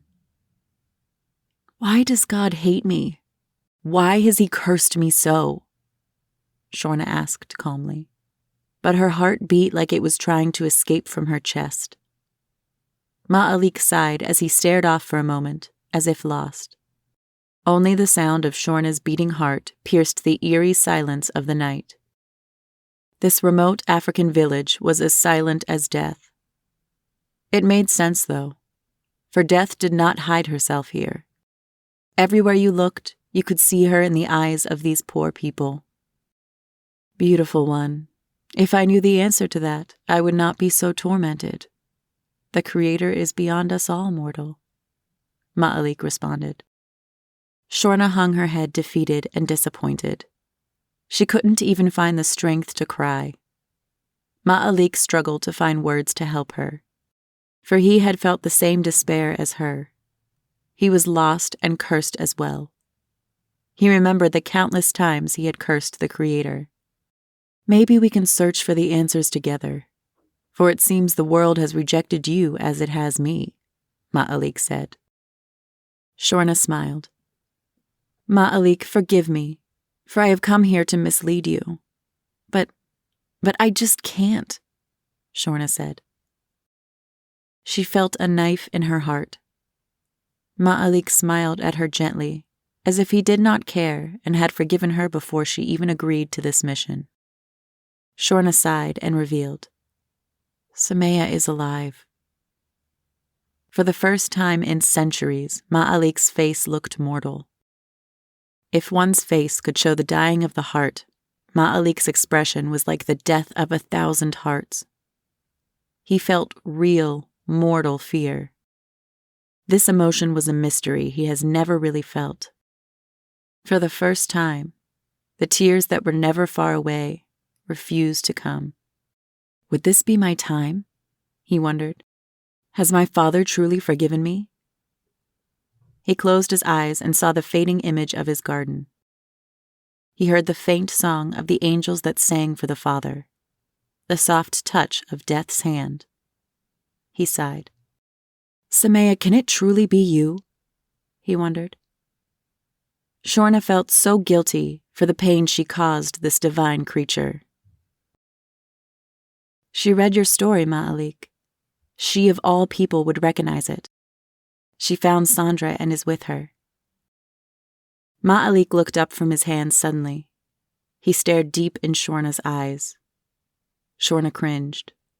She felt her entire being laid bare before him. She is with Sandra. His face paled and was inhumanly emotionless. He wasn't sure if he should be happy that she was with Sandra or worried.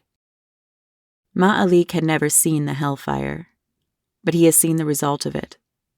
What's left of a mortal soul that had crawled up from the fire after its sentence was complete. The frail, tortured thing crawled blindly like a starved man who had crawled free of a cave and into the light for the first time in memory. The sun hurt its flesh. In some, Hate could be seen in their eyes.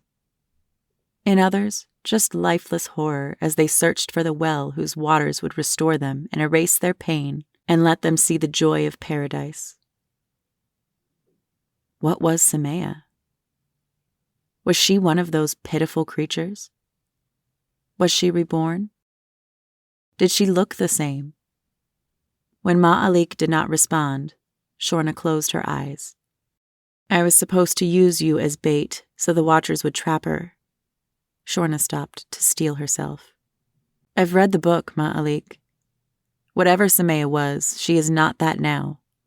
She is evil and dangerous. Ma'alik heard her, but it seemed like it was from a distance. He sighed deeply as if disappointed. So Semia, the kind, beautiful princess, was one of these pitiful creatures. Yet for her there was no well here. There was nothing to restore her to what she was. Now the tears broke like a breaking of a dam.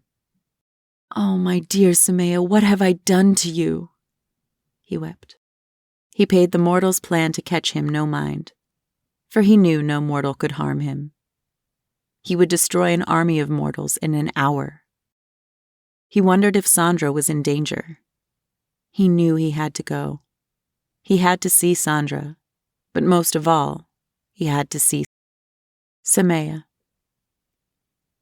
I am not sure when I fell asleep, not sure if it was before or after the priest left. But when I awoke, my face was pressed against the rusty, cold bars. I could see the remains of a fingernail and teeth, as if someone tried to claw and bite their way out. The foolish mortal. Such desperation was beneath me now. I still felt weak. My head still throbbed. Did they drug me again while I slept? I wondered how much longer they would keep me here. It was dark. I could see nothing, not even a faint outline of my hand before my face. I smelled fresh blood. Someone had died here recently. My stomach growled. I needed to feed. I needed someone's flesh. A woman's anguished scream pierced the cold, silent darkness. It was followed by the soft chuckle of a man as he enjoyed this woman's torment. I was reminded of Andred's cold, emotionless face staring at her as she suffered. I shivered at the memory. I ran my tongue across my dry, parched lips while wondering how long I had been out, how long I had been here. It seemed one cold, dark day just ran into the next without pause.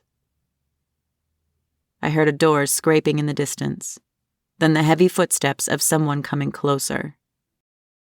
I heard the jingle of keys with each step the person took. There was the fire again. The cursed fire that always pierced the darkness in my life. The fire that destroyed me. As the person got closer, I saw their face in the torchlight. It was a woman. She had a delicate, soft face, but her eyes were cold as stone and filled with zeal. She was pretty. Her long red hair smelled of roses. Her icy blue eyes blazed brighter than the torches as she stared down at me. Her blood-red robes hung limp around her feet. She knelt down next to me. She moved like a cat, a predator preparing to kill its prey. She couldn't have been the one who made those heavy, ungraceful footsteps. "Are you ready, demon, to return home?" she asked, her voice soft and seductive. I smiled at her, for she was truly an evil thing, and evil can recognize itself. "Let's see if you still smile after I take your confession," the lady said softly. "Jed, bring her to the confession room." A fat, horrid little man stepped into the light. His fingers were crusted with blood and grit. He smelled of blood and piss. "Yes, Your Holiness," he replied. The woman walked away and disappeared into the darkness. Jed inhaled as if he was holding his breath. I could smell his fear. His hands trembled as he fumbled for the key. Yet he had no fear of me while knowing that I was the monster that ate the children. It made me wonder even more about this woman. The fear of her was so complete that it overruled his fear of me.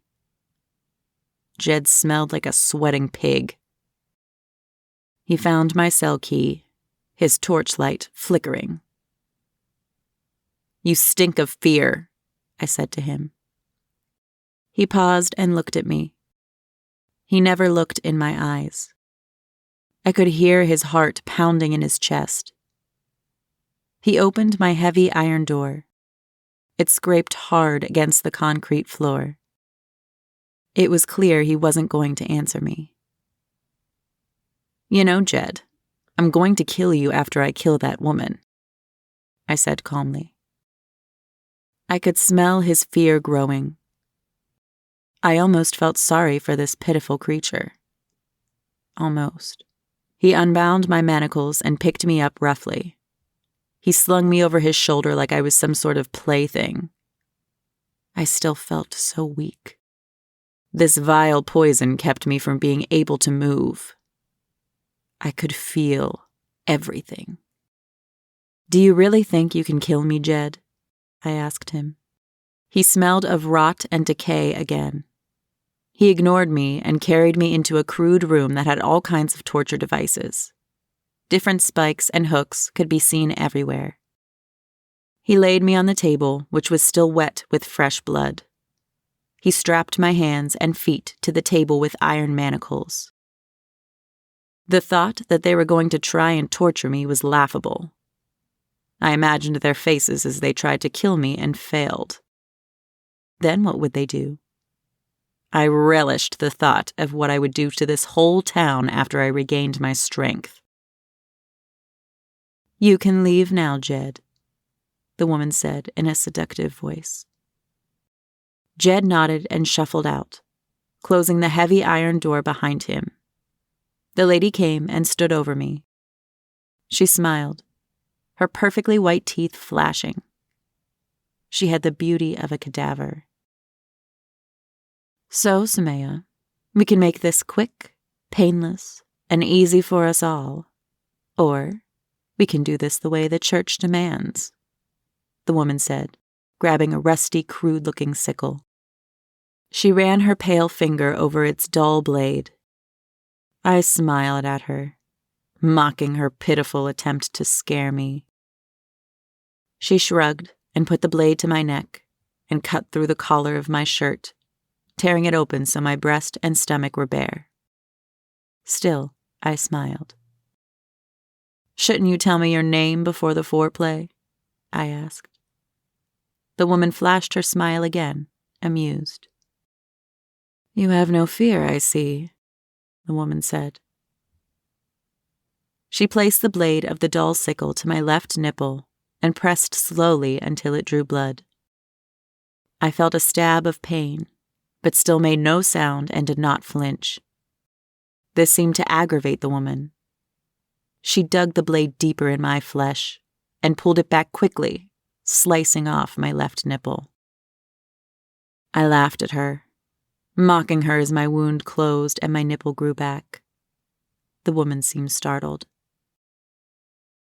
"So you truly are a demon then," the woman stated. "What have you come here for, demoness?" she asked and picked up another crude instrument of torture. She paused a few moments to see if I would respond. When I didn't, she stabbed me several times in my stomach. Pain shot through my whole body. I wouldn't allow myself to react to the pain. The blood splashed her face. She licked her lips, tasting my blood. She was a monster too, it seemed. A mortal one. My wounds healed as quickly as they were made. The woman was breathless. Her blood-red dress served a purpose, it seemed. It hid the blood that splashed on her. "How does my blood taste, mortal?" I asked her as she regained her breath. She looked at me startled. "Like fire," she replied. I sighed. Is that what brought me back to this foul existence? Fire? Did it truly run in my blood? What now, whore of the church? There is nothing you can do to me. You know you can't kill me, I said mockingly. The woman thought for a moment, as if pondering my words. You know what, demoness? You might be right. But death will come to you. I laughed. Your blood tastes of smoke and fire, so I shall return you to hell through smoke and fire, the woman said, and then left. My heart beat harder, just as the thought of the fire. Could this whore of the church truly send me back through the fire? I did not want to return there. I hated that poison they put in me, that cursed poison that made me so weak. I wanted to rip that woman's head from her shoulders, drink her blood, and dine on her flesh.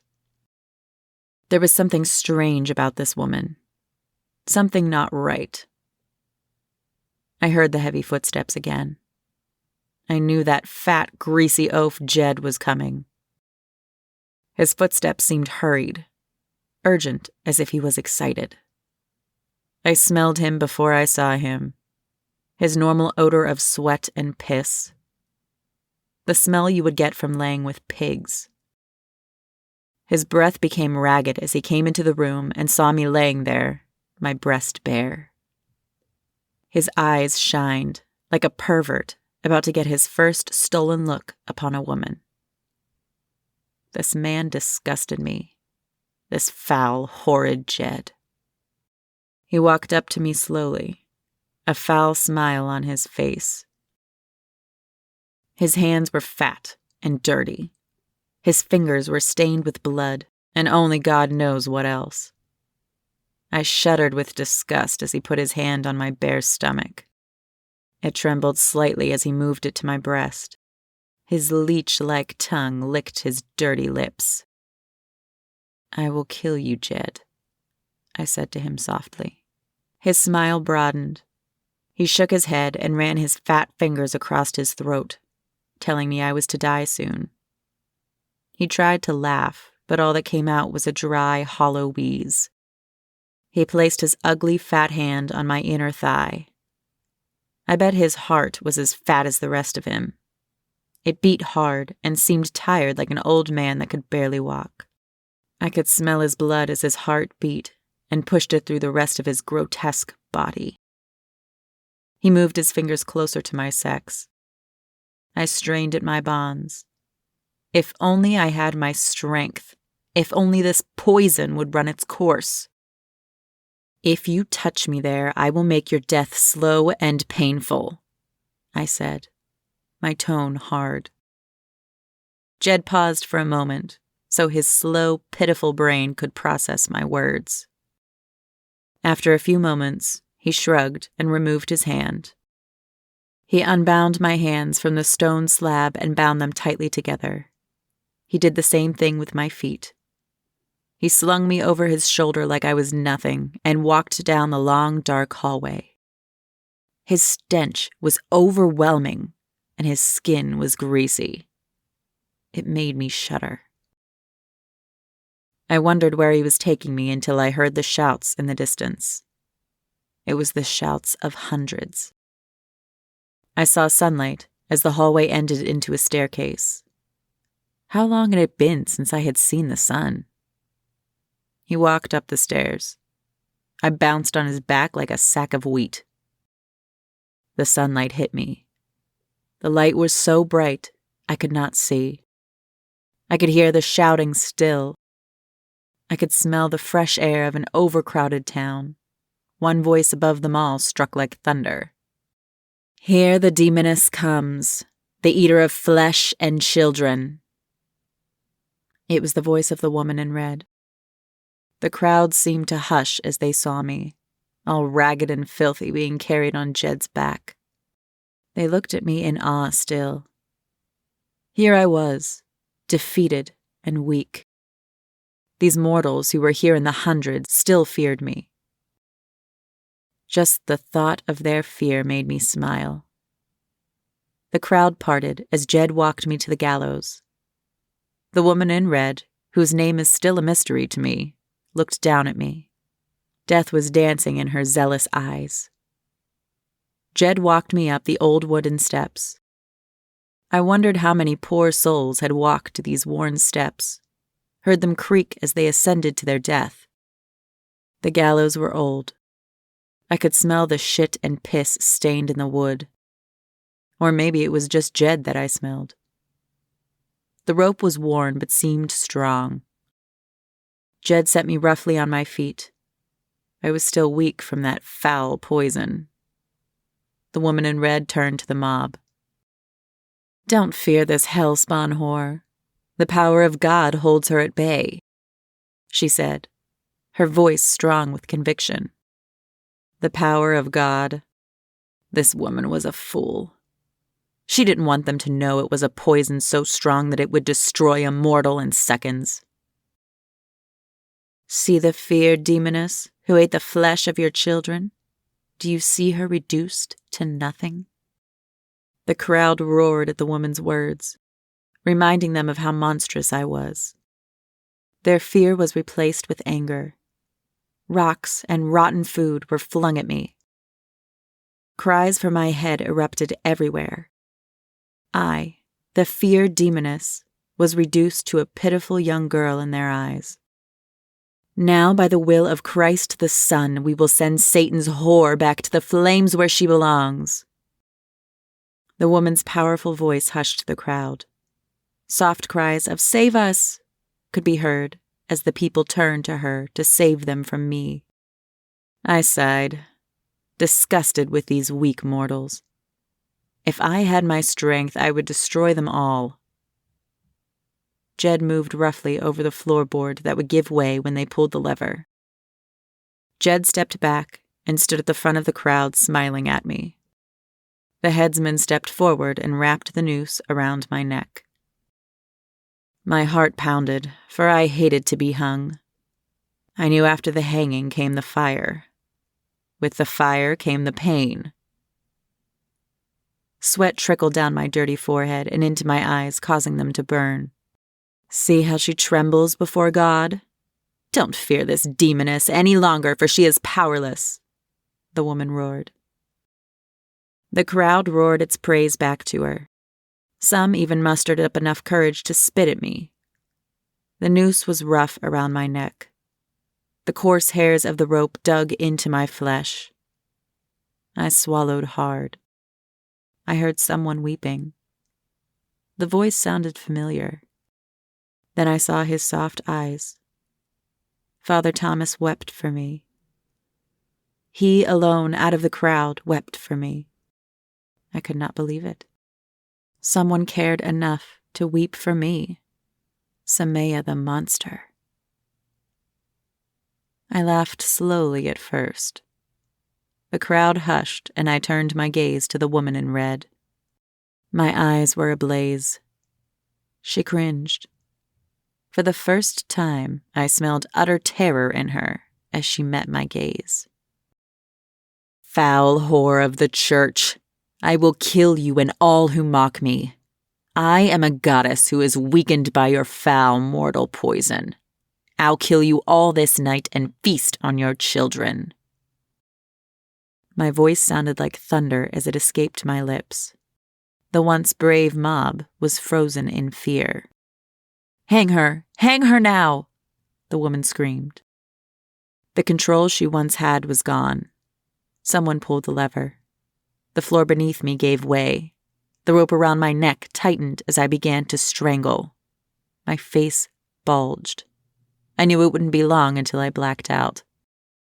I smelled oil as they dumped it on my body. I hung there dying, then I felt it as I knew I would. I felt the fire touch me. I couldn't scream. This fire felt different.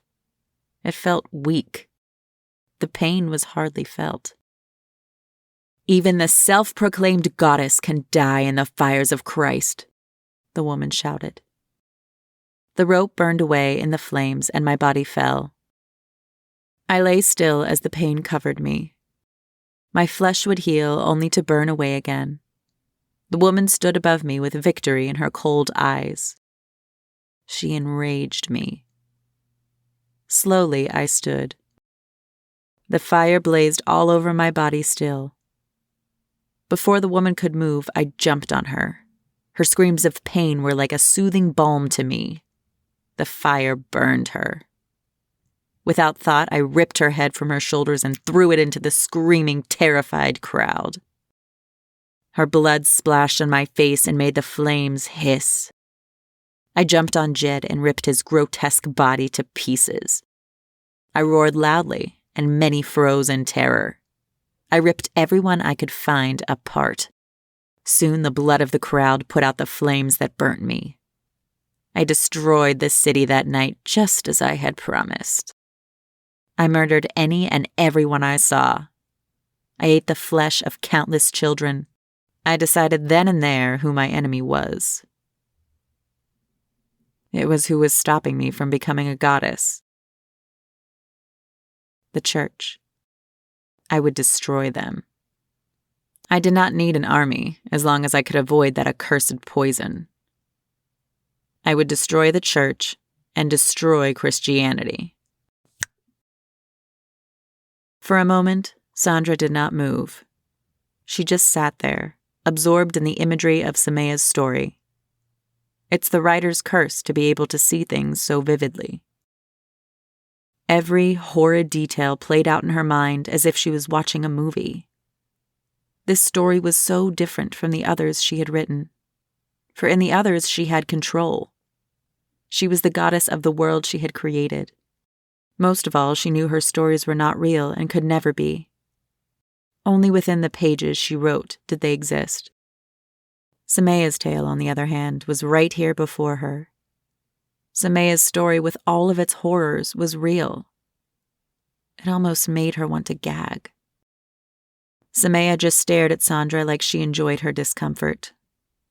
Sandra turned off her webcam after saving the video she took. "Let's take a short break, okay?" Sandra said, and stood. Semia just shrugged and left the room. Sandra felt dizzy. All this seemed to be too much for her. Her second divorce. She had barely made it through the first one. Ralph cheating on her, then listening to Semia's story. How was she supposed to respond in the media? Most already thought her mad. They might lock her away when she tells them a 2,000-year-old princess who burned in hell appeared at her door to tell her story. It was bad enough the mockery she got from Ma'alik the Fallen, though it sold very well. They even decided to make a movie of it. The stigma behind her story made many uneasy. The Christian community seemed to hate her. Well, mostly the right-wingers. They protested at all of her book signings. They called her a false prophet, a servant of Satan. It's always funny how the craziest, most fundamental people like to point fingers and call everyone else crazy. Sandra didn't know the last time she slept, or if she ever really slept well at all. She felt faint and dizzy. "I just need to eat something and lay down for a moment," she thought. She had so much stress in her life, and to top it off, she had a monster in her home. This monster wanted to kill the only person in this world Sandra trusted and felt whole around. Ma'alik. Could she even hurt Ma'alik? Sandra wasn't sure if immortals could hurt other immortals. Semia wasn't like Ma'alik because she wasn't created an immortal. She was a human, something Ma'alik had never been. All this thinking had given Sandra a headache. She just wanted to finish Semia's story and get her out of her life.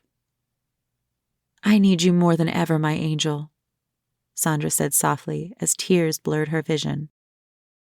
She sat in the middle of her hallway and did not care if any of her maids or houseworkers saw her.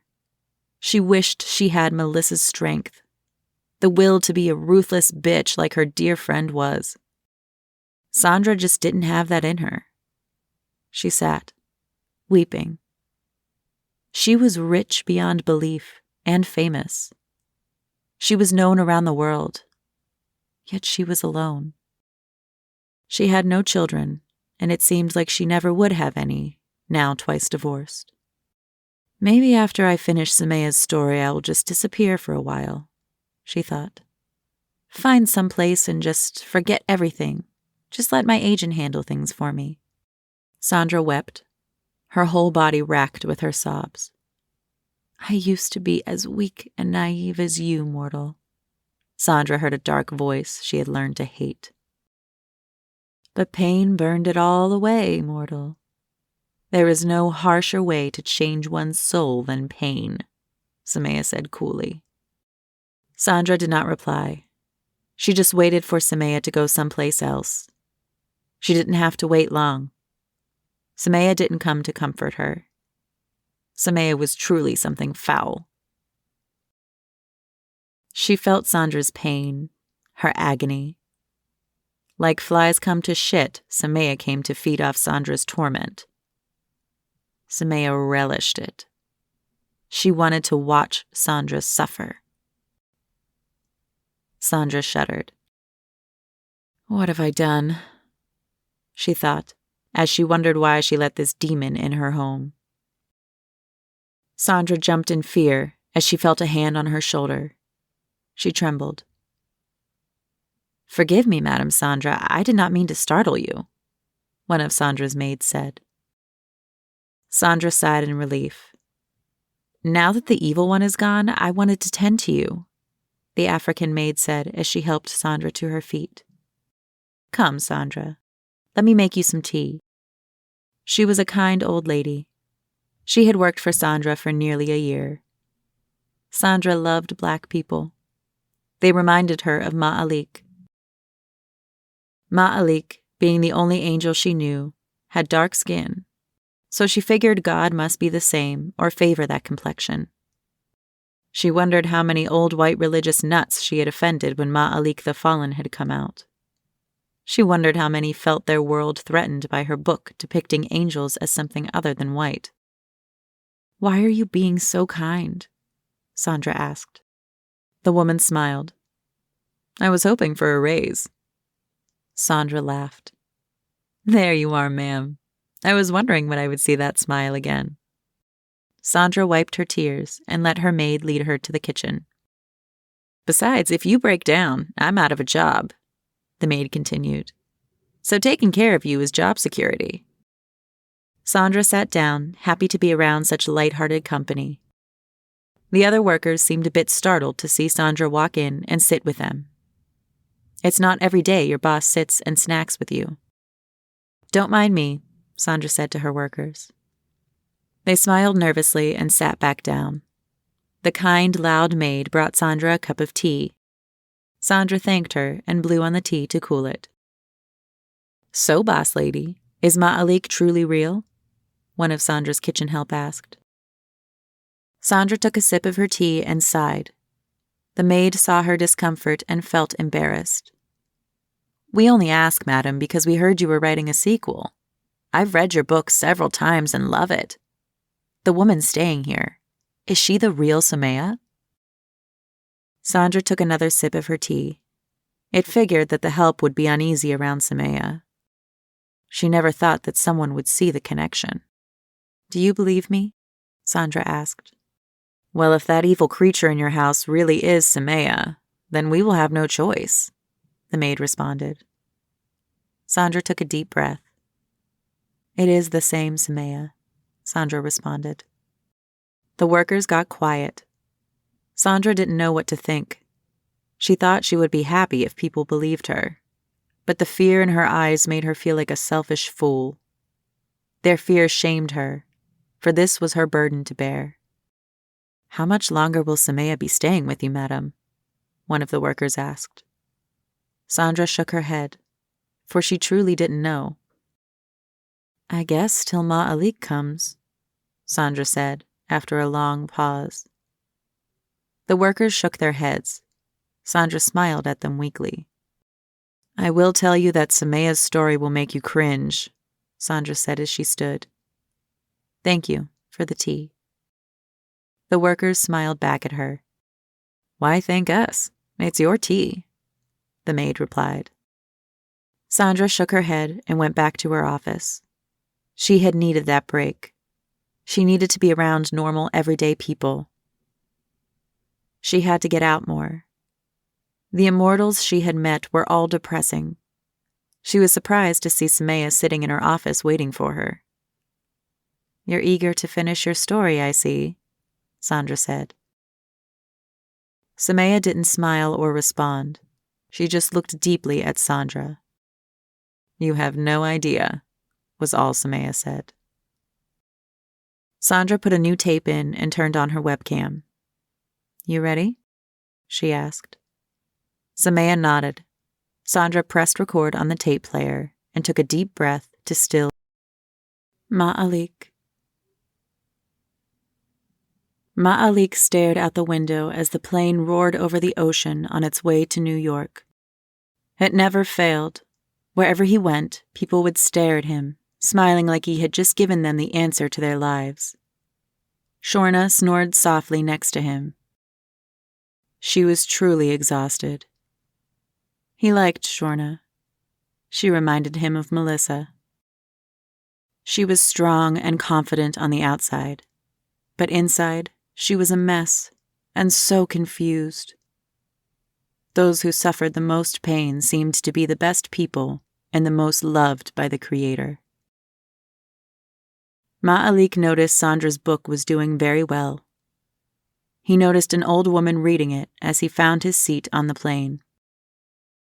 He missed Sandra so much. He was excited to be able to see her soon, but his heart was pained. He was also shocked to discover Semia was back. After all these centuries, she had finally returned. "Oh, my beloved," Ma'alik said to himself. He closed his eyes and saw her face as it was when he had first met her. So beautiful, so innocent. He longed to touch her, to hold her. Was it happening all over again? "Does she hate me?" he wondered. It would break his heart if she did. Ma'alik was one of the very few creatures on earth who knew of hell and its pain. It was only a few hours away before he could see her again. How will this end? Will we both go to paradise? Will my torment end? So many questions, and for once he felt like he did not have the time to answer them. He wondered how all of this would play out. He had just assumed for centuries that with Semia's return, he would just be forgiven and be able to return home. The thought of returning home scared him very badly. Besides, how would he get there? Would he have to die? All he remembered was feeling a cold breeze all those centuries ago, and then he was suddenly mortal. It was like his life fled him, and he was replaced by this cold mock one. Could he leave now, even if he was able to go back home? He felt a kinship to these mortals, an obligation to protect them and stand by them. He would not feel right if he were to just abandon them. They were so lost and confused. Their souls were starving, and he had nourishment to give them. He loved them. He loved their life.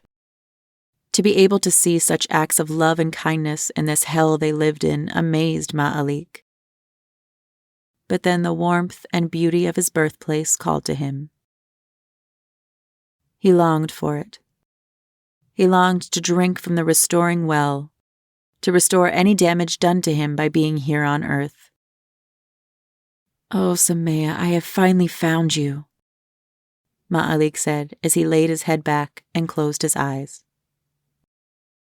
He smiled, despite the turmoil in his heart, and imagined sweet Semia's face as he saw it all those centuries ago. Shorna. Shorna could feel the angel's eyes upon her. She could feel his divinity. She knew she wasn't alone in feeling this by the looks the other passengers gave him. They would just stare at him and smile. The children would reach for him and make excuses to come near him, but they were too shy to come too close. Ma'alik snored softly beside her. She wondered how this creature had gone so long in this world unnoticed. Most of all, how he could wander this earth so long and still be sane. Shorna studied the angel on the outside. He looked something beyond human. If you stared hard enough, you could see his pain. A shadow in the night that was he. A shadow that had somehow made him mortal, if not in his flesh, but in his heart. What must go through his head? She wondered if he dreamed. She wished her gift worked on him. She wanted to know so badly what went through his head. By the shadow in Ma'alik's eyes, she had a pretty good idea of what she might see. She didn't need her gift to see torment on somebody. How would Ma'alik's heart hold when he met Semia, the cause of his torment, the cause of his pain? She couldn't believe for a moment that Ma'alik's punishment was his fault. She felt a rage in her for Semia. It was a rage for the guilt this innocent and beautiful creature carried with him. It was a burden that pained him more than the centuries he had wandered in darkness on this foul planet. He didn't belong here any more than ice belonged in fire. But Semia, on the other hand, did belong there. Maybe not in the beginning, but now that she is Hell's product, she did more than ever. Semia frightened her. Shorna was reminded of a caged lion when she thought of Semia. She was so powerful, so fierce, so unpredictable and angry. If you walked into her cage, you were at her mercy. Though she felt that Ma'alik couldn't be killed by anything that walked on this earth, she feared for his damaged heart and already wounded soul. The one thing responsible for all this torment was back to torment him further. Shorna would be damned if she would allow that fiend to hurt him. She nodded. She would give her life for Ma'alik. What better reason to risk your life than for a creature from heaven, an angel? She wouldn't let Semia be alone with him. She wasn't sure how she could help. She couldn't take Semia physically. But one thing that Shorna's life as an orphan on the street had taught her was that there were many ways to harm an enemy. Semia's mind wasn't like Ma'alik's. Shorna couldn't get into his thoughts. But Semia, she could. Maybe it was because Semia was once human. Shorna couldn't do much, for Semia was strong. The pain and agony in her was too much for her to bear. She shuddered as she remembered touching the demon's mind in Sandra's garden. Whatever she did to help Ma'alik, it wouldn't last long. She was ready to leave this life and world behind. For she was tired. In Ma'alik, she found something she was searching for her whole life. With him, she found peace. It scared her to be without it. She sighed and looked past Ma'alik and out the plane window, wishing for a glimpse of Ma'alik's beloved garden and hoping he would take her with him. Semia. Semia sat in Sandra's office, drumming her fingers on the table. She enjoyed telling her story. She enjoyed letting it all out and not having to hide it. Most of all, she enjoyed Sandra's fear. But even more so, the life that grew inside Sandra. It was a life that Sandra herself didn't even know she had. She wouldn't have it for long. Semia hungered for that fetus, that congealed clot that held so much life. Semia licked her lips, thinking about it. If she were to defeat Ma'alik and have some chance of destroying this liar, this deceiver, this cause of her torment, she was going to need power. Nothing gave her power like a newly formed life, fresh in a mother's womb. Yes, she would finish telling her story. Then, after Sandra sent it to her publisher, she would take that new life in her and kill Ma'alik. He won't get away with what he has done. No, he won't. She would take him to the fire with her. She would endure centuries more in torment just to hear Ma'alik's screams as the fires touched him. Semia smiled at the thought. Sandra. I can do this. Her story is almost done. I can last a few hours more, Sandra said as she walked into her office, where she knew Semia was waiting for her. She felt dizzy. She had been feeling strange lately. She wasn't quite sure what it was. Maybe it was all the stress finally taking a toll. Sandra wasn't as young as she used to be. Her body was not nearly as strong. She had to start taking it easy. She didn't want to be one of those women who worked so hard that she passed out. Life had its way of beating you up. She lived the dream that many dreamed of living. It was a life that she once dreamed of long ago, until writing stole her soul from her. Now all she dreamed about was living in one of her worlds. Sandra's hands shook as she opened her office door. She felt Semia's cold eyes on her. Her throat felt dry as she sat down quickly. Semia leaned forward. Her every motion seemed deadly, as if it had some hidden purpose. You look pale, Sandra, Semia said, a dark smile on her cold face. It was almost mocking, as if she knew something Sandra did not. You know what gives me the most life, beautiful one? Semia mocked. She felt cold inside. Semia's eyes were cold, dead stone. Sandra swallowed hard. Semia's cold eyes moved to Sandra's stomach. A fetus sustained me for years.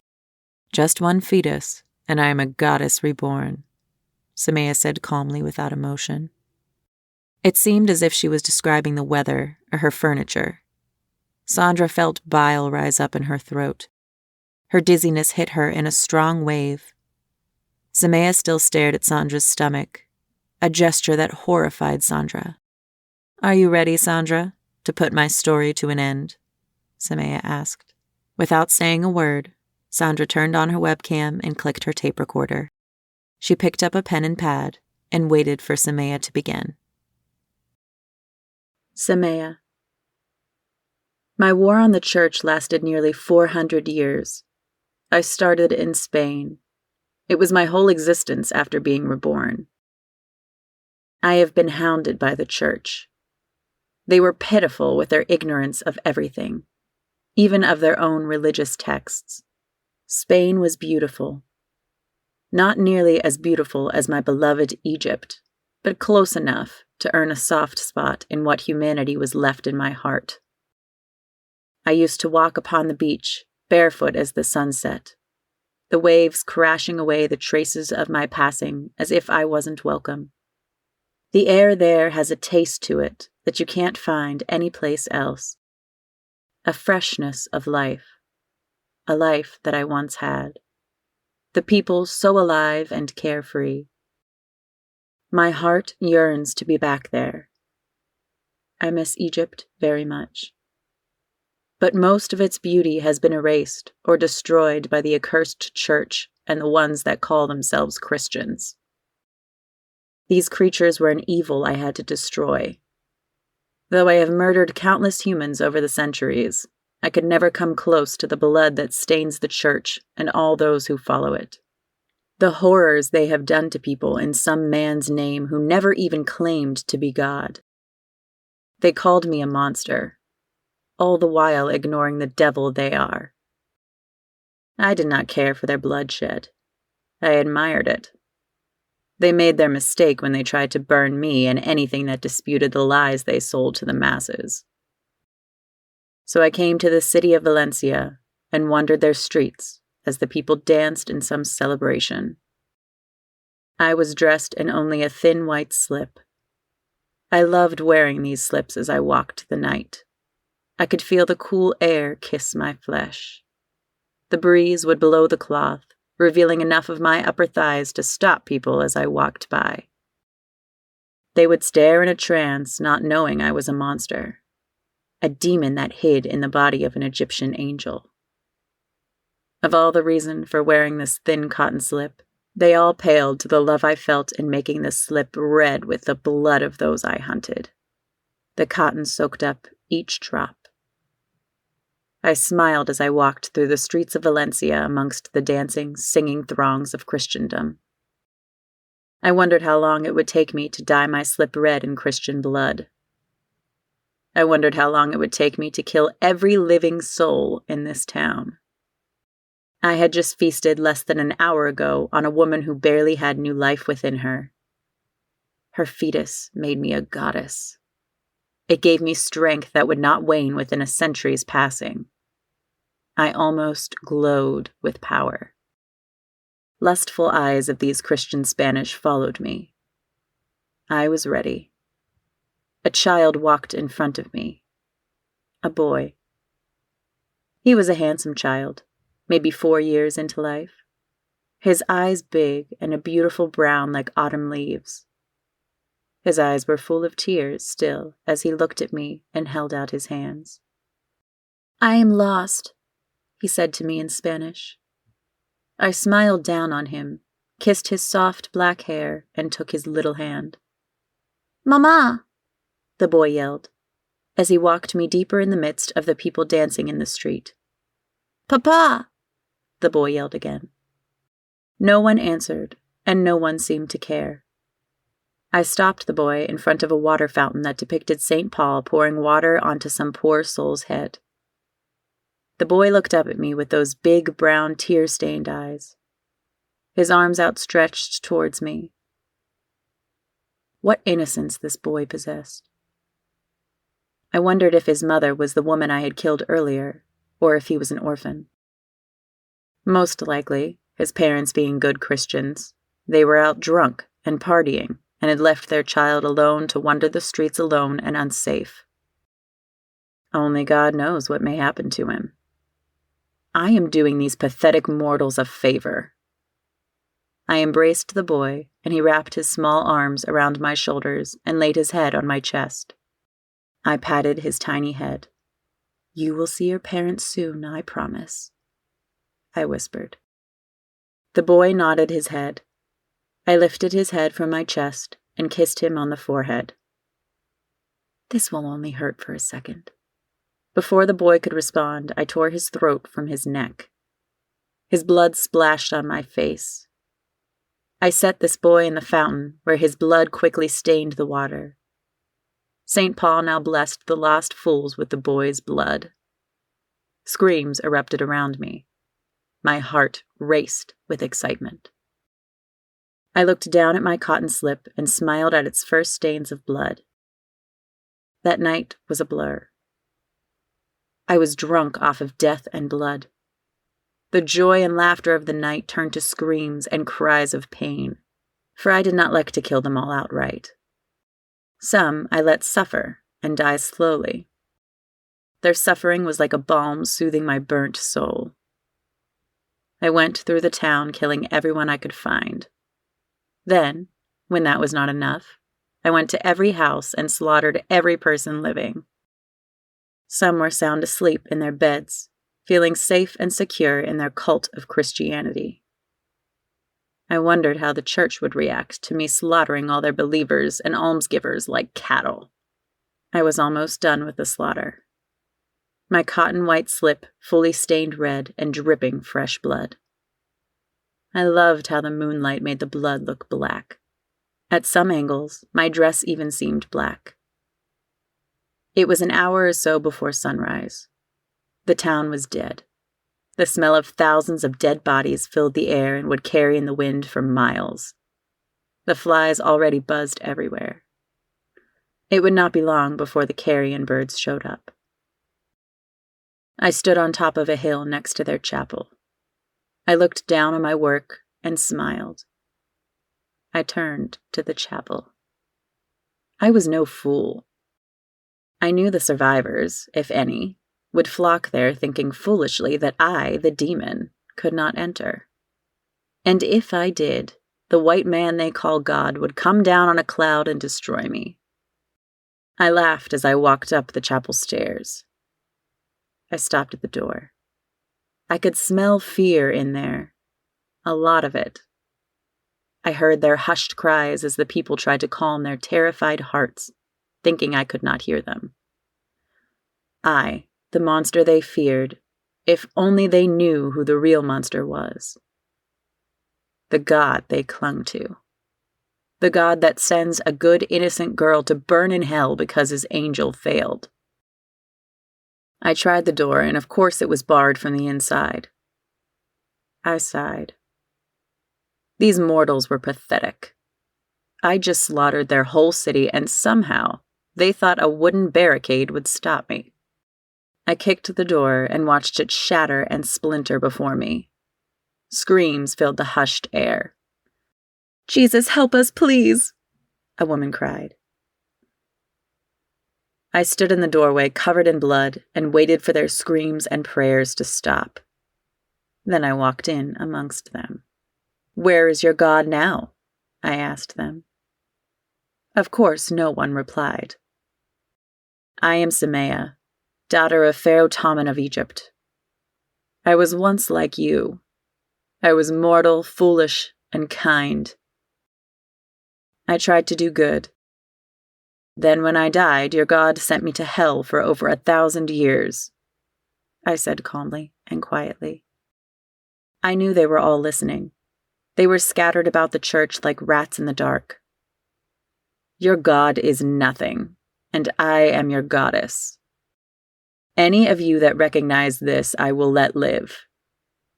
You will have but one task. You will tell the leaders of the Christian cult that I am coming for them. I can't die. I can't age. Nor am I weak like you pathetic mortals.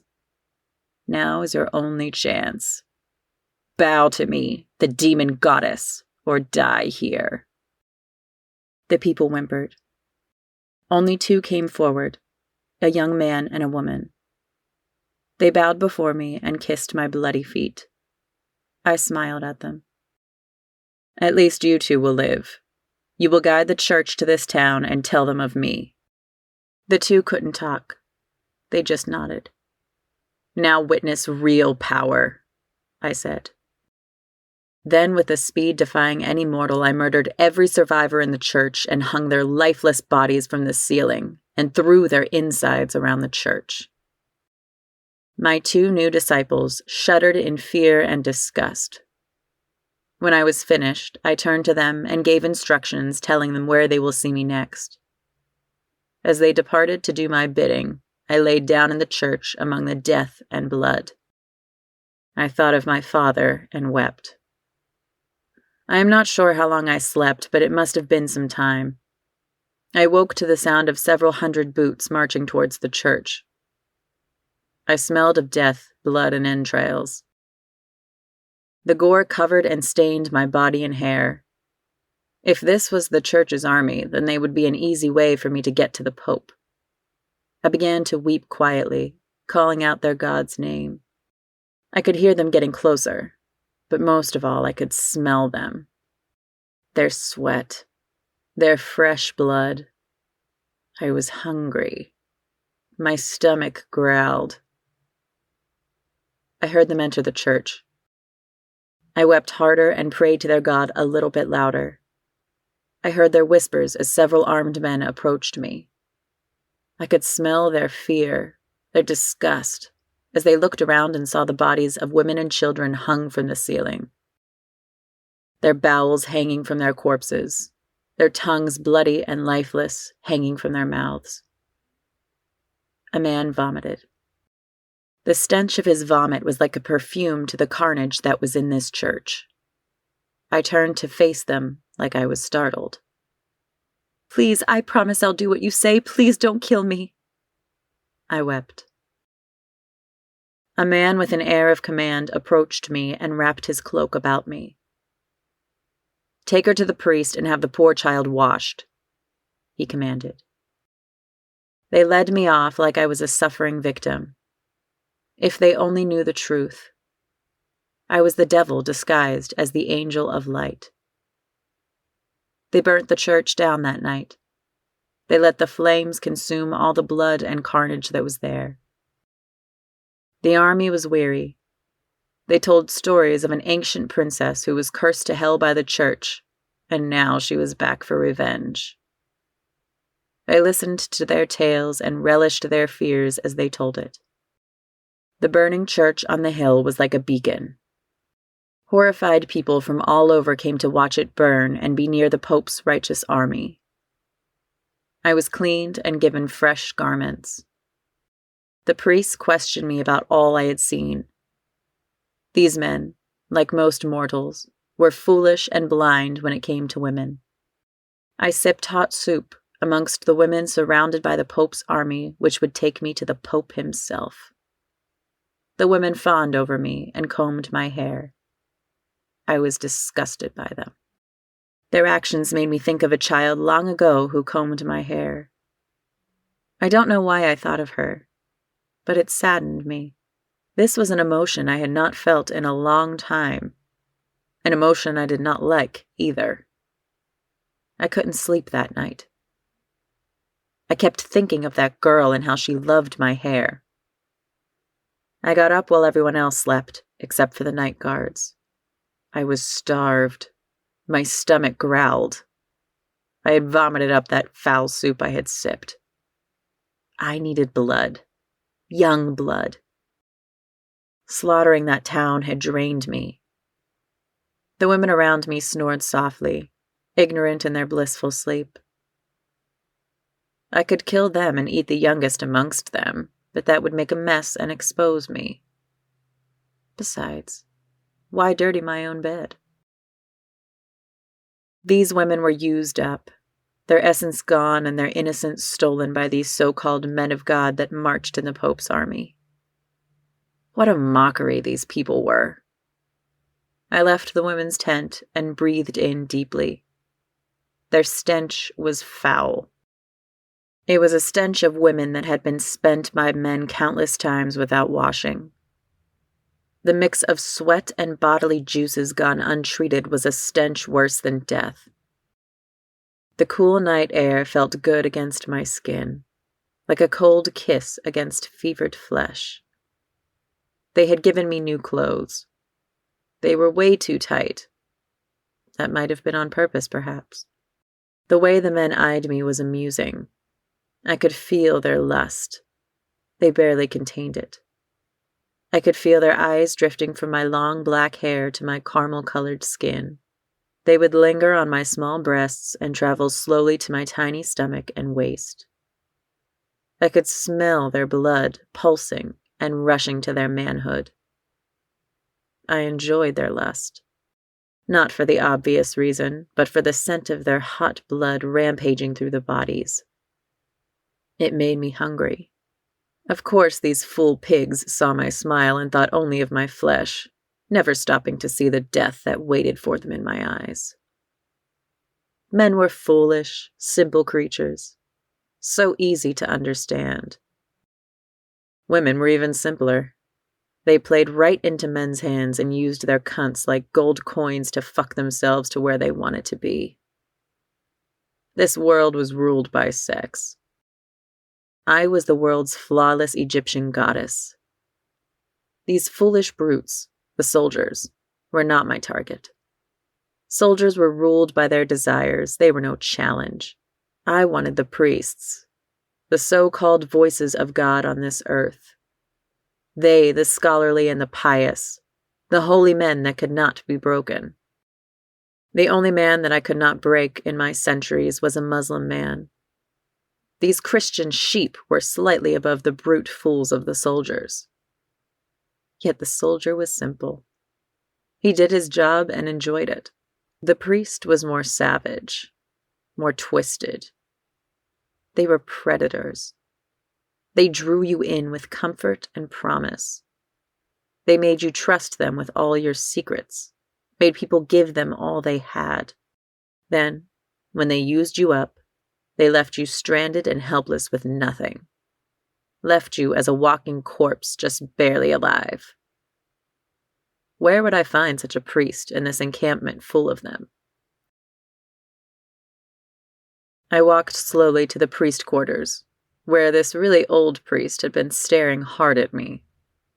His eyes were devouring me. Yes, he could be the one. All the others respected him. I did not know his name, but I would find out. He would be my mark tonight. A simple meal.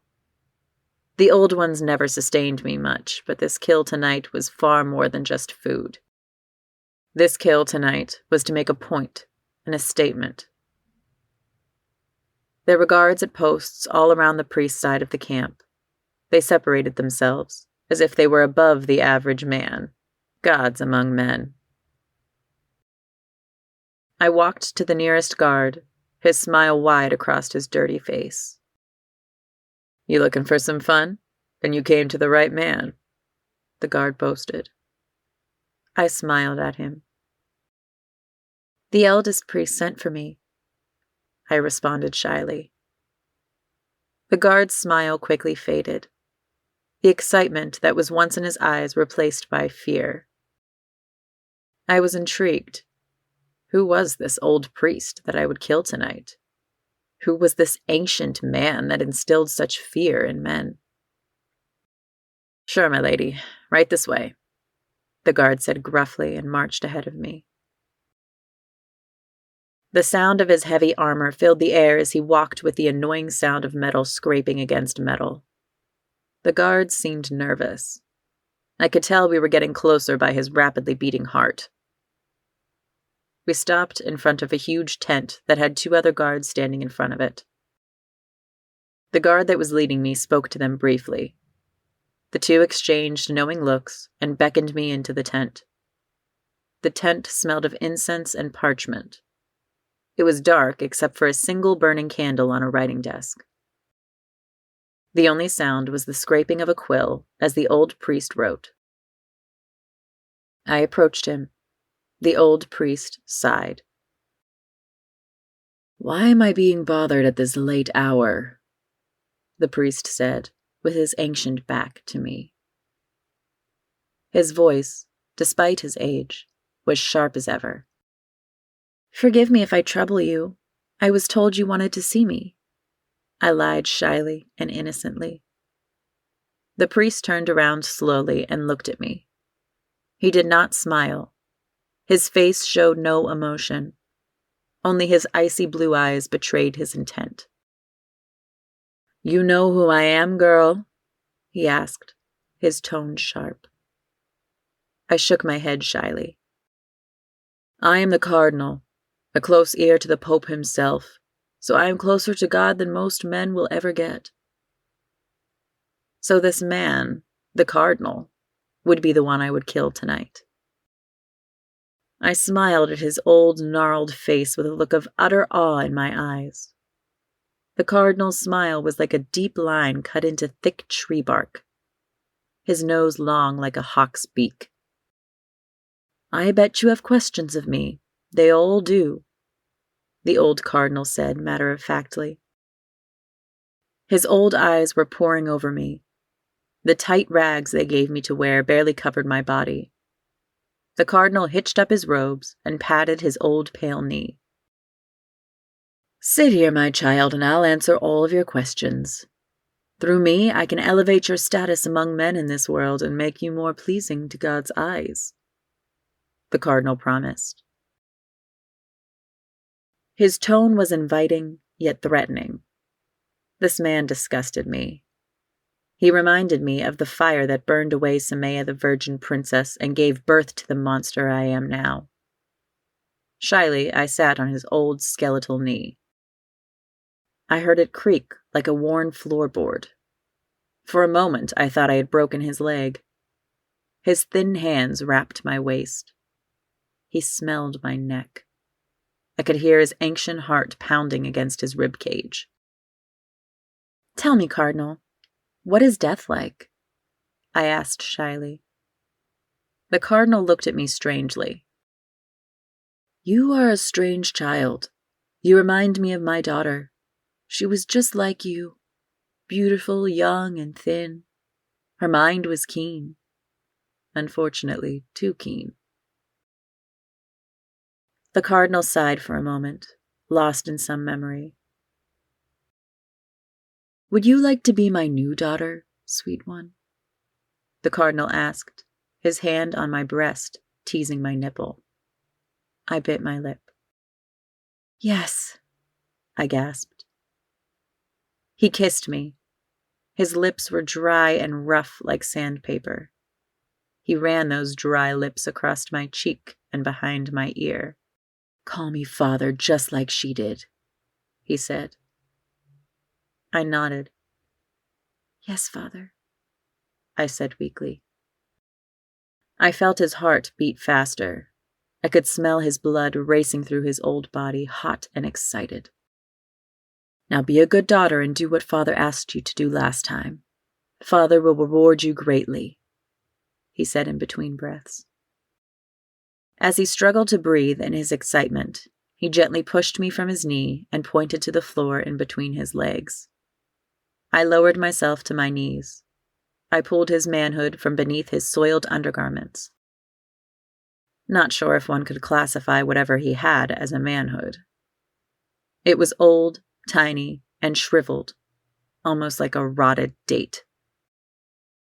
Yes, be a good daughter and obey your father, he said eagerly. I wondered how many girls he had forced this on. Most of all, how many he has killed for refusing. The scent of his blood made my stomach rumble. I smiled at him, to his pleasure, and took his gnarled self in my hand. Then I slowly put my mouth to him. I felt him shudder. He moaned loudly with pleasure, his hands gripping my hair and pulling it roughly. Anne, why wouldn't you do as father asked? He moaned. Slowly I bit him. I felt his body jerk in pain. His hot, old blood poured into my mouth. He shrieked in pain and pounded my head with his fist. I did not feel it. I took big, long drinks of his blood. His manhood almost like a straw as I drank, draining him of his life. He began to struggle less. His heartbeat was weaker. His breath was ragged. I pulled myself from him and looked into his dying old eyes. His blood dripped down my chin. I leaned forward and whispered softly into his ear. Tell Andrid Semia sent you. The cardinal looked at me, his death moments away, but he did not see me. I am so sorry, my sweet Anne. You did not deserve what I did to you. Please forgive me, my Anne. His voice trailed off until he took his last breath. I called his guards in and killed them quickly. I washed myself in his water tray and ran back to my bed in the women's tent, smiling and eager for what the morning would bring. That night, my dreams were of Anne, the cardinal's young daughter. She wept in my dreams, calling for her father like a lost child. Sandra's tape recorder stopped. The tapes were full. Sandra looked at Semia a moment before she turned off the webcam. There isn't much left, Sandra. My tale will be over soon, Semia said coolly. Sandra forced a smile on her face. Let's take a short break and I'll grab some tea. Sandra stood and left Semia alone in her office. All Semia could think of was the fetus in Sandra's stomach. Her mouth watered as she relished the thought of the life she would gain from consuming. Ma'alik. Ma'alik sighed deeply as the plane touched down in New York. He was closer to Semia. He could feel her. What he felt of her disturbed him. He wasn't afraid at all, for he stopped fearing centuries ago. He was just disturbed. The excitement he had felt when he heard Semia was back had faded. Was she ill? Or was something else dreadfully wrong with her? The hellfire could not have been a plight easily taken. Was she still in torment? His mind raced. A million questions echoed in his head. He also felt Sandra. Something was wrong with her as well. He watched Shorna grab their bags. Well, mostly just her own bags, for Ma'alik didn't have anything to carry. Everything he owned he had on him. He only carried a book, a beautiful book of poetry that he came to love, a book that was the closest thing to the Creator that he had found. It was written in Arabic. It was simple, and simply called the book. Every time he read it, he wept.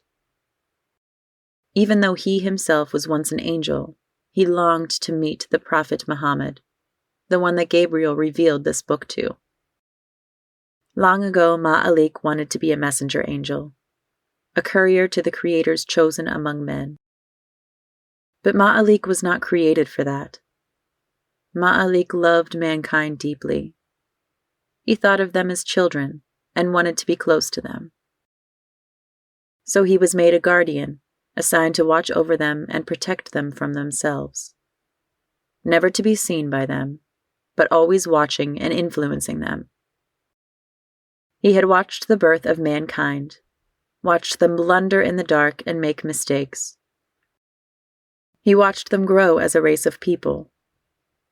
He remembered the first man, Adam, a tall, well-built, dark-skinned man.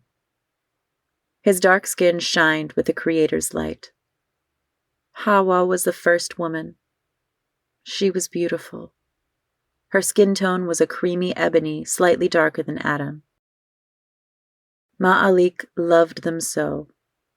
He loved their songs, their joy, but most of all their humanity. How truly far mankind has strayed since their birth. Shorna held out her hand to Ma'alik. Such a beautiful young hand, Ma'alik thought as he took it. People walked past, and their eyes locked on Ma'alik as if he was a celebrity of some sort. The children couldn't seem to stay away from him. They left the plane and entered the crowded terminal. Shorna held tightly to Ma'alik's hand as they walked, almost like he was her strength, her lifeline. Shorna was silent. She did not say a word as they walked. Her thoughts were far away from where she currently was. Ma'alik stopped her for a moment, bringing her back to this world.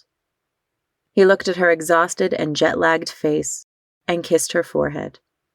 Shorna seemed to relax instantly. "Sit a moment, beautiful child," Ma'alik said. Shorna yawned deeply and found an empty bench in the airport and sat down. "Do you have a phone, child?" Ma'alik asked her. Shorna nodded and handed him her phone and disappeared again into her thoughts. Ma'alik thanked her and dialed Sandra's number. He felt something horribly wrong with her. He almost wanted to run there on foot to get to her. He, not being mortal, could run there much faster than a car could drive. But he hated to draw attention to himself. People tend to overreact and become frightened whenever he had been seen doing something outside of the human realm of things. There was even a cult made to follow him. Humanity always wants something in the flesh to follow and worship. They, like children, seem to follow anything. It saddened Ma'alik to think of humanity. But soon he would no longer be among them, and that saddened him as well. The phone rang several times until finally someone picked up. "Hello?" A tired and stressed voice spoke. Ma'alik smiled. "Beautiful one, is that you?" Ma'alik replied. There was a gasp and silence on the other end of the line, then a soft sobbing. Ma'alik's heart sank. "It is okay, beautiful one. I am coming to you. I'm at the airport." The sobbing became stronger but changed to relief and joy. "Where have you been, my angel? My life has been hell without you," Sandra said. Ma'alik fought back his tears. "Forgive me, Sandra, for my absence. I am here now and we have much to discuss." Ma'alik could almost see the smile cross Sandra's pale face. "I'm sending a car for you. You have no idea how much I have missed you." Sandra paused for a moment. "Semia is here, Ma'alik. She's in my office telling me her story. She is not the same girl you remember. She is evil and she hates you," Sandra said reluctantly. Ma'alik could not speak for a moment. So she hates me, he thought. So he had never been forgiven by her. How could she forgive him? She had wasted away in the fires of hell for so long because he had failed her and because he had lusted over her. One does not just forget the fire. "Ma'alik," Sandra said. "Is she evil? How could the innocent child who loved everyone be evil? Had the fire changed her so much?" "Ma'alik," Sandra called out again. "What am I supposed to do? How am I to redeem myself and be able to go back home? She is home. She has returned and had been given her second chance. She had tasted the fire. She knows what awaits her should she fail again. Poor beloved Semia. What have I done to you that you still suffer so, even free of the hellfire?" "I am here, beautiful one. I'll wait for your car and see you soon." He did not wait for her reply. He just hung up and sat next to Shorna. "You okay, Ma'alik?" Shorna asked, with concern written all over her young, tired face. Ma'alik smiled weakly. "Do not worry about me, child. I'll always be fine," he responded, and gently kissed her hand. "Semia will never hurt you, my angel," Shorna thought to herself. "At least not while I still breathe." There was a child crying, an almost newborn baby crying as if it was in pain. The mother fussed over the baby, trying what she could to make the baby stop crying. "He has a fever," the mother said apologetically to everyone. Ma'alik stood and walked over to her. Shorna didn't follow. She just watched from a distance. The mother looked at Ma'alik, the fear in her eyes apparent. It was not a fear of Ma'alik, but fear for her child. She looked weary and haggard, as if she hadn't slept in days. Ma'alik approached her and touched her shoulder gently. The mother flinched at first, as if she was going to pull away. Suddenly, she relaxed and sighed deeply. The stress from her tired face was gone. The mother gently handed the sobbing child to Ma'alik. As soon as the baby felt Ma'alik's touch, he stopped crying. The noise in the airport seemed to stop as everyone felt something and was drawn to Ma'alik. He cradled the baby to his heart and sang softly to it. He sang in the language of his kind, the language of the angels, of heaven. He softly sang a song that he used to sing with the angel of death, his beloved, as he danced with her in the gardens. Silent tears fell from his angelic, coal-black eyes. The baby smiled up at him, for the baby understood the language all babies do. A soft light emanated from Ma'alik, causing many people to gasp in disbelief. Many began to record Ma'alik on their phones. After a few moments, Ma'alik kissed the smiling baby and returned it to the mother. Without a word, he headed for the exit to await Sandra's car. Sandra. Sandra held the phone for a moment. Her heart was still racing as she listened to the dial tone, hoping Ma'alik was somehow still there. He was coming. She couldn't believe that at long last he would be here again. back in her life just as things used to be. At the worst point in her life, her angel came to fix it. Then, as suddenly as the happiness came, it faded at the thought of the darkness that sat in her office. The foul creature that made her very soul want to go hide in fear. She had never felt such hate in her life, nor dreamed she would be close to one consumed by it. She was concerned for Ma'alik. She knew Semia could not hurt him physically, but the emotional harm she could do this lovely creature, who has suffered so much because of this woman.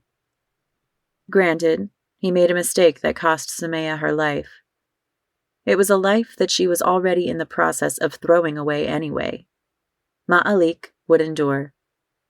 He was stronger than any human being. He had already endured nearly 2,000 years of hell, though he never had to face the fire and torture like Semia had. But being here, so far away from the gardens of heaven that he always talked about, had to be hell for him. To be in the presence of other angels, most of all to be so near God, and then to be here, trapped amongst humanity.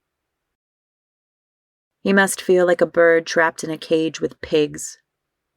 How broken his heart must be. Sandra's thoughts were interrupted by a soft song that nearly stopped her beating heart. It sounded like the soft wail of a dying angel. She found that she couldn't think anymore. She stood as the song got stronger. She felt a deep pain in her stomach that nearly toppled her. She screamed in pain, the song making her weep and drawing her closer to her office. Her body seemed to have a will of its own. The pain in her stomach spasmed again. Sandra cried out. She saw her hand open her office door, and she saw Semia standing, her eyes closed and singing. She looked beautiful. It was a beauty that would take your breath away. It was a beauty that would make one think of fire after nearly freezing to death from wandering lost in the snow. She felt something hot drip down her upper lip. She tasted it and realized it was blood. She wanted to talk, to scream, but she couldn't. Semia walked up to her and pushed her to the floor with no more effort than she would use to swat a fly. She stopped singing as she fell. Still, she couldn't move.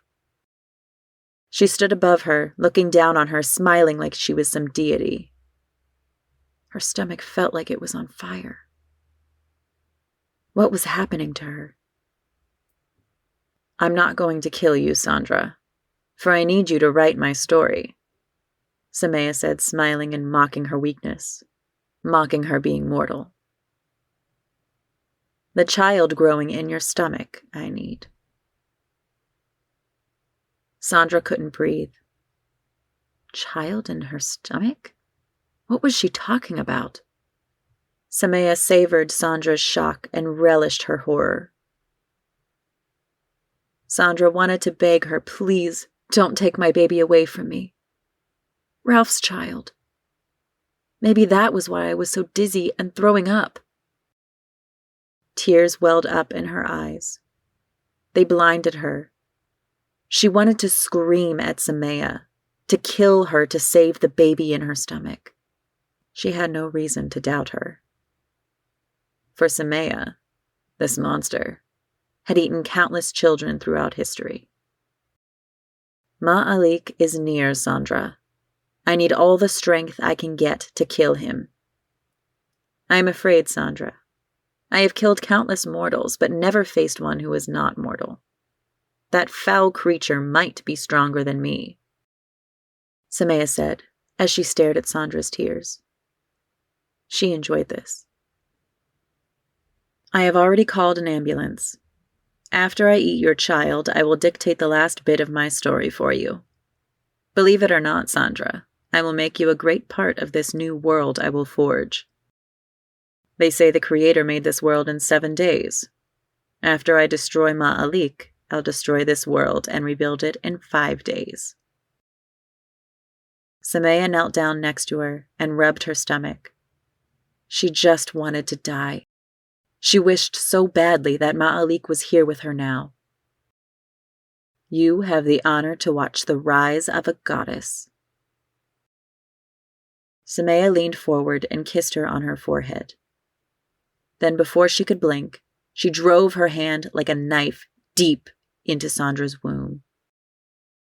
Blood gushed around Semia's fingers as she drew the tiny fetus out. She bit the umbilical cord with her teeth and drank the fluid in it. Sandra wanted to scream in pain and anger, but whatever hold she had on her blocked her from doing so. Sandra was going to faint. She knew it. She could feel it. Her eyes rolled back in her head until the whites were all that could be seen. Semia placed the tiny fetus in her mouth. Sandra heard a soft crunch and saw the fluid dripping off her lips. Then the darkness took her. I had a baby. Oh God, I had a baby once. Semia. Semia sat and stared at Sandra's unconscious form.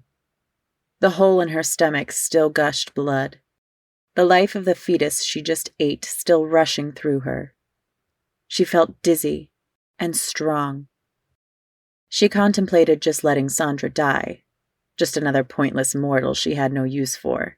But then she remembered that she still needed Sandra. She needed her story written so the world would know who their new deity was.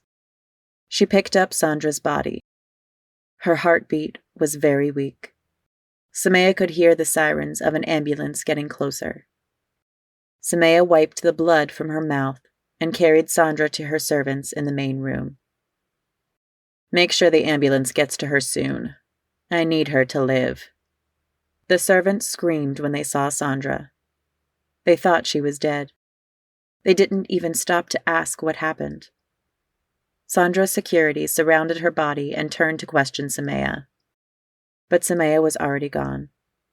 She had to find a place to quickly dictate the last of her story onto one of Sandra's tapes before Ma'alik arrived. Besides, she did not have the patience to deal with any mortals right now and their questions. She would just kill them.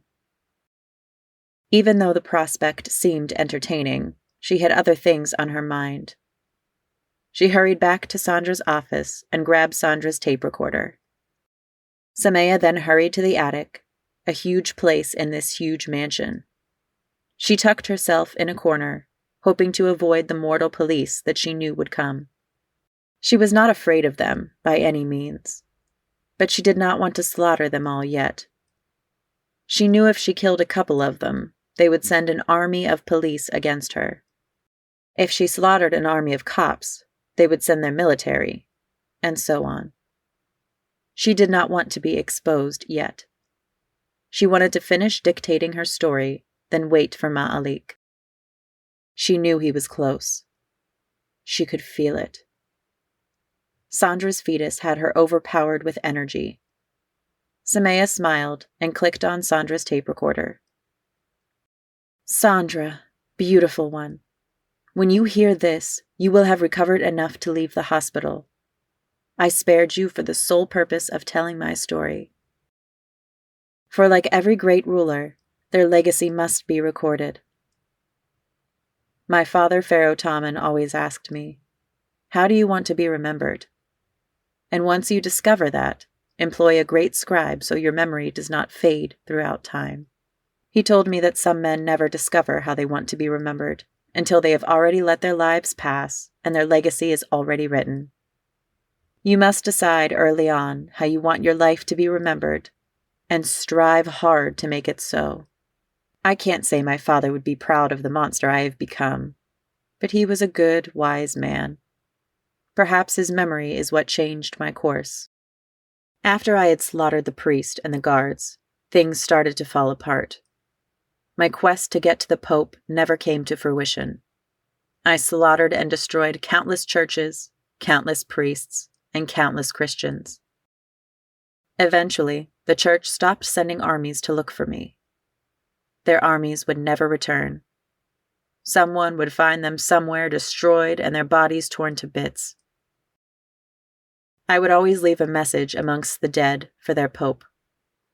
At first, they would send small armies, maybe a couple hundred elite men.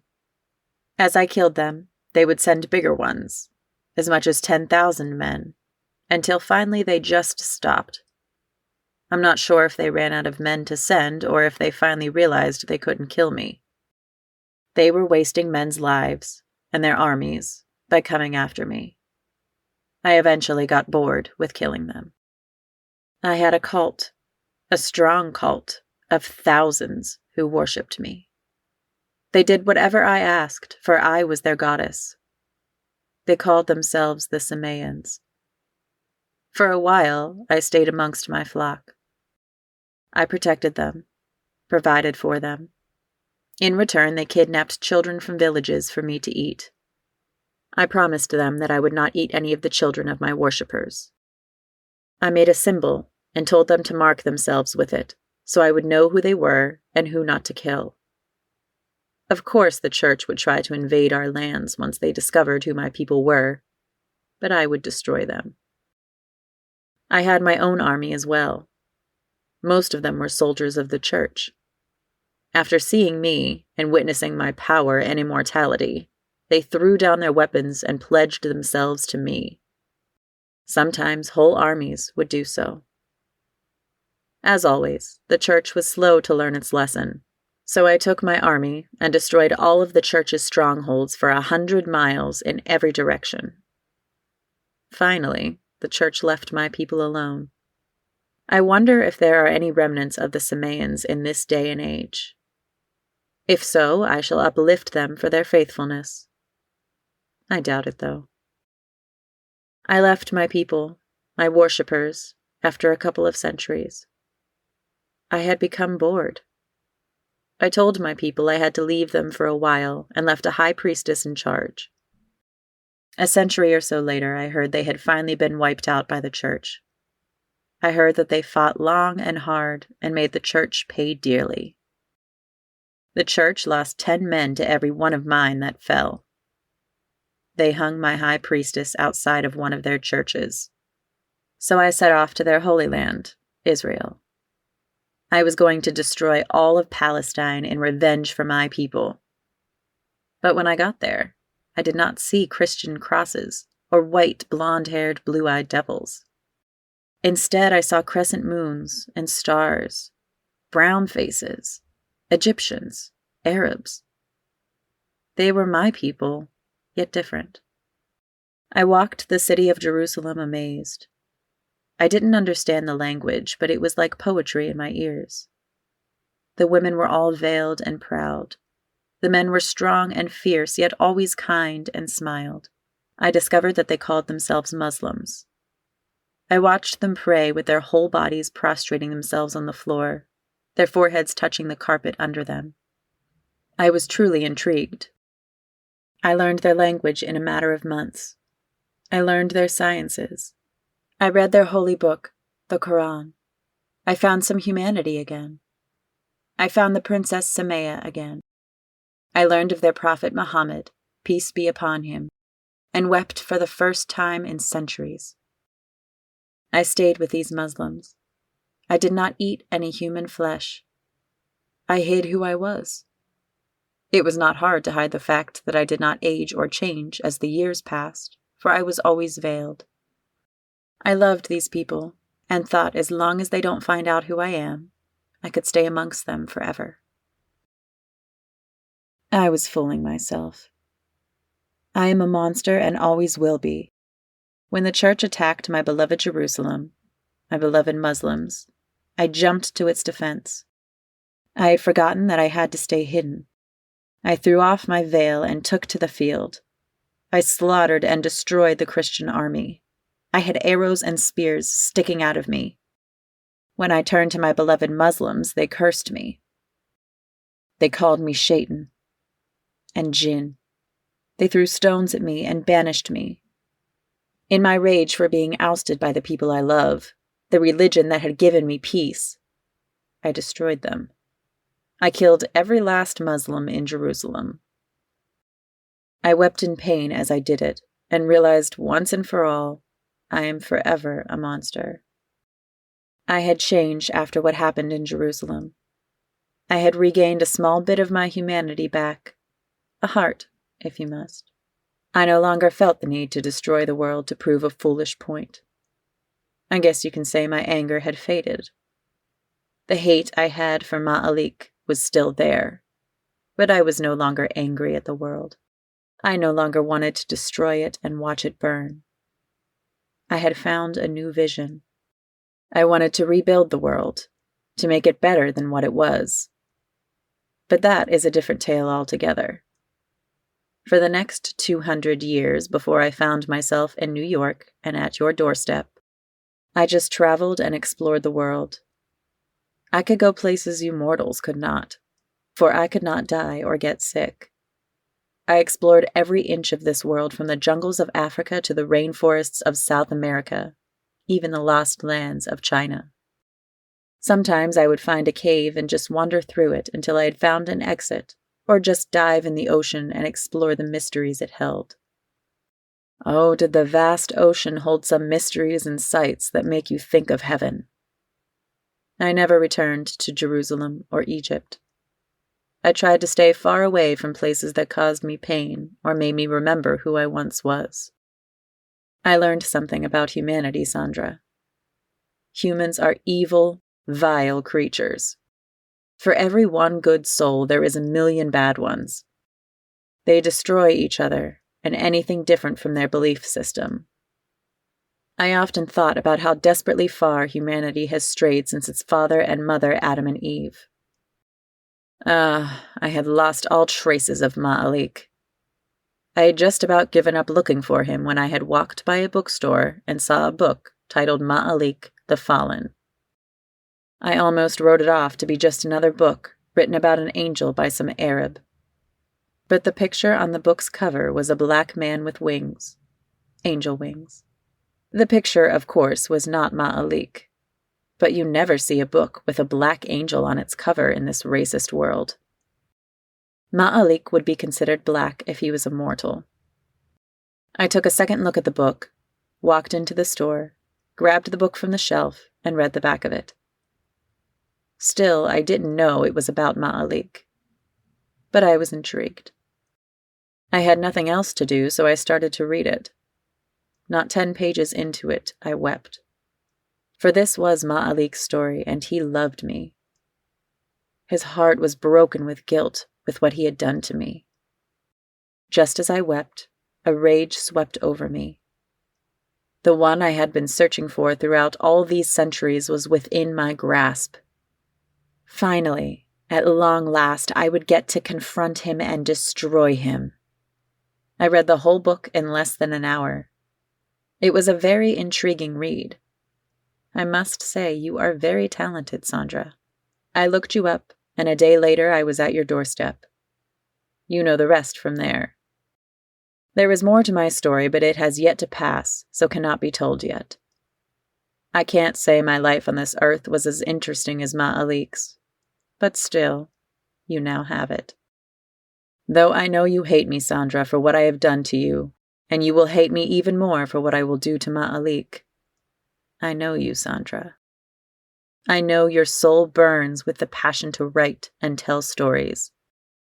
I know, despite how you may feel about me, you will tell my story. Before I leave you, Sandra, I will repeat some of my father's words.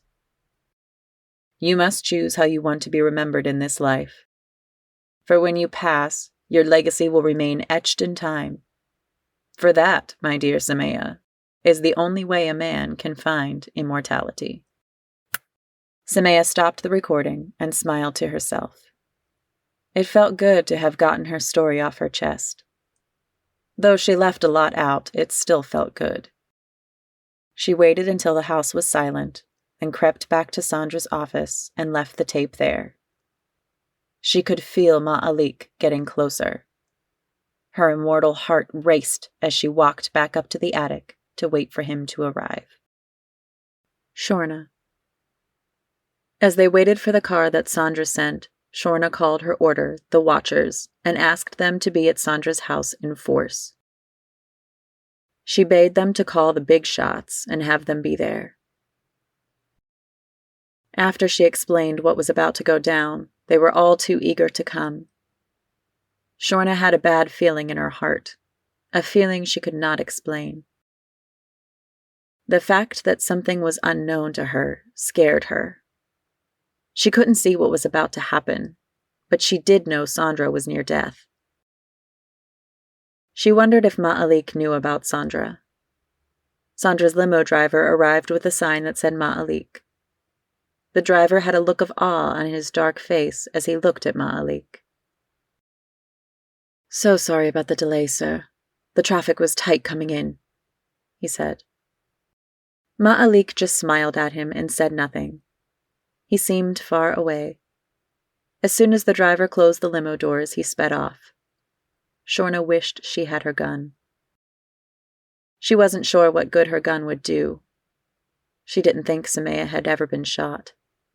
She knew it wouldn't kill her. But maybe it might slow her down, enough to give Ma'alik the edge. But still, a bullet to Semia's brain might stop her. Then again, it might just piss Semia off enough that she would come after Shorna. She didn't care about her life. She hated her curse, her ability. She had never had a day of peace in her life. The closest she had ever gotten to peace was with Ma'alik. Her mind seemed to still be around him. She didn't get the constant flashes of people who passed or touched something before she did. Now that she felt this peace, she could not be without it. So in her mind, she had two choices. She could die here today protecting Ma'alik, or she would never leave his side. Ma'alik just stared out the window as they drove. He was such a beautiful creature. How could anyone else not see that he was heavenly? Though he looked like a man, he clearly was not. Before she realized it, they were slowing down. There was a throng of media and police at Sandra's house. Something definitely was wrong. The police moved the crowd and media so the limo could get through. Shorna recognized several of her order's members. The Watchers had people everywhere, in all branches of government. Most of the police there were Watchers. This made things easier. The limo stopped in the driveway. The driver quickly got out and opened the door for Ma'alik. "I'm sorry, sir. I'm not sure what has happened, but I'll find out for you," the driver said as he closed the door for Ma'alik and ran to open mine. Ma'alik stared at the front door of the house. "Semia," he said loudly. I didn't see anyone there, but then the front door opened. Ma'alik. Could this be her at long last? "Oh, my sweet Semia, what have you become?" Semia walked out of the front door, a beautiful demon surrounded by a burning fire that only Ma'alik could see. Ma'alik stared at her. He wanted to weep, but could not. This was not the Semia he had known. That innocent, precious girl died a long time ago. This creature before him was a betrayer, an impostor who used to be his Semia. To Ma'alik, she was a jinn no different than the rebellious one Iblis. Semia seemed slightly taken aback at the hard look Ma'alik gave her. She walked up to him until she was only a few feet away. "So, Ma'alik, I have finally found you," Semia said. Ma'alik said nothing. He just stared at her, searching for some sign of his Semia in this creature. "What? You don't recognize the girl you damned to hell? 1,000+ years of burning in a fire that never ceases can change you." Semia almost spat at him. Ma'alik's face softened somewhat as she spoke. "Are you truly in there, Semia?" Ma'alik asked. Shorna was frightened. She had never seen Ma'alik like this. He had always been so sad. He always wept. Here, before the girl, he had been damned to his own hell. For he looked strong, like a warrior who could crush the world in one blow. He radiated with a deep, angry glow. "I am here, Ma'alik. Do you still love me, my angel?" Semia asked. Ma'alik sighed, the guardian that he was stepping back. "I have never stopped, beautiful one," he replied. She walked closer to him. "How could you let this happen to me, Ma'alik?" Semia wept. Ma'alik could not help himself. He embraced her tightly. "Please forgive me, Semia. I've been searching for you for nearly 2,000 years. Please let me make this right," Ma'alik begged of her. Semia smiled. "You will definitely make this right, you weak fool," she said, and struck Ma'alik so hard in his chest he flew back nearly 20 feet before he fell to the ground. Before Ma'alik could begin to get up, she was on him, ripping him apart. Shorna had never seen such a thing. It happened so fast. Ma'alik would heal as soon as he was wounded. Semia screamed in frustration. Before she could think, Ma'alik struck Semia hard and sent her crumbling to the ground. He walked over to her as she struggled to get up. "I am a guardian, something a demon like you has never faced. I am one of mankind's protectors, one warrior in the Creator's army of countless others like me. You can't defeat me, demon," Ma'alik said with pity in his voice. Semia struggled to get up, clearly shaken. She wasn't expecting this. She didn't expect him to be so strong. She attacked him again, but this time Ma'alik was ready. He put her on the ground so hard that Semia's body indented the earth beneath her for about a foot. Ma'alik stood over her. "I scoured the world for you, beloved Semia. I turned over every rock it had to offer for one that had died in my arms over 2,000 years ago," Ma'alik said sadly. Semia stood and did not try to attack Ma'alik again. Instead, she grabbed Shorna and held her by her throat. Ma'alik gasped. "I know your weakness, you vile angel. You may be stronger than me, but unlike you, my heart burned away in hell a long time ago." Semia seethed as she held Shorna up in the air, choking her. "Come any closer and I will snap her neck," Semia shouted.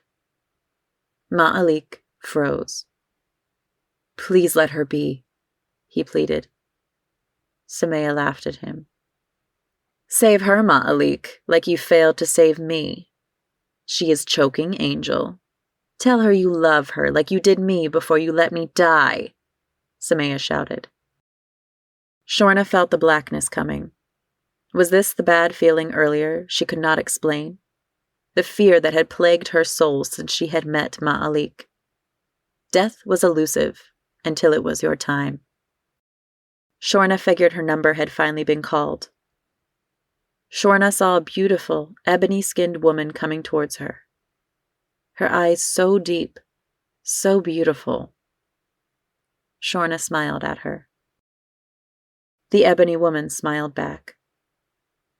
Was this Ma'alik's love? Was this death? The angel seemed to know Shorna's thoughts and nodded her beautiful ebony head. Death held out her hand for Shorna. "I am going to miss Ma'alik so much," Shorna thought as she took Death's hand. For once in her life, she was in complete, utter peace. With a twist of Semia's wrist, Shorna's head was taken from her body.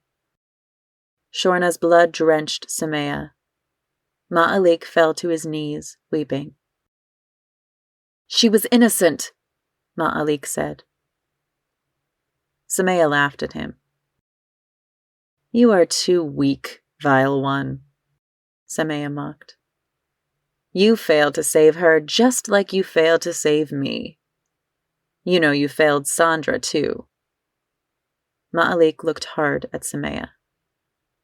"Sandra," he said as he stood. His heart sank.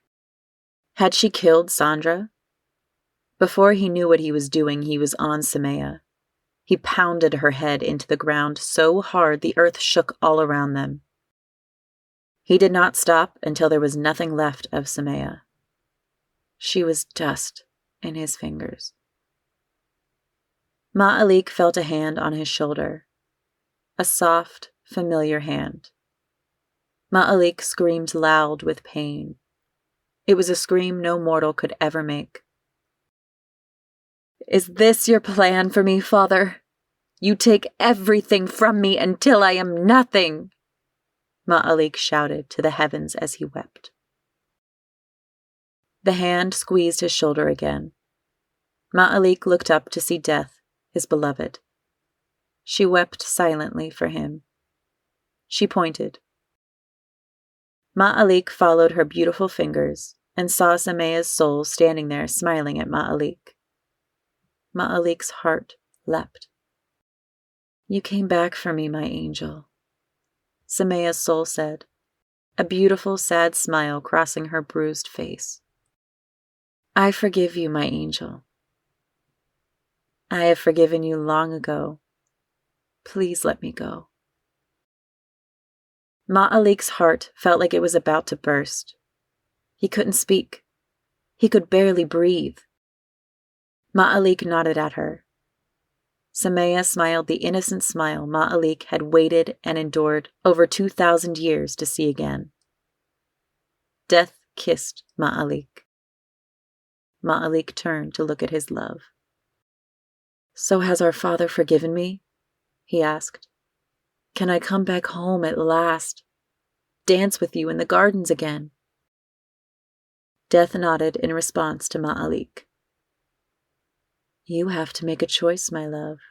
You or her," Death said. Ma'alik sighed heavily. "There is no choice then. Take her home," Ma'alik replied and wept into his hands. Death sighed, disappointed. "Are you sure, Ma'alik?" Semia asked. She looked just as he had remembered, scared and innocent, her soul bruised from pain. "There was never a choice, beautiful one," Ma'alik replied. Death went to take Semia's hand.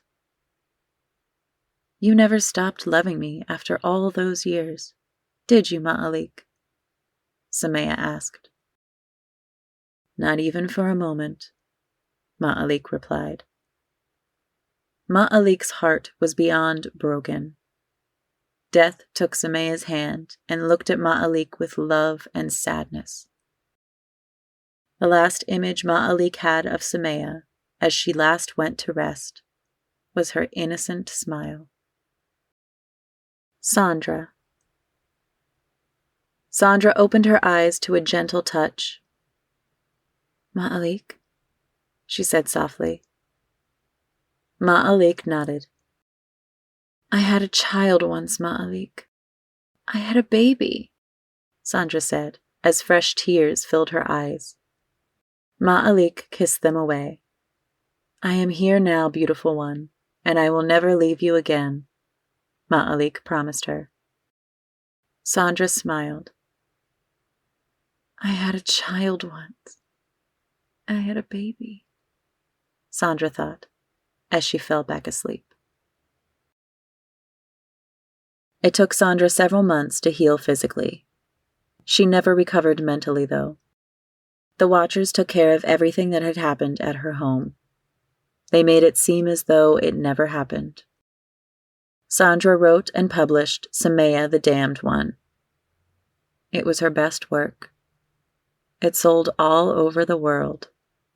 Movies were made. People flocked to her. They wanted to touch her, to know her story.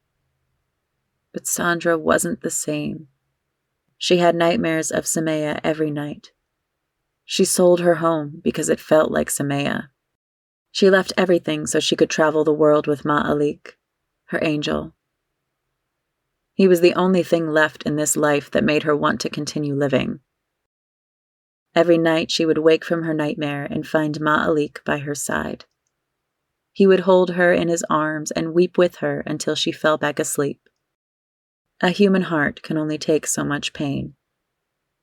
Less than 5 years had passed when Ma'alik's beloved death stood before Sandra. Sandra's poor, weary heart had finally had enough. Ma'alik knew it was coming. He was prepared. He held her tightly in his arms as she faded from this hell at long last. Her last words stung Ma'alik's heart. "I had a child once, Ma'alik. Oh God, I had a baby." As for Ma'alik, he is still around.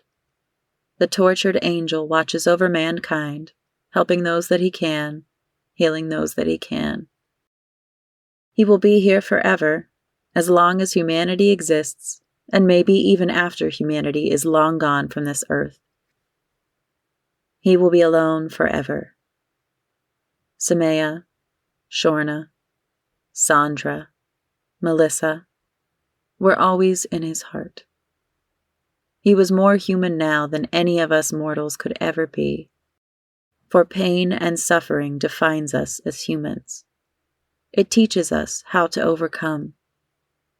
No one has suffered more than Ma'alik. Semia had been right about him.